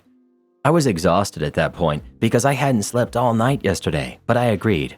I was really annoyed with her at that point though, because today was supposed to be a break for me, and her getting drunk wasn't part of the plan. We both had breakfast and she went back to bed. I was scrolling Insta while waiting for my wife to wake up. At 1 p.m. she hadn't woken up yet, and I ended up having to cancel my lunch plan with my friends. I was beyond angry at that point, but decided to wait for her to wake up instead of waking her up. She finally woke up at 3 p.m. I handed Rose to my wife and told her I'm going to the basement to watch a movie and take a nap. I also asked her to not disturb me until I came out on my own unless there was an emergency. I made myself a few grilled cheese sandwiches and took the strawberry shake with me to the basement. I set up an air mattress and some pillows, then I locked the door. Then I watched a few episodes of my favorite show, ended up falling asleep midway through the show, and woke up around 7 p.m. to 40 missed calls from my wife. When I went up to check on her and the baby, she said that I was very irresponsible and rude for leaving her alone with a baby for so long. I got mad and told her, at least I didn't get blackout drunk and leave you to take care of a colic baby for more than a day on your own without any sleep. She started crying and told me I was horrible for guilting her like that. Am I the jerk? Your wife is so wrong. Really stunningly wrong. First, for staying out until 4. Second, for drinking so hard she was still feeling bad at 1 p.m. And then for having the audacity to yell at you for taking a 4-hour nap. Not the jerk, and hang in there. Not the jerk. I don't get all the people judging OP. They both needed the day off. They had a deal. She broke the deal. He was very nice to her and gave her more free hours from his own time. And yet she can't deal with her own baby for an afternoon? I get babies are exhausting. It comes with the territory. Mom is a stay-at-home mom. She needs a break. But OP is exhausted too. He was taking care of his baby, who doesn't sleep well, for more than 24 hours all alone. The mom needs a reality check. She was the one who chose to get drunk when she knew full well that the next day she needed to take care of the baby. Not the jerk. My parents ask me all the time why I'm not married yet. I have a good job, a nice house, and have no trouble getting dates. But this right here is why. Most young men who get married now end up just like this guy, not appreciated and walked all over. If he sticks up for himself, she'll leave you, take your kid, and you'll be paying alimony and child support. It's like loyalty is just not a thing anymore. I'd love to have a family of my own, a wife and kids, and work to provide for them. But every friend I've had who's gotten married has ended up in a similar position to this guy. He'll soon be divorced when she decides to leave him, and he'll rarely see his kid. Not worth the risk in today's world. Edit. I knew I'd be called insulting names for saying this instead of having a logical explanation for why I'm wrong. When you feel the need to resort to juvenile behavior like name-calling, it usually implies that you're the one who's in the wrong. My neighbor hit my car and lied about it. so I ruined 300 pounds of meat while he was on vacation. This happened about 5 or 6 years ago. For some context, my neighbor, who we'll call Chester, is your stereotypical weekend outdoorsman type. He owns at least 10 different baseball caps, and they all have camo on them. He's one of those. He drives a Jeep, which will be important later, and usually spends his weekends either hunting, fishing, or prepping for when the bombs drop. I tried to explain to him once that we were within the fallout range of a major city, so if we got hit, we'd be done either way, but whatever. Everyone needs a hobby, and some people's is collecting canned peaches. 2 weeks before the revenge, I came outside to see my car had a broken window on the passenger side, and that part of the frame was dented just above the door handle. I can tell immediately from the size and shape of the dent exactly what it was from. As I said, my neighbor Chester drives a Jeep, and mounted on his front grille is a cable wrench he uses for pulling stumps and whatnot. It juts out almost 1.5 feet in front of the bumper and is made of solid metal. Anyone with a picture of the wrench and the shape of the dent in my car could CSI it just from eyeballing it. The dent is almost identically shaped and situated at the same height the wrench was mounted. On top of that, Chester lives directly across the street from me, and he likes to back into his driveway. Conveniently enough, my car is always parked on the street, so he has ample opportunities to hit it. I asked Chester about it, and without saying anything, he shook his head while biting his lip like some Clueless cartoon character. I then asked if anyone who borrowed his car might have done it because the winch itself is pretty scratched up, almost like he's been hitting things with it all over town. Again, Chester silently shakes his head and then tries to tell me it was probably teenagers. No exposition, mind you, he just blamed it on teenagers. I was fuming, but kept my composure and went home to call the police and my insurance company to report it. I managed to get a competent police officer who told me point blank that it was clear what happened, but without a witness, it would be pointless to try and prove it. The insurance agent was equally certain of Chester's guilt, but ended up recommending I pay out of pocket for the repair. Since I was parking on the street, it was a factor the insurance company might use against me if I filed the claim. When it came time for them to recalculate and adjust my monthly rate, I could see a significant increase. A few hundred out of pocket right now could save me several hundred a year going forward if my rate was increased due to my own negligence, which is what the claim would, unfortunately, be categorized as. Raw deal for sure, but at least he was honest with me. Fast forward to 2 weeks later, Chester and his family are going up north to rough it in nature for a week, and despite my cold attitude towards him in recent days, he asked me to keep an eye on his house while he's gone, since I'm the only person in the neighborhood that he trusts, apparently. I agreed to do it, not because I had any type of revenge in mind, but because he gifted me a large case of beer for my service. His one request was that I call him if we have any extreme weather because he'd need me to check on something. 2 nights after he left, we had a nasty storm. Wind, hail, and even a few rolling blackouts. The next morning, I called Chester to ask what he needed me to check on, but he didn't answer. Knowing Chester, he'd probably set up camp in some rural part of America with no cell phone service, even though he asked me to call him if this happened. After a few failed attempts, I went over to his house to inspect for any potential issues that might have arisen from the weather. I figured he was probably worried about his garage flooding since his yard was frequently a moat after heavy rain. I went into the garage and there was no flooding, but something caught my eye immediately. 4 large freezer chests, lined up side by side, taking up a huge chunk of the wall. I peeked inside and immediately realized what Chester was worried about. All 4 of them were packed from floor to lid with meat. Some of it was still in packages from the grocery store, and some of it was wrapped in butcher paper, likely game picked up from Chester's hunting exploits. But on top of one of the freezers was something else that seemed out of place. It was a red Solo cup full of frozen water, with a penny sitting on top. I thought that was weird and dismissed it immediately, but curiosity got the better of me later that day when I got home. I decided to Google it, and what I learned instantly clicked as a way to get the ultimate revenge on Chester for hitting my car and sticking me with the repair bill. There's an old life hack that people used to use when they went on vacation. You freeze a cup of water, then place a penny on top of it and stick it in your freezer. If the power goes out, the water will eventually melt and the penny will fall to the bottom of the cup. If you return home and the penny is at the bottom of the cup, your freezer was off for an extended period of time, and now everything on it has potentially defrosted and become unfit for consumption. I immediately got up and ran back to Chester's garage to scope out the legitimacy of my nefarious deed. As luck would have it, Chester's circuit breaker was hidden behind a tool shelf, not directly visible to the naked eye. Who would put a shelf in front of a circuit breaker? Chester, of course. So I promptly took the cup out of the freezer and sat it on Chester's porch to let it get a little sun. After a few hours, the ice had melted enough that the penny slipped right to the bottom of the cup. I then put the cup back in the freezer, being very careful to position it exactly where it was when I took it out, before moving on to the last phase of my insidious plan.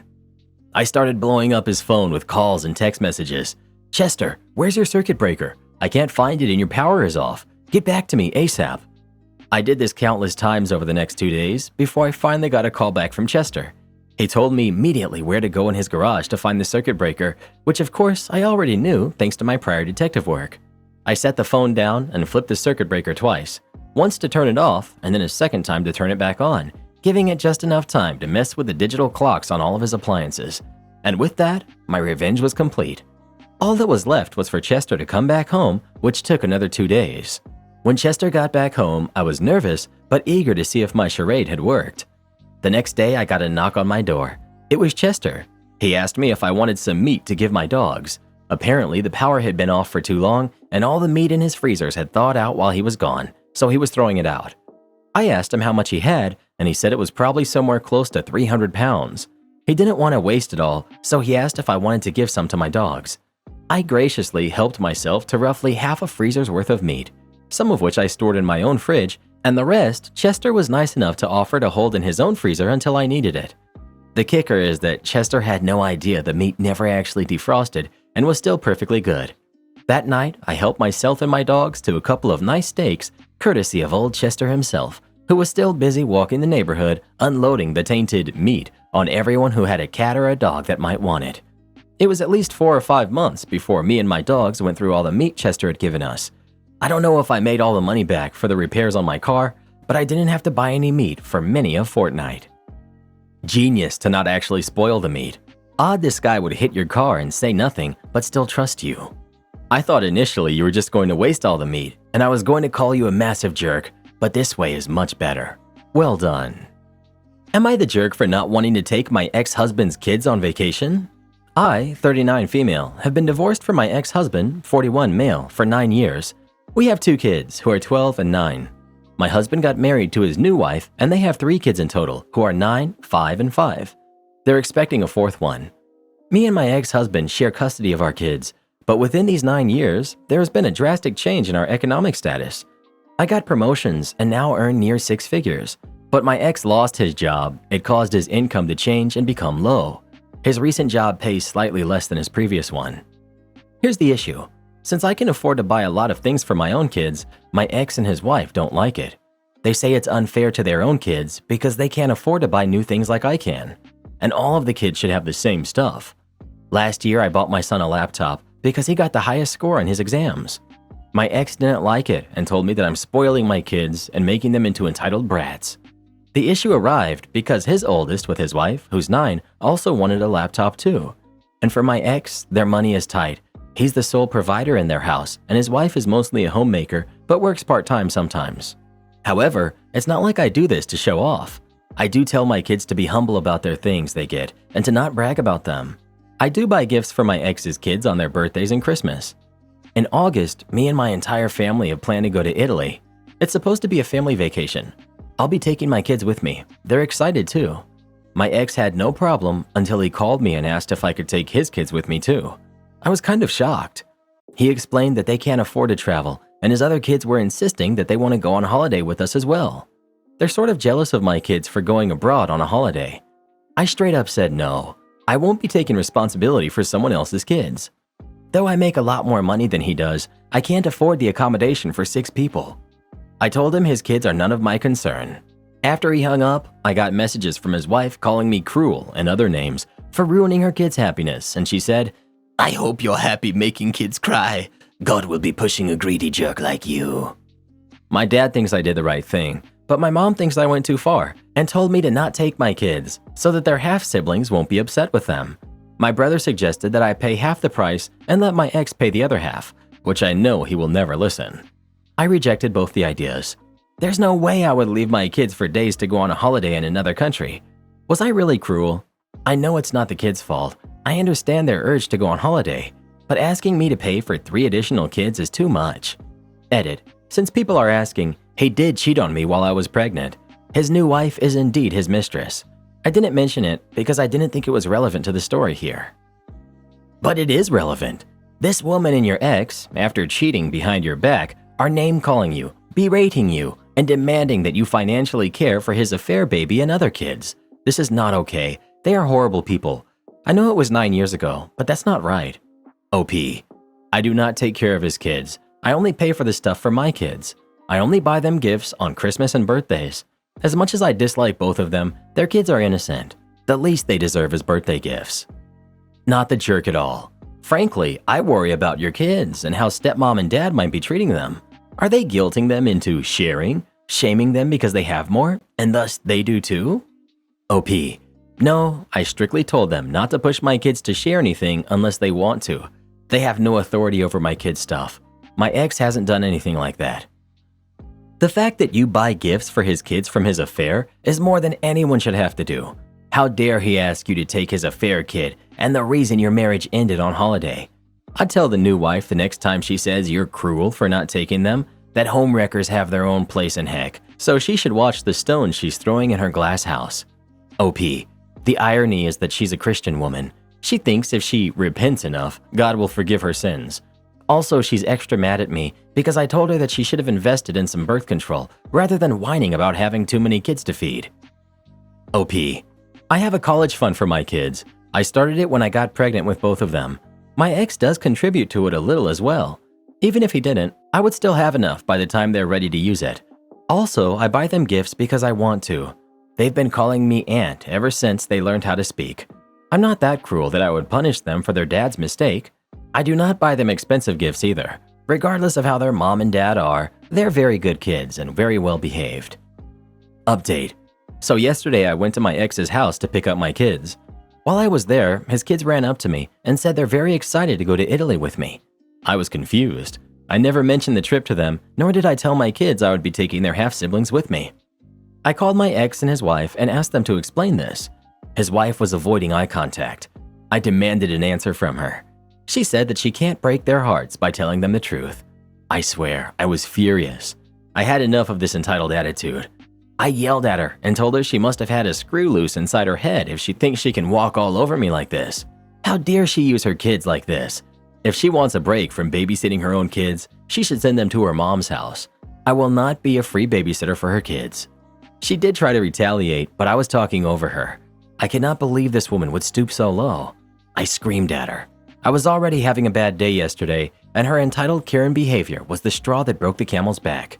I told my ex to fix the mess his wife made, otherwise I'll take him to court. He tried to justify her intentions. I told him that I will stop sending gifts to his kids if he doesn't fix this. I had been nothing but polite to his wife, knowing that she was the homewrecker that broke my home. But enough is enough. I'm done being nice to them. His 3 kids are not coming with me, and that's final. I even explained this to my kids, who were a little sad but understood. Later that day at night, my ex called and apologized. He was humiliated by his mother for this. He's a grown man asking his ex-wife to provide for things he should be providing for his kids.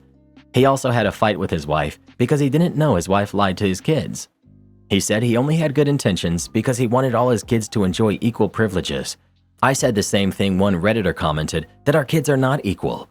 It's unfair of him to push this equal privilege thing when our kids don't have the privilege of coming from a complete family because their father was a nasty cheater. At least his other kids get a full-time dad and a full house. They don't have to go to therapy to understand why their lives are different. And all of this happened because he can't even be strong enough to keep his marital vows. He failed as a father to them, and he failed as a husband to me. And not only that, he had the audacity to blame me for the divorce. I told him if the roles were reversed, and it was me who had cheated and got pregnant with another man's baby, would he accept me and the baby in his life? I still have yet to get the answer. He just said he was sorry and hung up. Sorry for venting. I had a really stressful day. I have yet to talk to my mom and brother about the issue. I can't wait to go to Italy to drown myself in wine and stuff myself with real Italian pasta and pizza. I may or may not update. Good for you, standing your ground. The new wife has a lot of nerve to try guilt-tripping you into providing for her kids. Then again, a lack of moral compass is how she got herself into this situation in the first place. OP. I think so too. I never yell at people. I didn't even yell at my ex when I discovered he was cheating. I guess it takes one bad day.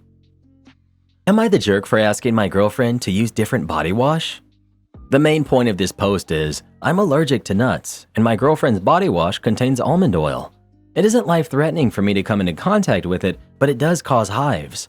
I asked my girlfriend, Jess, to change the body wash she uses, as I'm getting hives from residue of her body wash in the shower. Jess was initially fine with it after a small back and forth, but has since spoken to friends and believes that I'm being too controlling, as do her friends. My friends are mostly neutral, with a couple saying that I need to nut up and just let her use whatever she wants.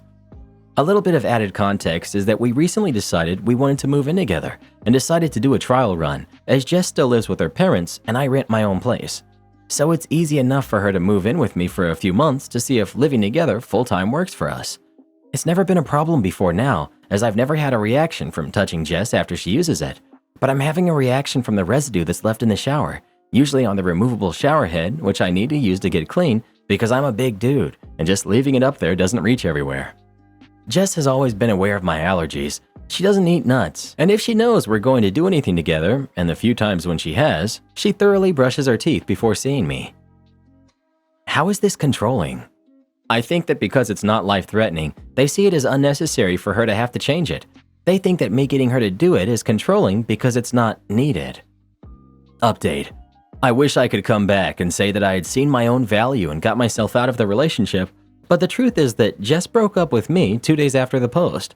I was still thinking, and she asked to meet up to discuss things. I went in hoping for the best, but was met by her telling me that it wasn't working, and she didn't see a future for us where we're both happy. That hurt a lot.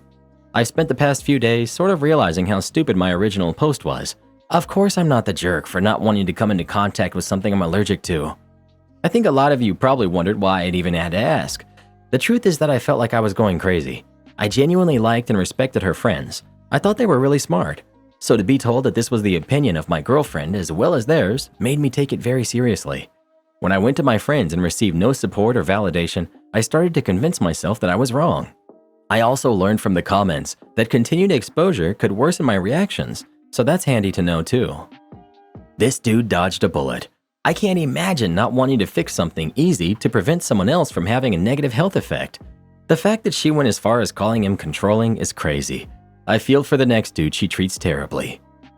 I think people overuse words like controlling and manipulative to the point that they forget their real meaning and how serious it actually is. Asking your partner to change body soap is not a big deal, even if it's not causing any issue. People throw accusations so easily nowadays. It's crazy. No more overtime? Okay, boss, whatever you say. Years ago, I used to work for a plastic injection company in my hometown. It wasn't a huge company, but they had 2 plants in my state, 2 in 2 other states, 1 in the UK and 1 in Germany, so not small either. It was a 24-hour production facility, which means the machines run 24/7 except from December 23rd to June 2nd. I was one of 2 delivery drivers who moved finished product from the plant to a nearby warehouse, and I brought raw materials and packaging supplies back to the plant. On a good day, I'd get 4 to 5 back and forth trips done in a 12-hour day.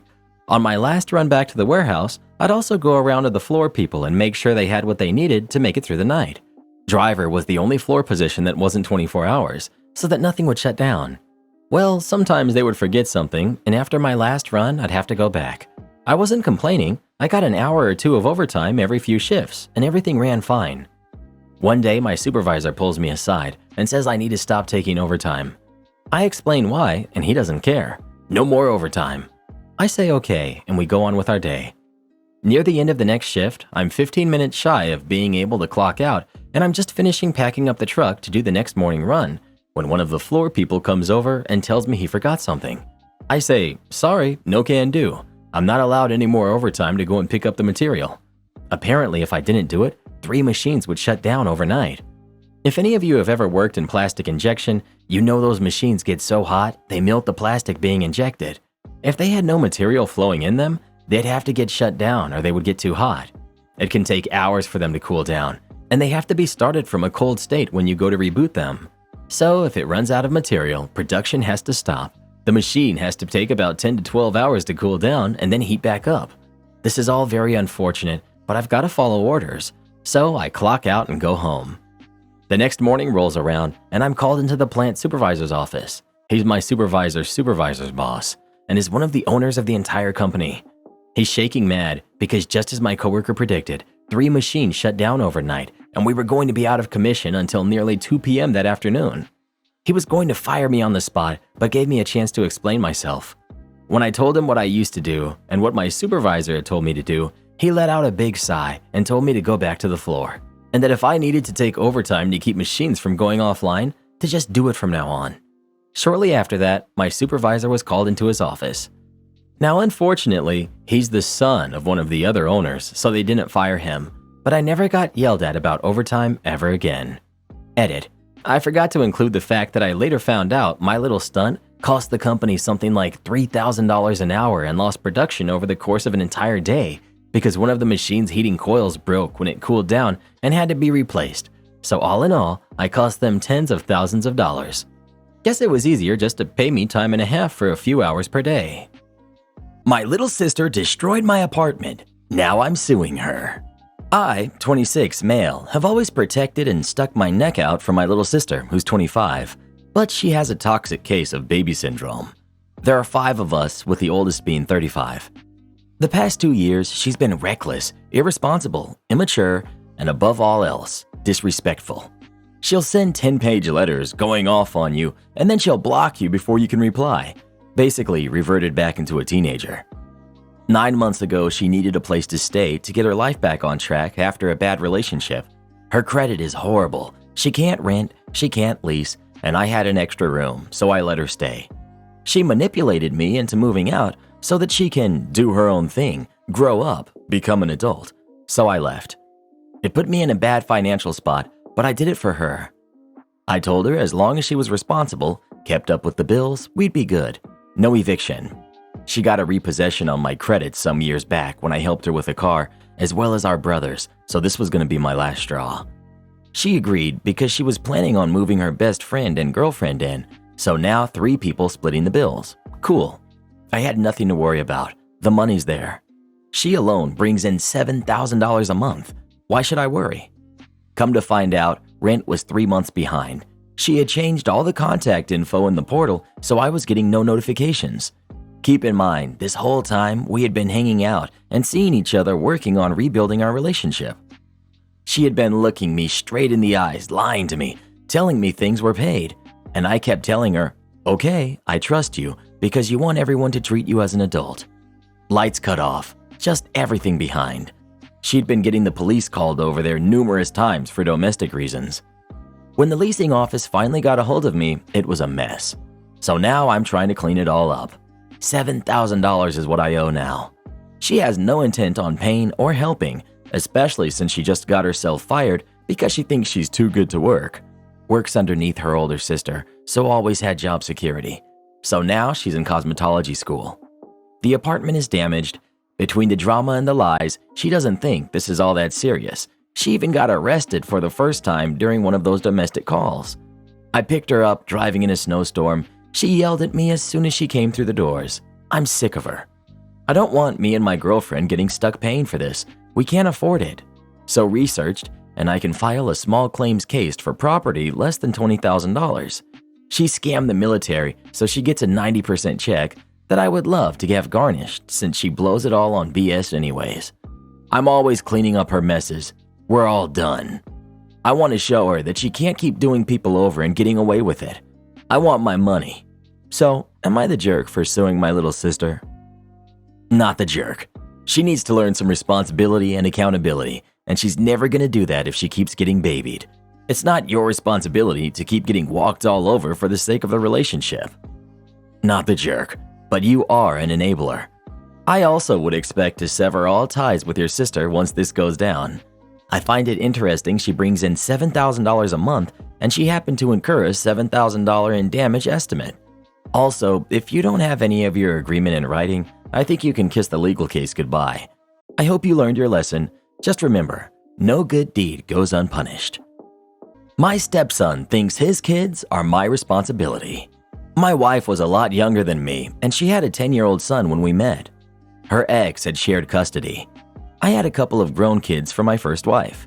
My stepson, Charlie, and I never really bonded. He had a father, and he made it clear I wasn't his parent, just his mom's husband. I respected this. He was always polite and respectful, just distant. I helped pay for his university when he went, and we attended his graduation. When he got married, our invitation was made out to his mother +1. That was kind of a slap in the face, but we still attended and gave them a substantial cash gift to start their life. The thank you card didn't have my name on it. My first wife had passed from cancer, and it broke me. I didn't want to go through that again. Her youth was one thing that attracted me to my second wife. I know it was selfish, but I liked having a beautiful young wife to take care of, and she liked me well enough. I didn't realize how much I loved her until she passed. She passed away from a stroke. She was 49. Charlie came to the funeral with his family, his wife, whom I had only met at the wedding, and his kids. We had known he had kids, but he had never made the effort to bring them for a visit. My wife loved the kids, but Charlie wouldn't make the effort to come see us. My wife only had a very small estate, and she left it all to Charlie. He also took almost everything of sentimental value that she owned before we got married. I didn't begrudge him any of it. My first grandchild just graduated last year, and I went to his graduation. My son and his wife have worked hard to get their kids into college, and I'm proud of them. My son mentioned that my grandson had a job waiting and would be debt-free pretty quickly. I asked how much he owed. Then I wrote him a check to pay it off. I plan to do this for all of my grandchildren. I guess my daughter-in-law and my stepson's wife are Facebook friends or something. He found out what I did, and he came around to ask if I planned to do the same for his kids. I didn't really have any connections to his kids. I don't see them. They don't consider me their grandfather.